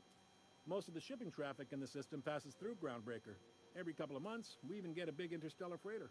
Two biggest operations are the board, that is, Halcyon Holdings and Sublight Salvage. But there are independent operators around the promenade deck. Most of those jobs are going to take you off station, though.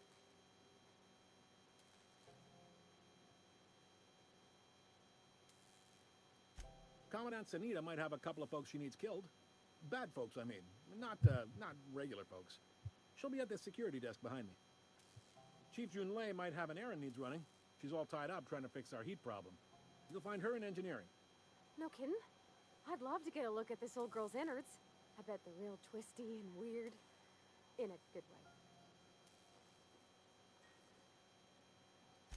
If you're thinking to make a career here, don't waste your time.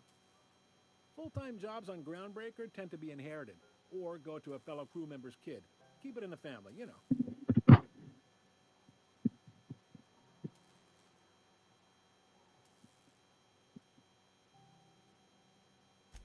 All right.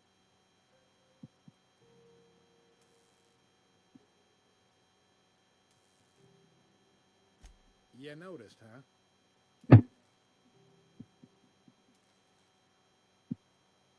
What can I say? We're passionate folks, and the board can't abide that independent spirit, especially not when it might impact their bottom line. All their interstellar freighters come through us, and we skim a few bits off the top in manifest processing fees with every one. Folks around here will bluster that the board hates our freedom, but really, they know we can stop their out-system shipments anytime we like, and that terrifies them.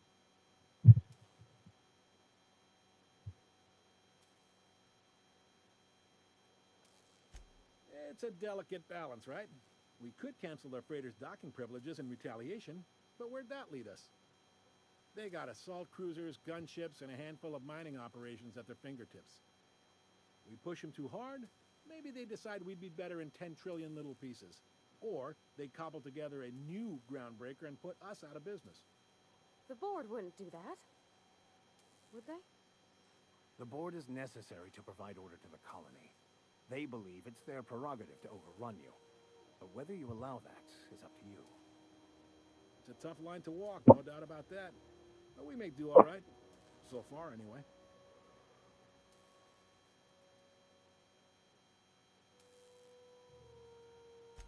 Be seeing you.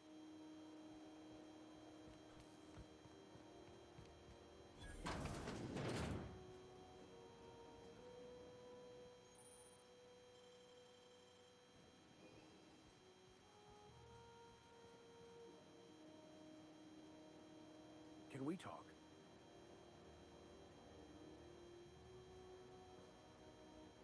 Captain, if I could trouble you for a moment of your time, while we're on the Groundbreaker, I may have an idea for how we could find a translator. I've been thinking on that. There's a former infamous philosopher scholar who fled Terra 2 some years ago. He's an expert on Bakonu. He's also who told me of the journal's presence in Emerald Vale. If anyone in this colony could translate that book, it would be him. That's a good question. Fortunately, we're in the perfect place to start. This is where I'd go if I wanted to get off Terra 2.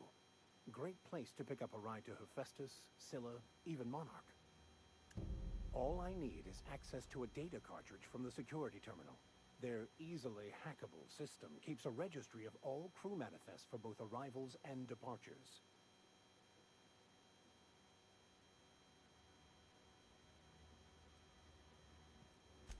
I'll comb the last 6 months of departure manifests to track the Philosophist's off-world destination. Thank you, Captain.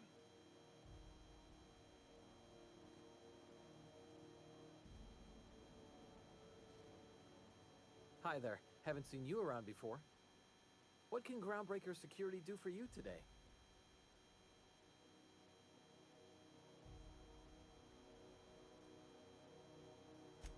We can't just let anyone walk in here. I wouldn't be, well, it's not we just don't. Maybe if you clear an open bounty and get in good with Commandant Sunita, or help Chief Tennyson fix this heat, that might warrant a thank you tour or something.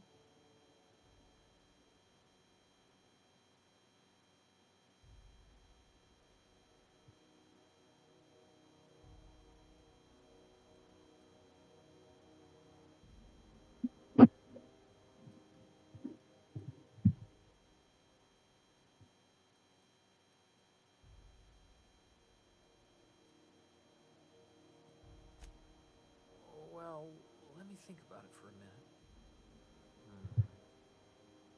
No? You don't sound awfully sure of that. We got a lot of rules to follow. Hard to remember them all sometimes.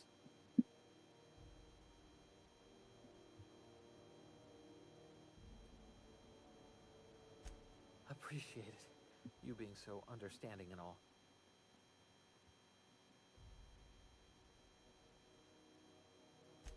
That'd be awful weird. On account of you should be locked up back here too then.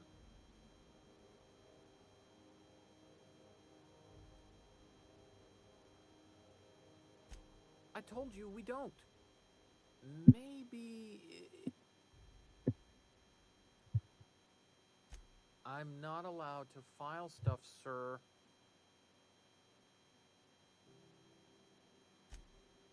Oh, right. Okay. Mind you don't touch nothing. Fees or no, the other Mardettes won't take it kindly. This is it. Security. I can check the departures registry to find out which crew the Scholar shipped in and out with.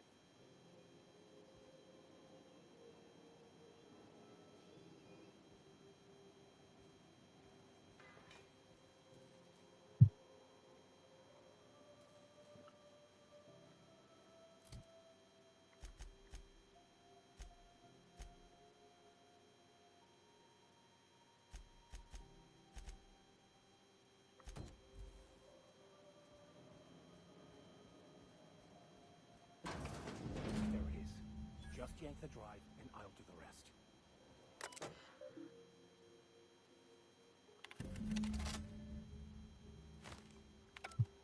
Now that we have the data cartridge, I can finally find out where that Scholar I'm looking for ended up.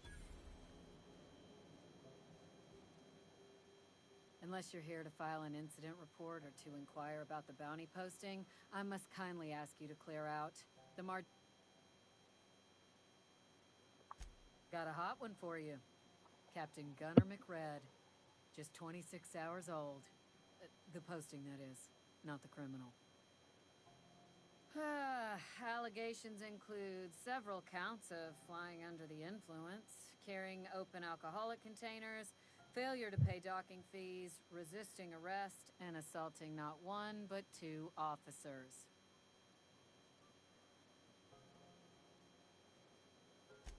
Swerving in the air was more like it. Then he crashed hard into the dock and tumbled out of his ship and fled on foot. Spilled Rizzo's Violet Spectrum vodka all over Officer Hartley. An affront of its own, considering none of us are approved for anything higher than green spectrum.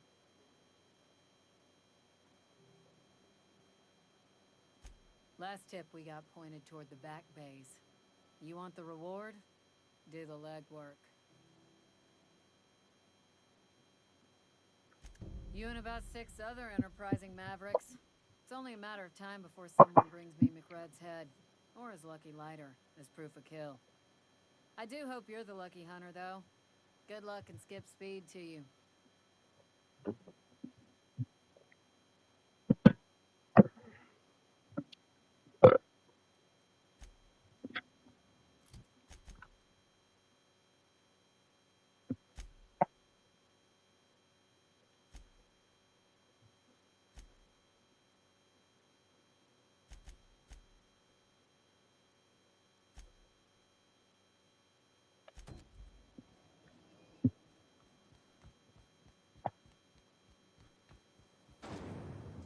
Try not to be distracted by the glare of the adverts. Lots of unsavory types about. Sorry about the heat. Chief Tennyson will get the radiators fixed soon. course, this heat sure makes a zero-G brew extra refreshing. It's an ale that's good for what ails you. Oh, and it's not the best choice. It's Spacer's Choice. Taste the freedom. A lot of slogans to keep track of. Sometimes I forget.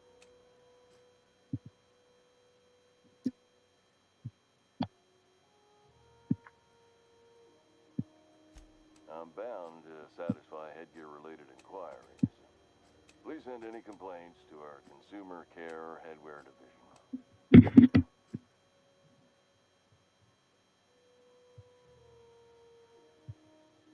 Oh, I'm having a stellar day. Not just because I'm legally obligated to say so. Almost as stellar as Spacer's Choice is affordable.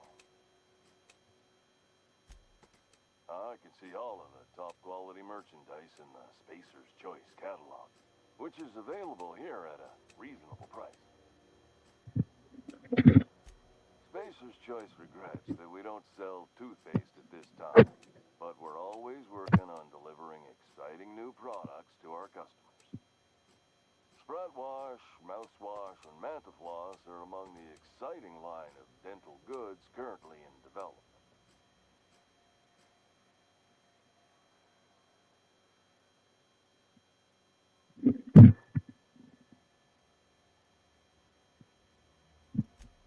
You would never ask if you knew what it's like in here. I mean, why, anyone can be a Spacer's Choice Consumer Relations Choice Specialist. Just keep your nose clean and aim for the moon.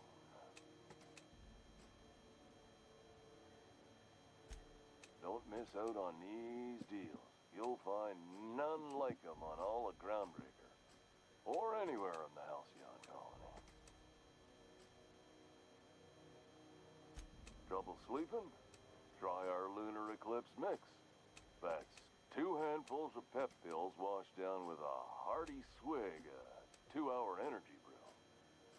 The blast will send you through the stratosphere, and the crash will knock you out cold, guaranteed.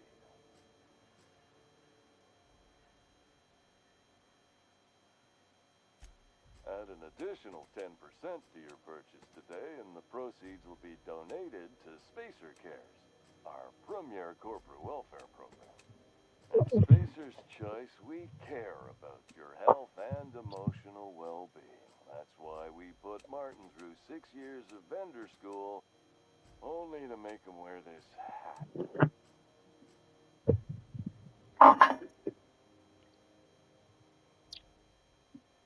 Even if my contract didn't forbid it, I think it's part of me now.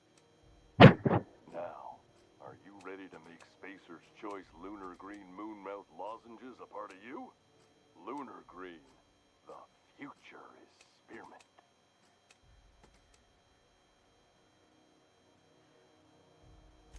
Damn it. No slogan for that one. Look, this hat, my job, it may not seem like much to a brave space captain, but they're all that I have. If there are self-made purgatories, then we all have to live in them.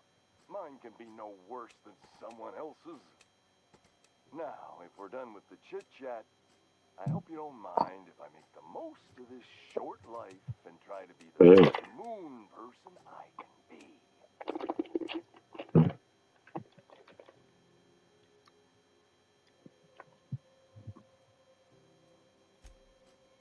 It's fine. I should be stronger than this. Thanks for taking an interest.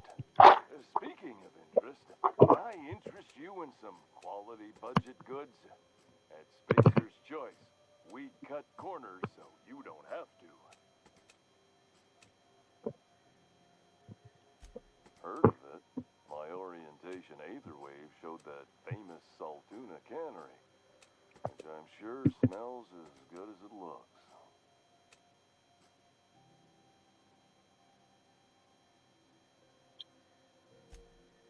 That's true.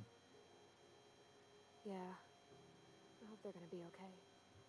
That's a spacer's choice beer. Take what you have, polish it up, and make the best of it. So, what can I get you? Some soap? Everyone loves soap.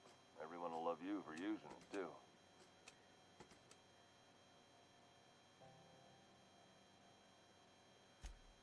Have a look.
What, the Moon Man mask?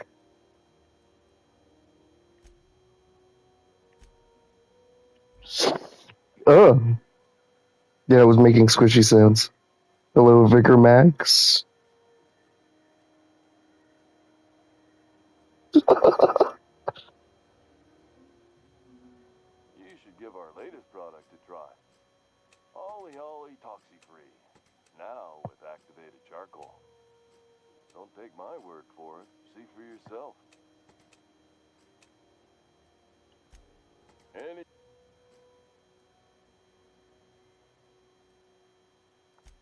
Have a look.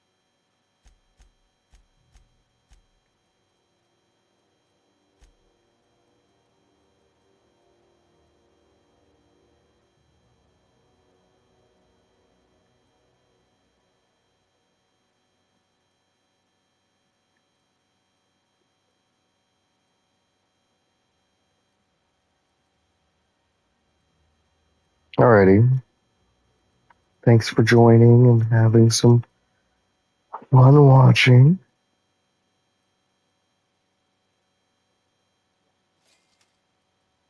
Yeah, for sure.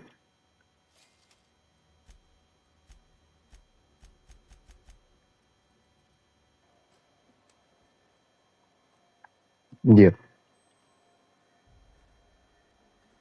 Bye. Have a good one.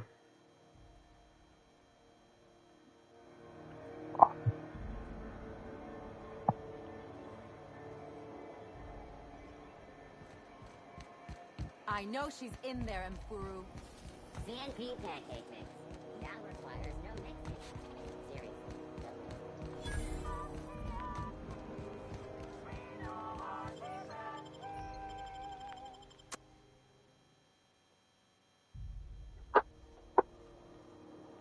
Who the... Hey, McRed, were you expecting any company? A neighbor from above approaches our realm.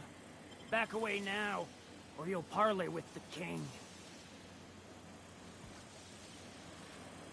Look at this ripe piece of meat just sizzling on the grill. Yum, yum. Time to feed the flames. Is this what carbon monoxide poisoning looks like? I don't think this deck is too well ventilated. Speaking for myself, Captain, I am not of a mind to be murdered by a psychopath who plays with fire. You came with the crew. Welcome. We got plenty of space to spread out, but only room for one captain.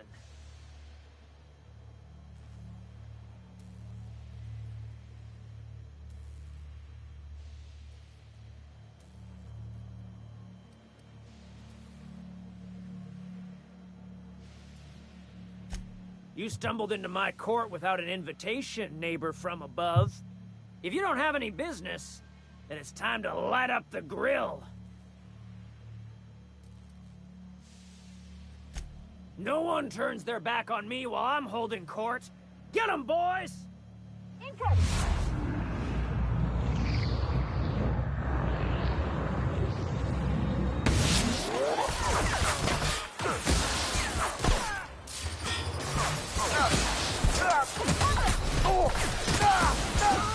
God damn.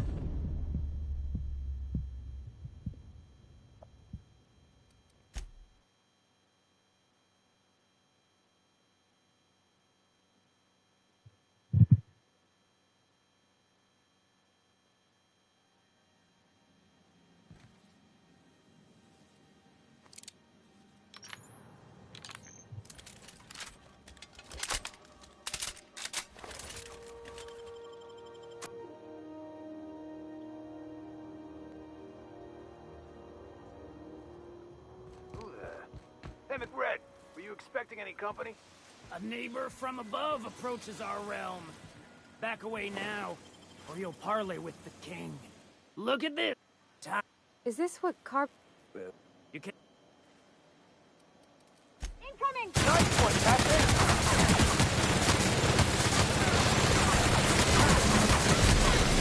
Careful, you're wounded!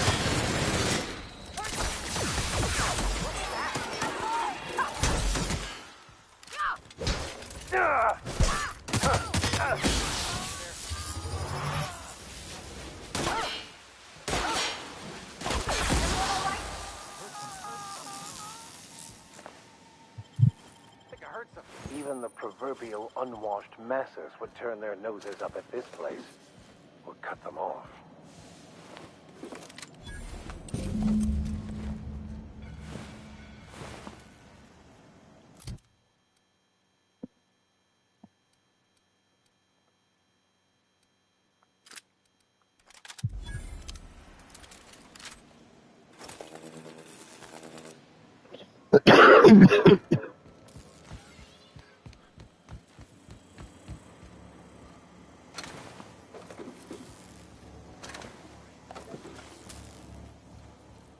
Got another toy.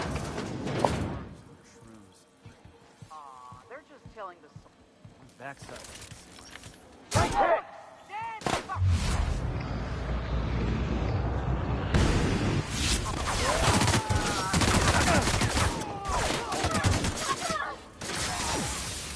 Performing an aerial beam now. Did I hear something? That's one down!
10p pancake mix.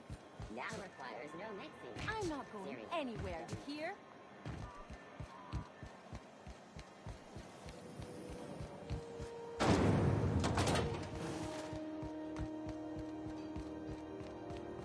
How goes the hunt? I've been ruminating on it, and I decided, if you ain't killed McRed yet, I want you to hurt him a little before you... Nothing excessive, mind you, but the scoundrel deserves a light beating at least before he...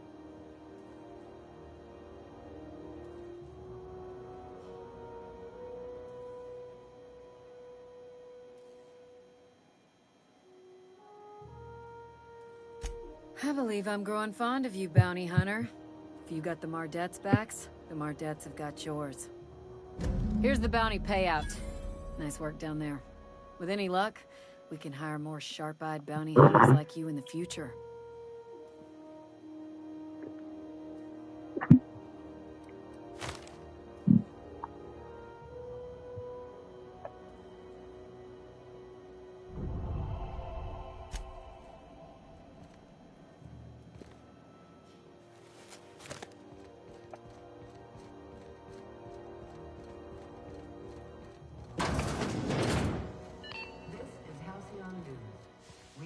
Your regularly scheduled advertisement for the following story.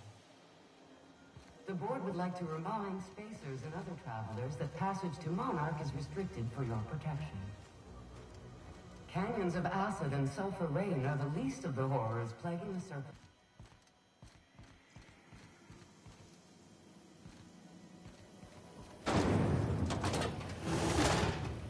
Rizzo's mock apple cider. A hard cider for a hard life.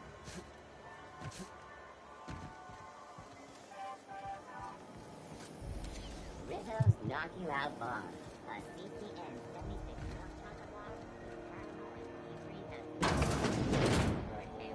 Can we rent an upstairs room?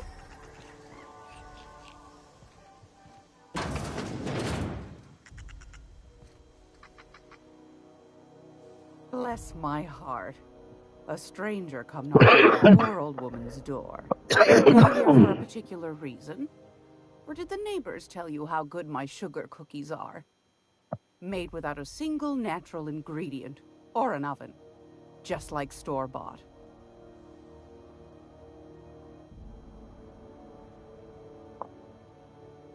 Those have been the height of illegality since Stellar Bay turned their noses up at the board. You and I could be thrown to the void just for discussing such a transaction. Lucky for us, Groundbreaker's a free port. We're outside of the board's control. For the time being, at least. Now, I only have the one nav key. And they're hard to come by these days. It won't be cheap. If you find yourself lacking in the bits, I might have an opportunity you'd be interested in.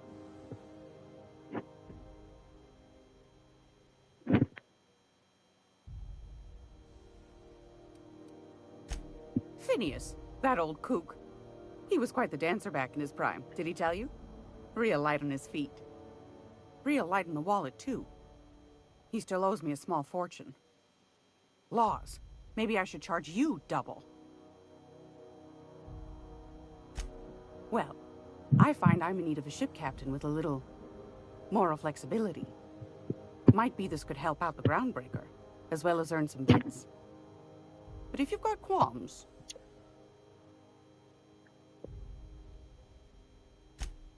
Do you know Edna, over in engineering? Sweet as a pea, that one. On occasion, she'll pass along transmission. She sent me a recording of a distress signal she'd scraped from the Groundbreaker's commer. Curious thing is, it came from an outpost called Roseway. And Auntie Cleo abandoned that place years. You've got an ear for intrigue and a nose for bits. I like that. Here's a copy of the SOS recording, complete with the coordinate. If you should find his secret worth selling, might be I could find a buyer. Corporate bigwigs will pay top bit for inside information on their competitors. The more we got the corps fighting each other, the less time they got to meddle. Don't forget to come find old Gladys when you're done. Won a charming copper kettle off that girl who runs the pub. She's a fierce arm wrestler, but she's no match for your pal Gladys.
Hey, give me 1 second. I'm so sorry. You are fucking loud.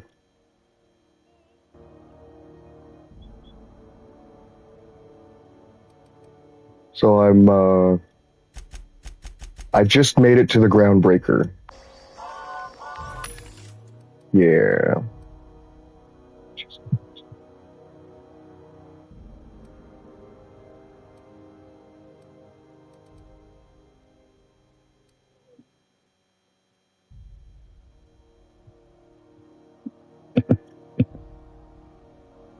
There's nobody else in the chat. Yes, you would be speaking with I.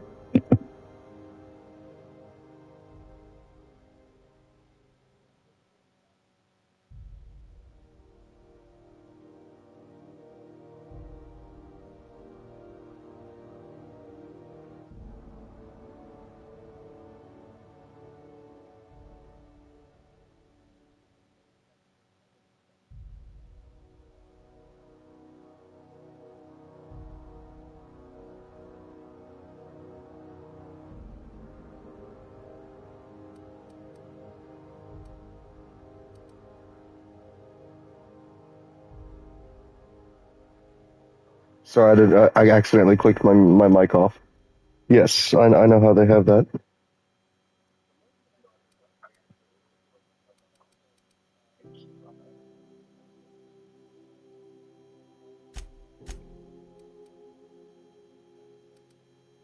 Correct.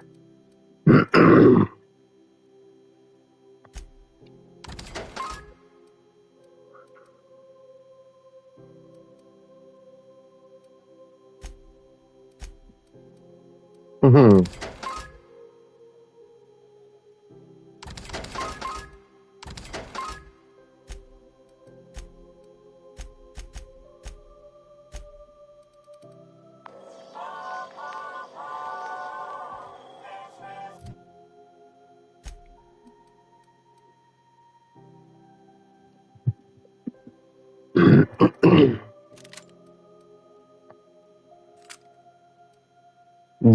Yeah.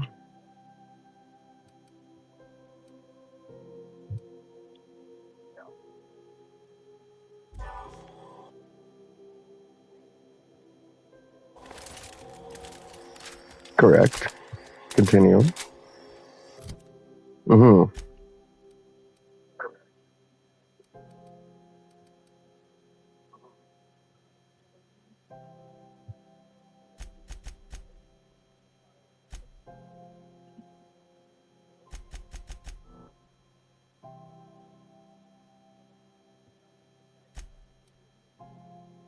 Good Lord.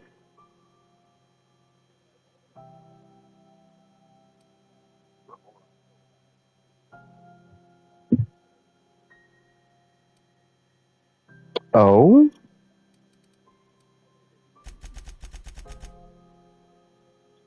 Oh, yeah, that's fair. Uh-huh.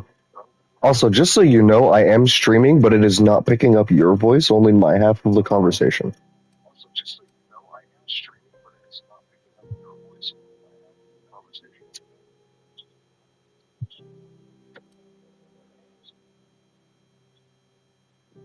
Interesting.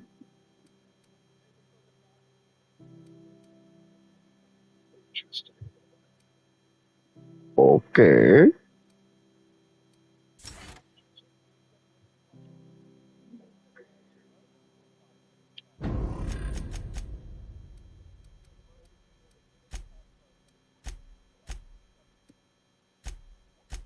Oh, my lord.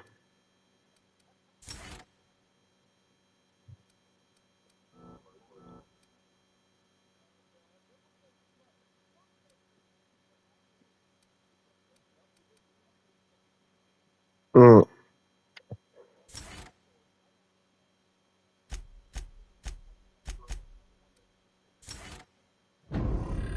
yeah.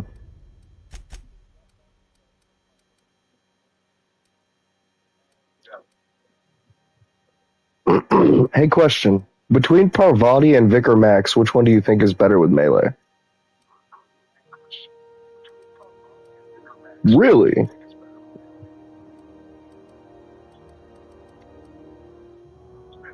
I mean, yeah, but she's not using that hammer anymore. I've given her a shock stick.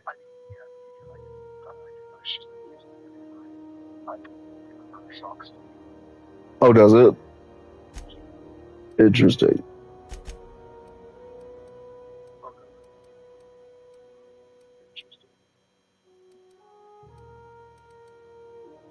I'm not even gonna lie, I don't even have the ability to use hero power, like the powers yet.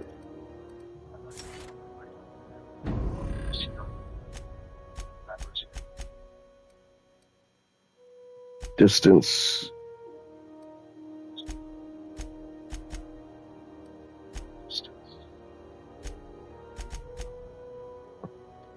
Yeah, he's a fucking priest who, for some reason, has... It just makes no sense. I have my Vicar Max wearing the moon helmet.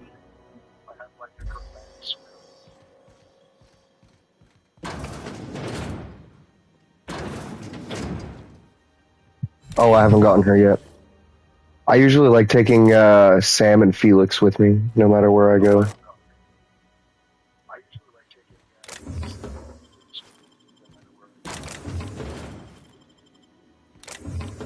Yeah, Sam. Sam's the SAM unit.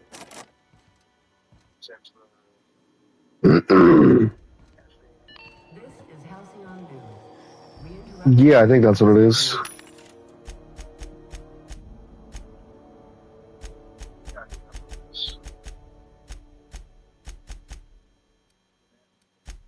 Okay, pretty much. Rizzo's.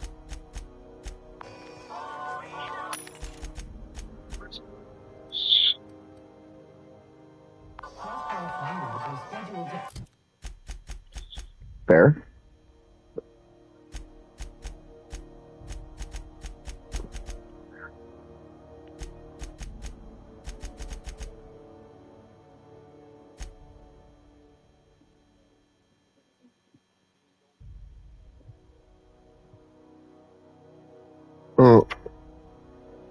Okay, so you know how you were talking about the deserters and how you were how like you know we send them all back and that we basically don't really have much of a choice but to kill what's her face, right?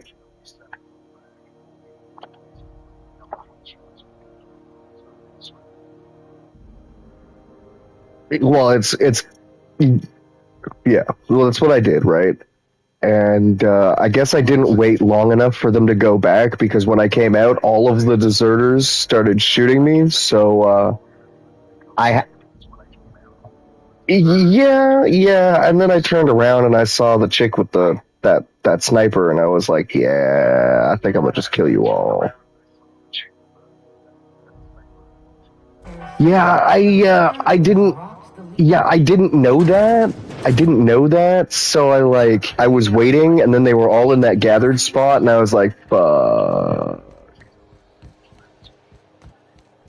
Go back to Byzantium, you gold-plated bastard. Ah, the board. Ah, yes. Oh, this guy has a marvelous mustache. Hello, Udom Bedford.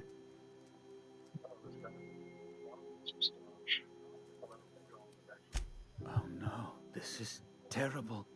My dear friend, what devilry is this? In whose miserable fever dream am I trapped?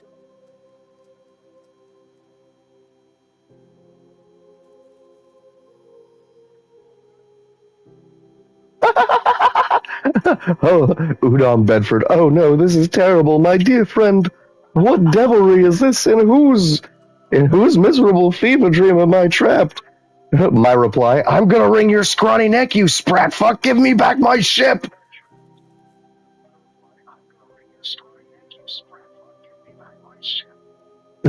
Literally, I'm going to wring your neck, you scrawny. I'm gonna wring your scrawny neck, you sprat fuck. Give me back my ship.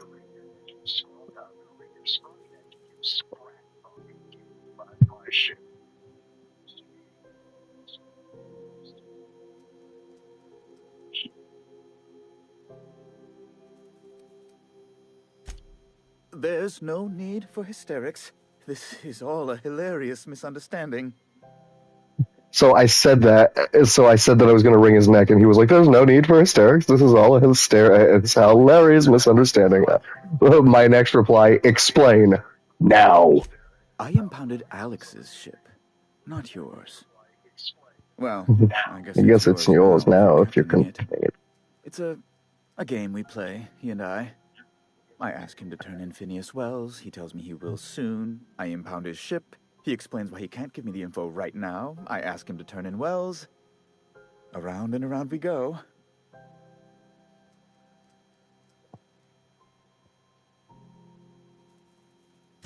Right.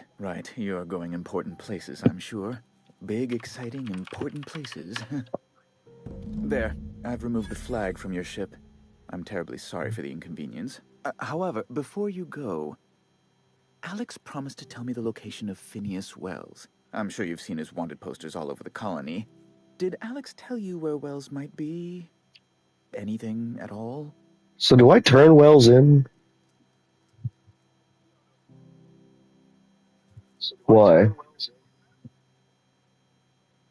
Oh, is it actually?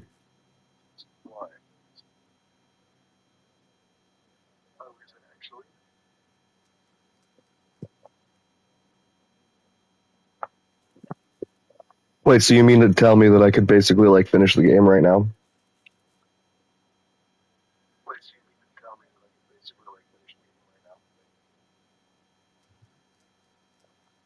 Huh.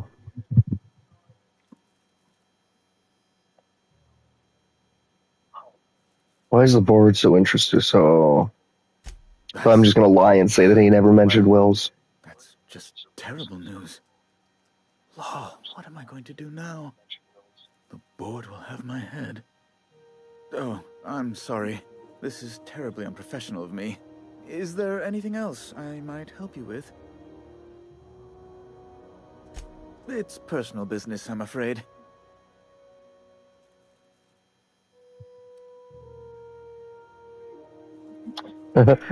So, Phineas, what you doing? Nothing, Ferb.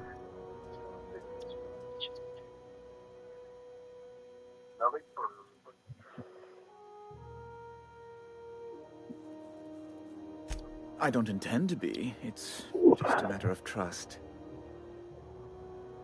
Information on the whereabouts of Phineas Wells would go a long way. It's, well...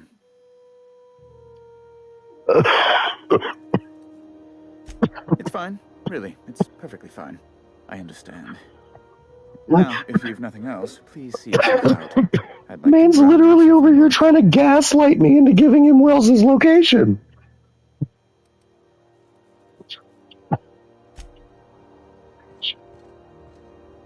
Okay.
I know she's in there. You can't keep me out of there. Please don't make a scene, Dr. Fenhill. I am not making a scene.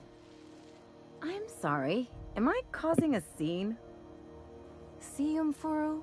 We could have avoided all this unpleasantness if you just let me talk to Jessie in the first place.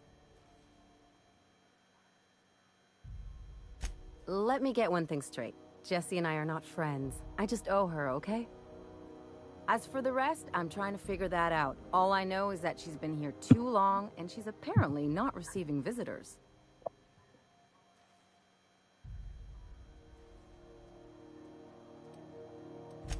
Be my guest. If you know something I don't about dealing with hospital bureaucracy...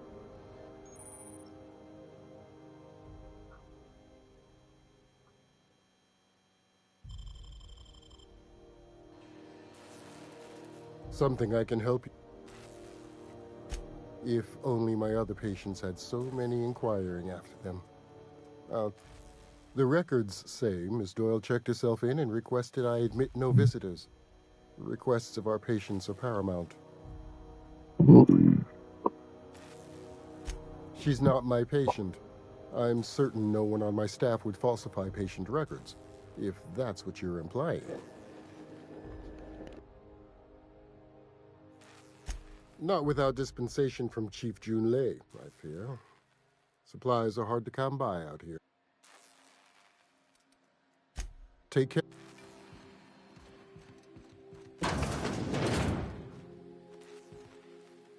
Can't say I've seen you before. If you're here to better yourself, you'll have to wait. We're having a spot of trouble with our deliveries.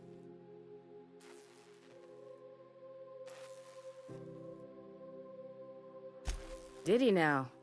The mouth on that man. I swear his late mother'd be ashamed. He must be referring to Irion. I'm sure the fool's gotten himself into... I'm beginning to wonder if I'm ever gonna get my service mechanic.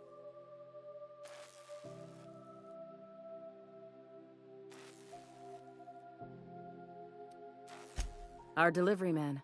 A brave idiot with a penchant for getting himself delayed. Sometimes by dates, usually by bandits. I'd be grateful if you'd spare the time. We need his... Last he told me, he was taking a shortcut by Scylla, an asteroid in the Charybdis cluster. That's where I'd start.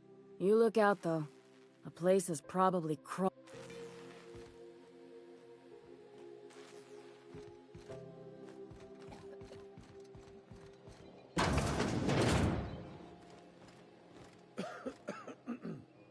No problem. I'll head over.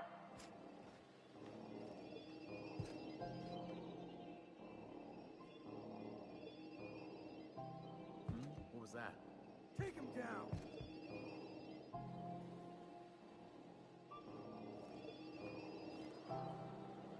Incoming!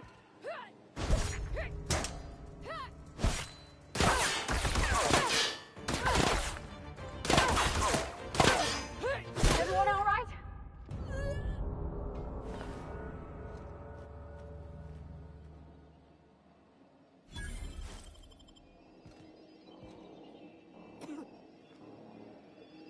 What? What was that? Attack! Marty! Incoming!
Good luck getting to Jessie, and better luck if you do. She's a real piece of work.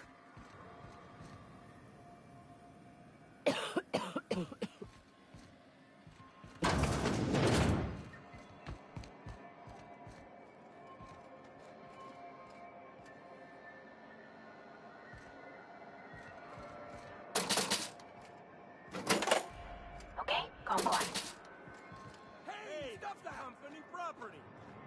What do you think you're doing?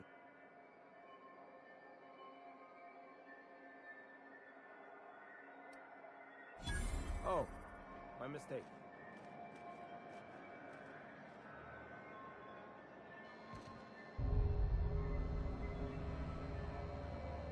What can I do for you? Need some Adreno? Don't take my word for it. See for yourself. Have a look.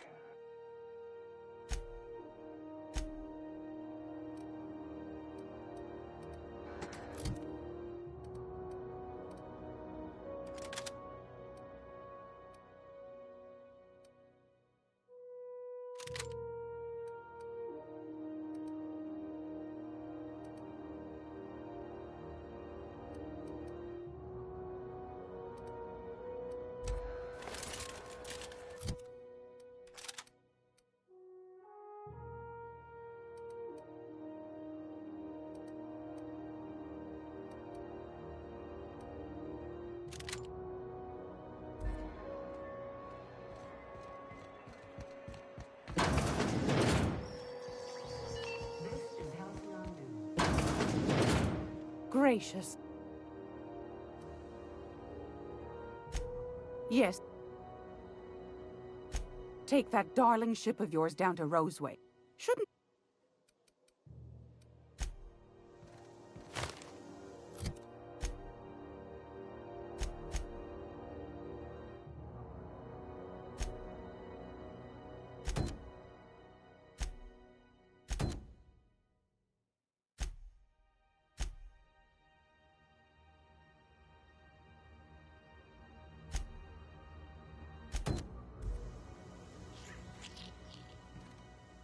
Got it. His name is Reginald Cheney, and he joined a sublight salvage crew. Only he's not listed on the return manifest. Must have made landfall somewhere he wasn't supposed to. Ah, yes. Here. There's a domicile on Monarch in Fallbrook, rented to the same bit card he used to buy his seat on the salvage ship. I should have guessed. What better place to lay low if you wish to avoid the...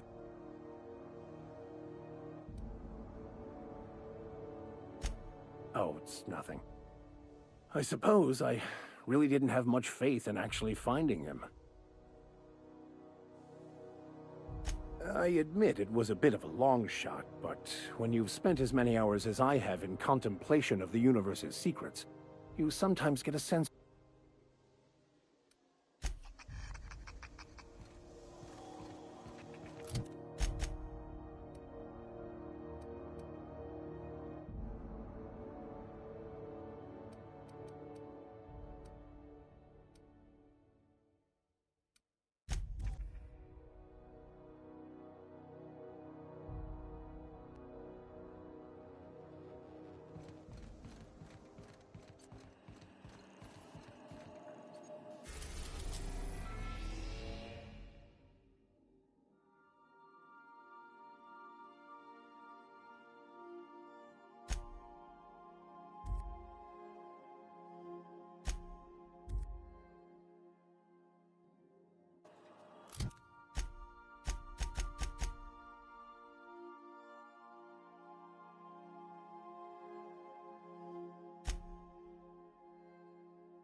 Destination reached. Scylla.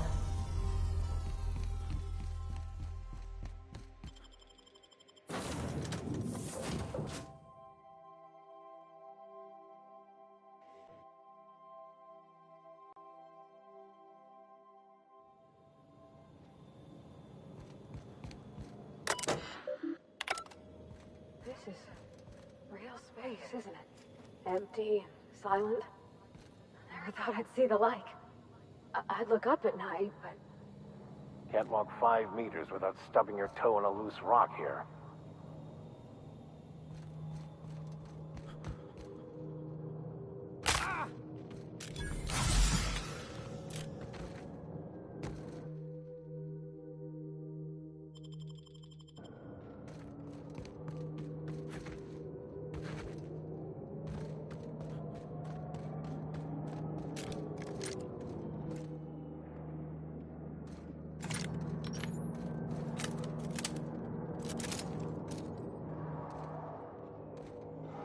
Go! Show them how it's done!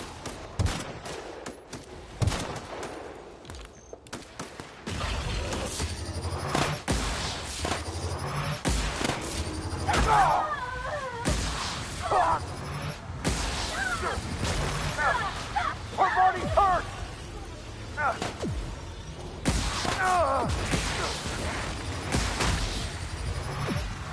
They were destined to die!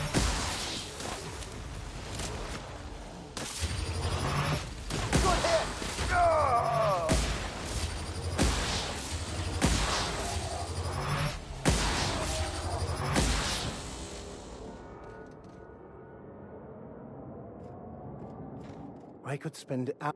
So, tell me what...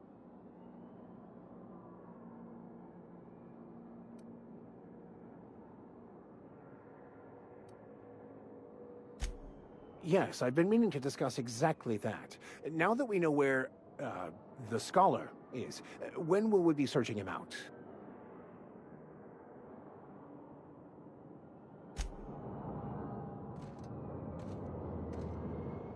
Where are we headed?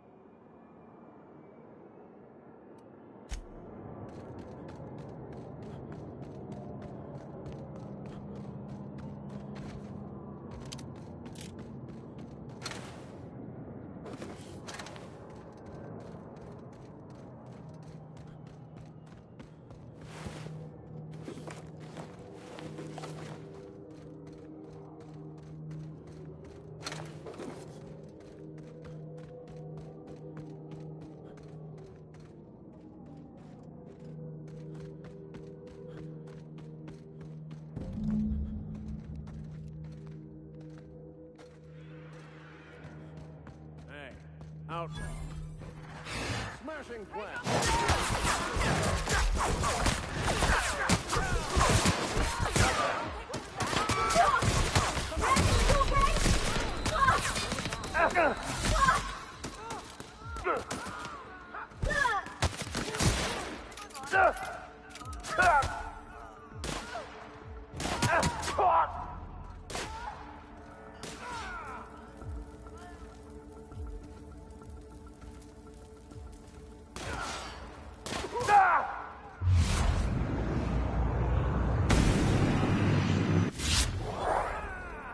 Well done. We're still alive.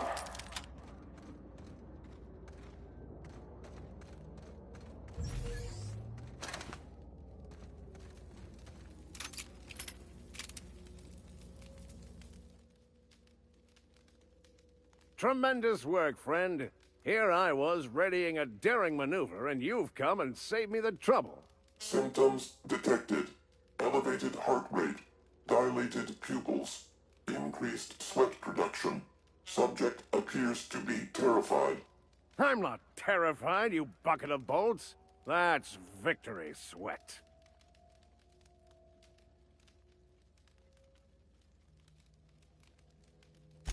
The one and only.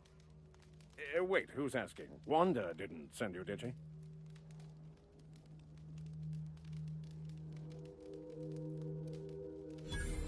I wager she told you to say that, the sly old bird.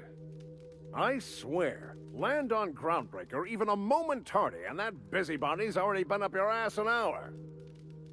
You tell her these automechs are coming, and sending a hired stooge to rescue me from certain peril only furthers my delay. No offense.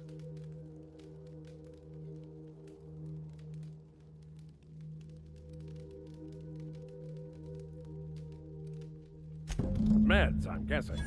Pirates love bits, and unlabeled meds are worth a bundle.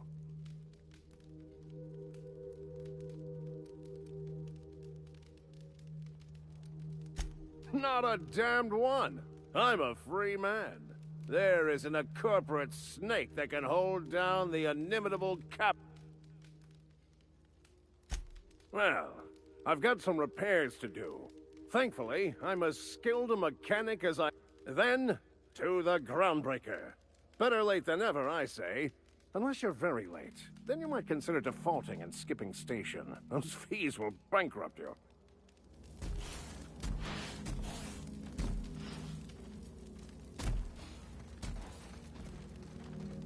You saved me the cost of ammunition. Thanks, pal.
Now arriving at Phineas'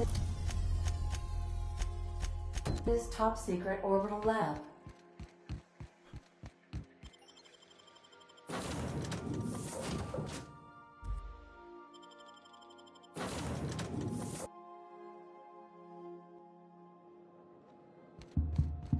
Hello? Can you hear me? Does this work? Oh, damn it, blast, that's loud.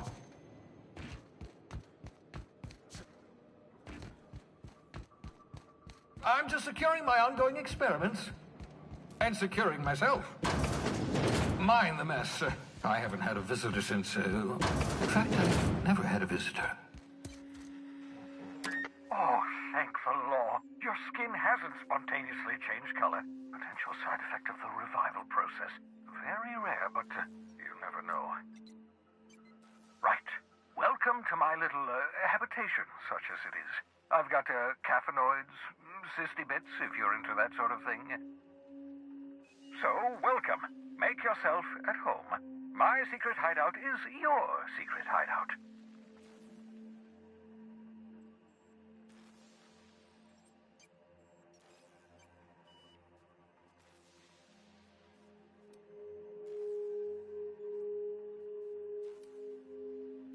The one I gave you before your pod landed? Ruined, beyond repair. Impossible to find replacement parts. That's Halcyon Manufacturing for you. Don't worry about it. I'm reasonably certain you're not going to spontaneously expire. No need to monitor your recovery.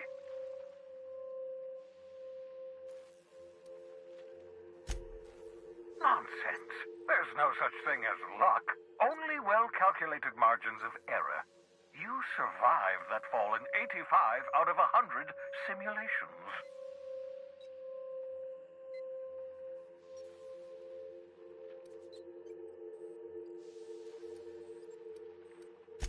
Of course. What's on your mind? Never know what being frozen did to your brain. There's always a chance you might turn violent. I've no desire to end up like McDevitt. Regardless, it's quite comfortable in here, you know. I have my beans, have my caffeinoids, plenty of toilet paper.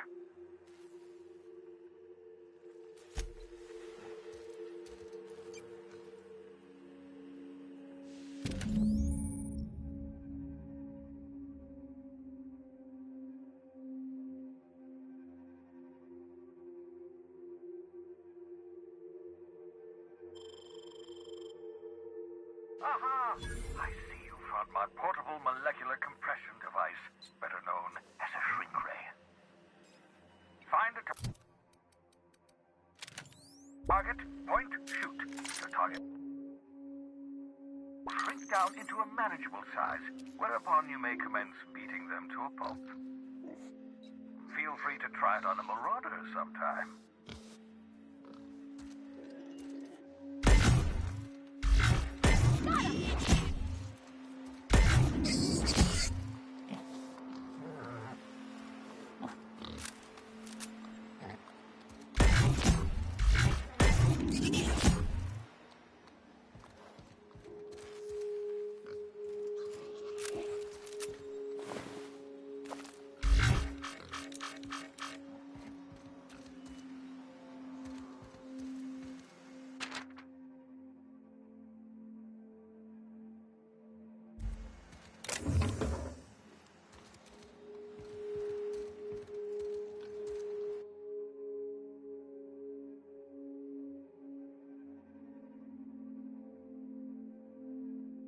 Reviving you from hibernation was my greatest accomplishment. Your odds of The cysty pigs make excellent test subjects. Also surprisingly nutritious.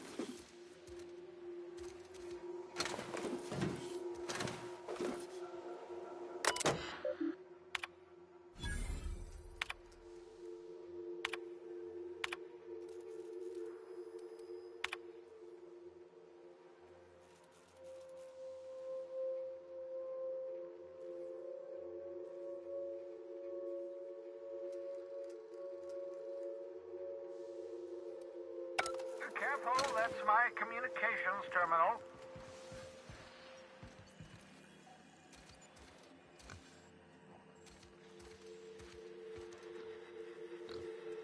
I hope you're not. They might tempt you with promises of... What's on your... No, and I've been trying very hard to avoid making eye contact. Nice to meet you, Dr. Wells. I'm Parvati Holcomb. Wait, not another word. I don't want to know your name. I don't want to know who you are. Let's just enjoy our plausible deniability while it lasts, shall we? Why don't you just invite the entire colony to my secret, carefully concealed laboratory? It isn't as if I wanted privacy.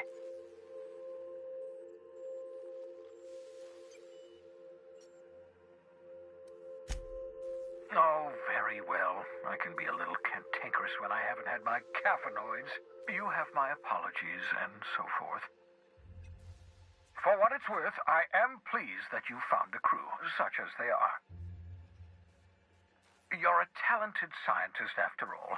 Our kind has always been incredibly popular.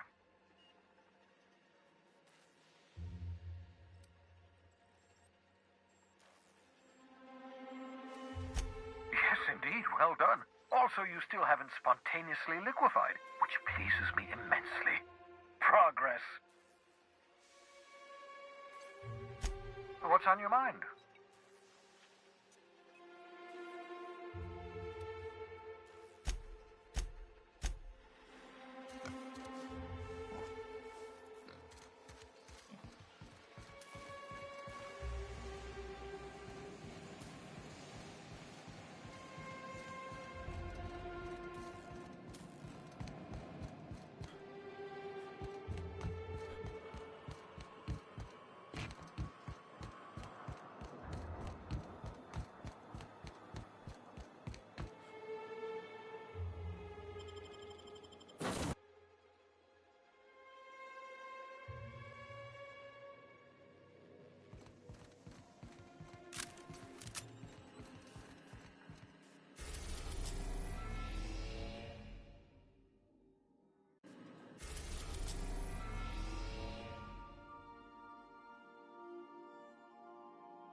The Groundbreaker has approved our request for docking, Captain. You're free to disembark.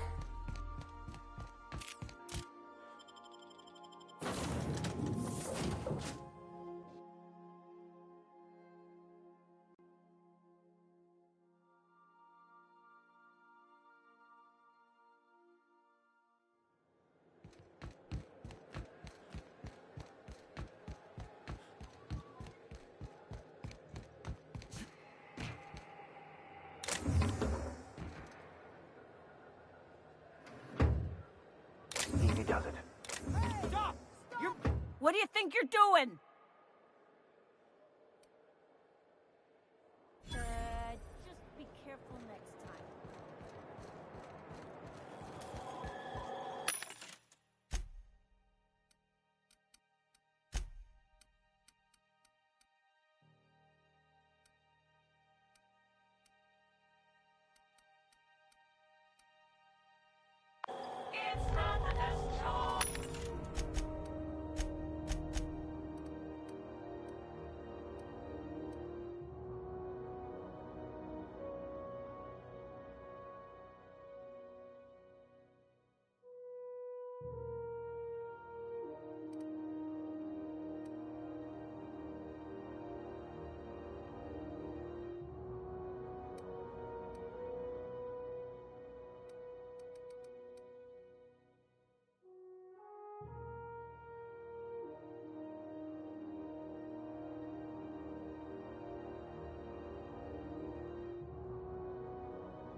This is Halcyon News. We...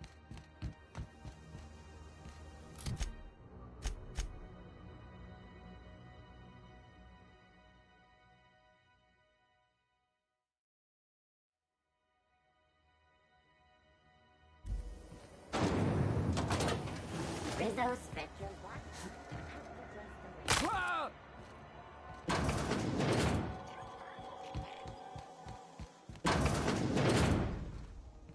It's almost time for today's episode of The Chairman's Children. Care to listen? What?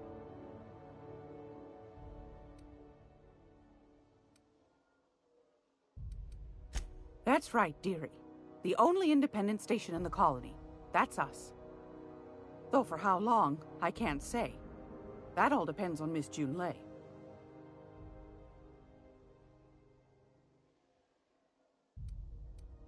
The board can't abide a community that won't bend to its will.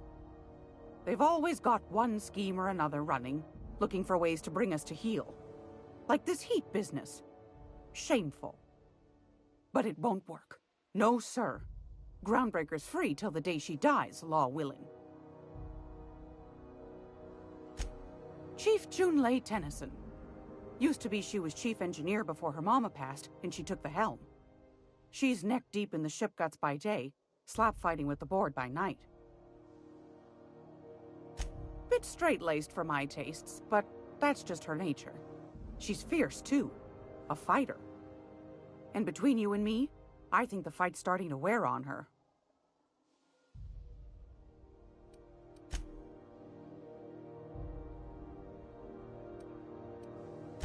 Ask the common folk, and they'll tell you it's on account of all the monsters on Monarch desperate to gobble you up. Because that's what the board tells them, you see. I think they made some fool mistake that would make them look bad to the rest of the colony, and they're trying to hide the evidence. Those board folk are real prideful-like. Never want you looking behind the curtain, lest you see their derrieres. But old Gladys knows the score. The whole colony's not much more than a diorama, showcasing one board screw-up after another. That's why we gotta keep them from getting their grubby mitts on Groundbreaker. She's our mess.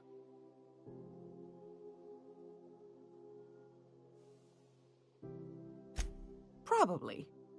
Every once in a while, we get these snippets of radio chatter. Edna shows them to me. Some man hooting and hollering about the light in us all. Claims he's transmitting from Monarch. But who knows if that's true. Might be true. Might be some new trick from the board. Groundbreaker's radiators. Been neither fine nor dandy for weeks now. Miss Junlei's supposed to be getting them fixed, but the board's determined to get in her way.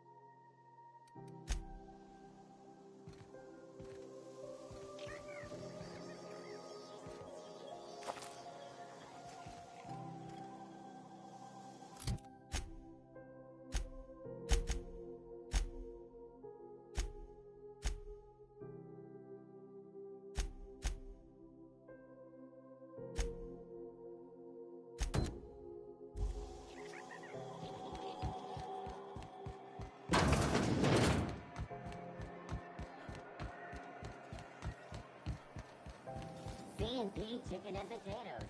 At C&P, we know our C&P.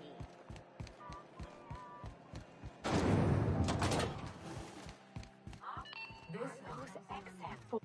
Thought there'd be more machinery. Must be housed on a sub-level. I could spend all day in here and not have looked at half the best stuff. It's all pretty worn, though. Junlei Tennyson. I'm captain around here, but chief to my friends. Hope you don't mind the formal introduction. Groundbreaker doesn't see many visitors.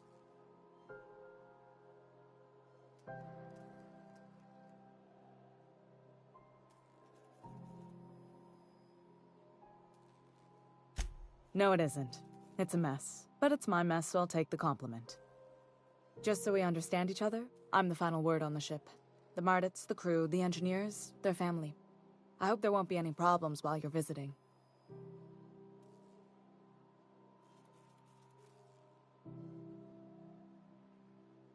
Good. Don't go making trouble, and chances are you won't find any. That's how I like it here. So what brings you to Groundbreaker? I'm curious, even though 9 times out of 10 the answer's just passing through.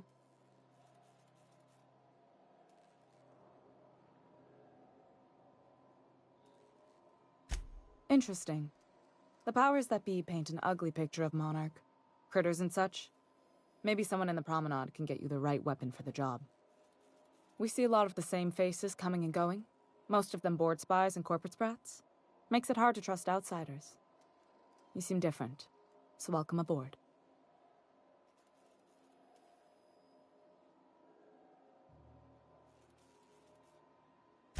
What? I didn't think you just... Parvati, is it? That's a lovely name. What can I do for you? I was just thinking, I haven't got much experience working with actual, real spaceships, Miss Junlei. Chief Junlei. Junlei is fine.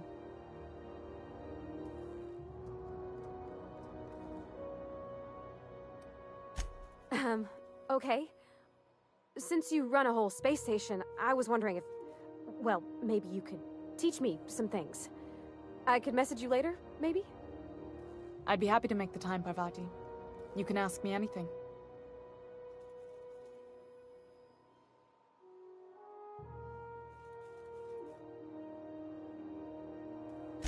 Right. In person. Sure thing, Captain. Wow, great. I'll do that then. Messages. Later.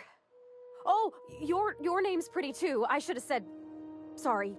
I like it. Honest. Sorry.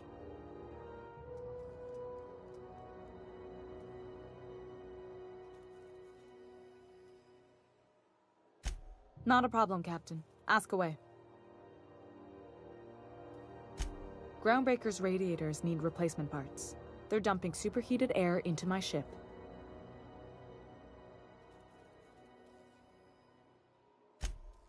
Only the board has access to new parts, and I won't let them swindle me into a corner.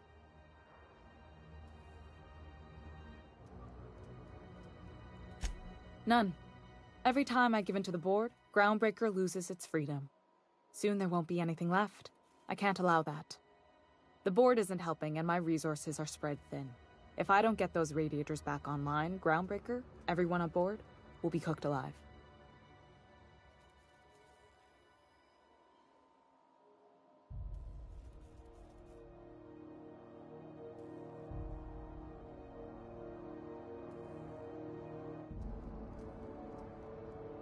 Reasonable, huh? That's the best news I've heard all day. According to my grandmother's old schematics, the parts we need should be in the back bays.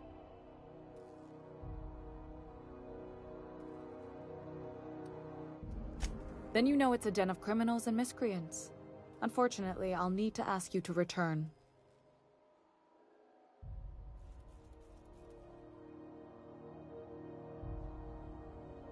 Good. Once you... Sorry about the night. Here, drink up. No excuse for dehydration on my watch.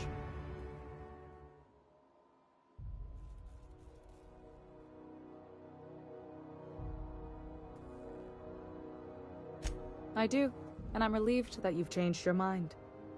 According to my grandmother's old schematics, the parts we need should be in the back bays.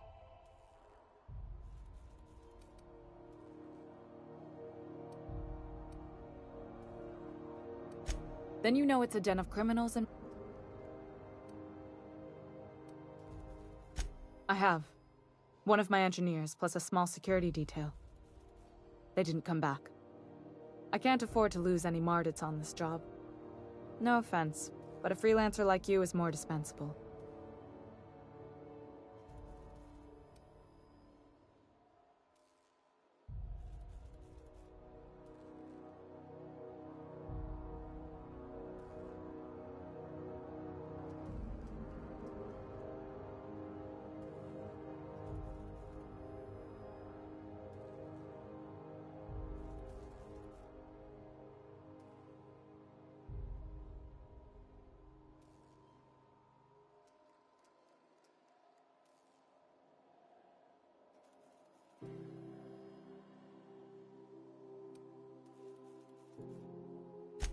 Mardits are descended from the original Marine detachment that crossed the void with Groundbreaker.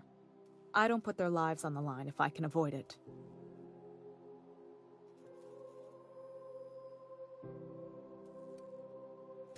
You must not have been here long. In Halcyon, new parts come by way of interstellar freighters from Earth, and the board monopolizes that kind of trade. That means I'd have to negotiate with the board. I've already given them the shops, the docking fees, and a damn embassy.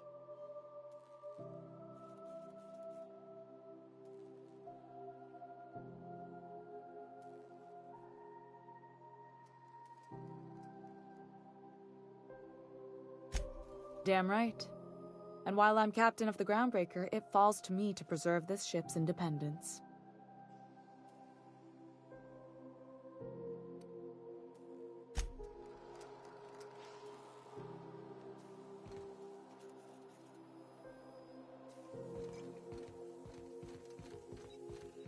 This is Halcyon News.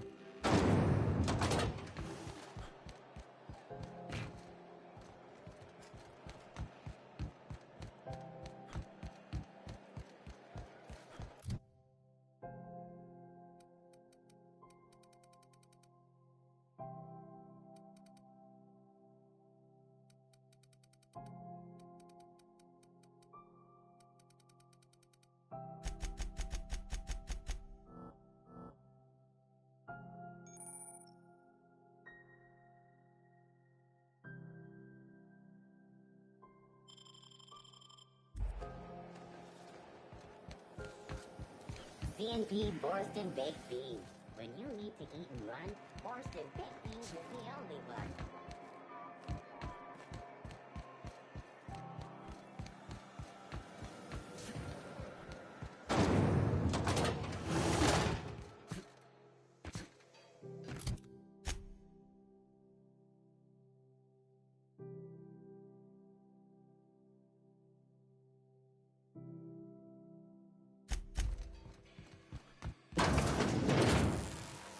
Hey there!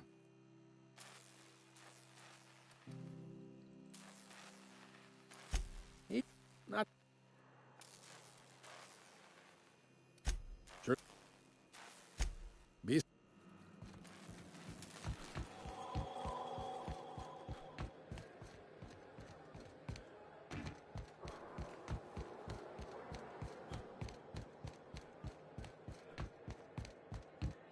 had a question about your plan, Mr. Vicker. Of course. The cosmos is generated and directed by the universal equation, also known as the Grand Plan. By contemplating the teleological order of things, one can achieve verity. Oh, right. You had a question? Never mind. That about answers it.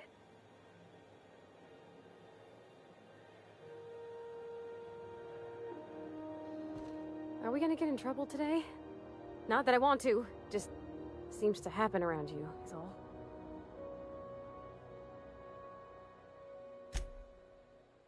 Well, I didn't expect her to be so tall. And did you see the size of her arms?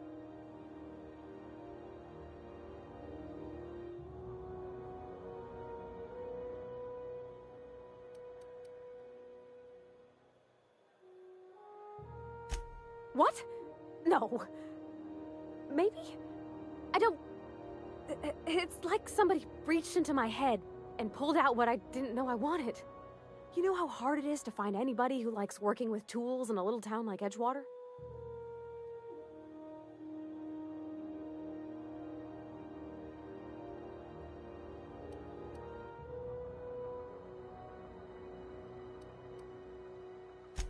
I just met her. How could I be? Alls I know is, I want to talk with her more. Did you see how everybody on Groundbreaker listens to Junlei? She's just, here's how to fix it. And they trust her. It's just, she's calm and knows what to do. I wish I was half...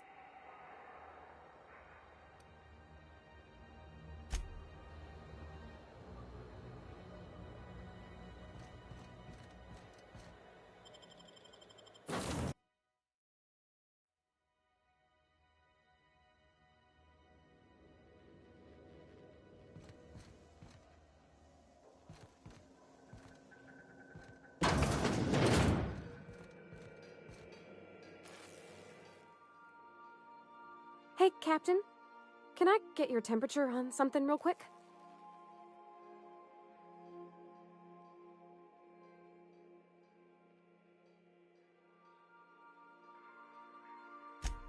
So, Junlei and I have been talking some. Through messages. I got him here on my datapad, and well... She sent me a poem. One she wrote her own self, I'm pretty sure. I don't know if I should read into it. Because poems are all symbolic and such, right? It's not so good. But real sweet. Oh, law. That's what's got me spooked. I don't rightly know. It's about this engine that's been shaking itself apart.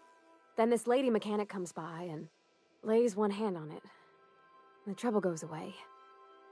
It sings. I don't want to get too hopeful, but I'm wondering if maybe she's the engine and I'm the lady? It's a real romantic poem. Made my chest hurt, kinda.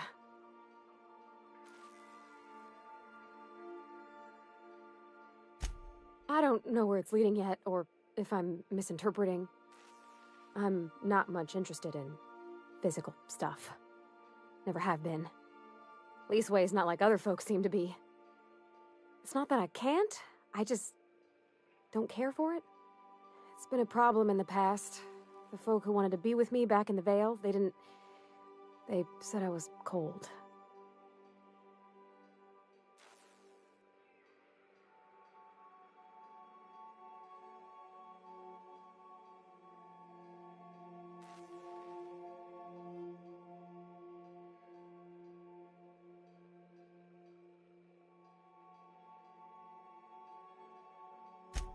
Thanks, Captain. That makes me feel a touch better. I actually had another message from Junlei. I just couldn't work up the courage to open it. But I'm gonna change that. Right now. Let's see here. Talking about old friends, got to thinking... Isabel? Who's Isabel?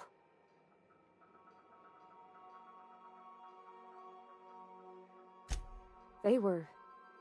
close, Captain. Like, more than friends close.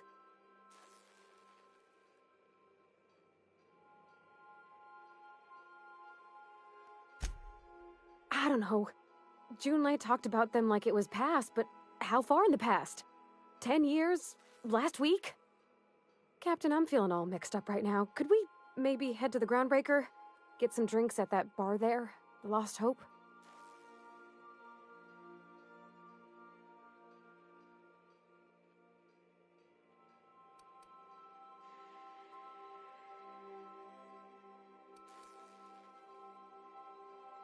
Maybe for you.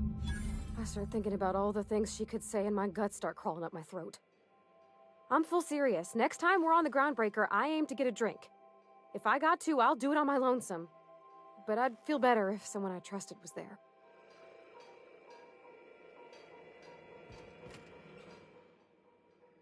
I was looking for a place that was quiet. I figured the kitchen would be louder than the hold, so here I am. Cozy-like, ain't it? That's in pretty good shape, considering how hard Mr. Hawthorne ran it. It's a Yakita LHA 120, A2 model, I'm pretty sure. The Block 2 design scooshed in extra cargo space, but didn't change the stock engines. Probably a touch underpowered, huh? Accurate in all particulars. I conclude you are Edgewater's board-certified mechanic.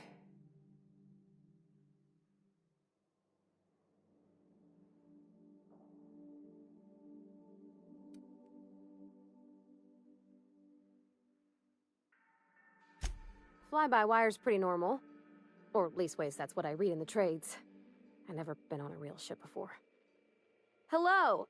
I am not a board-certified mechanic, but my dad was. He taught me all he knew. Do you understand?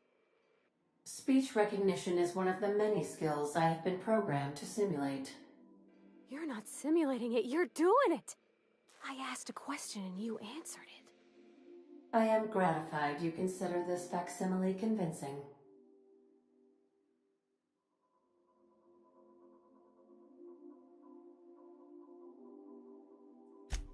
I don't see any holes in the hull.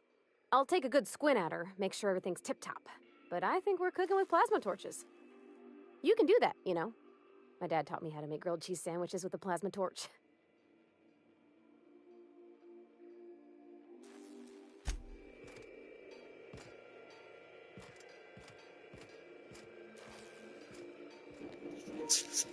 Alright, I think that's a good stop for today. And we will be back another day with more.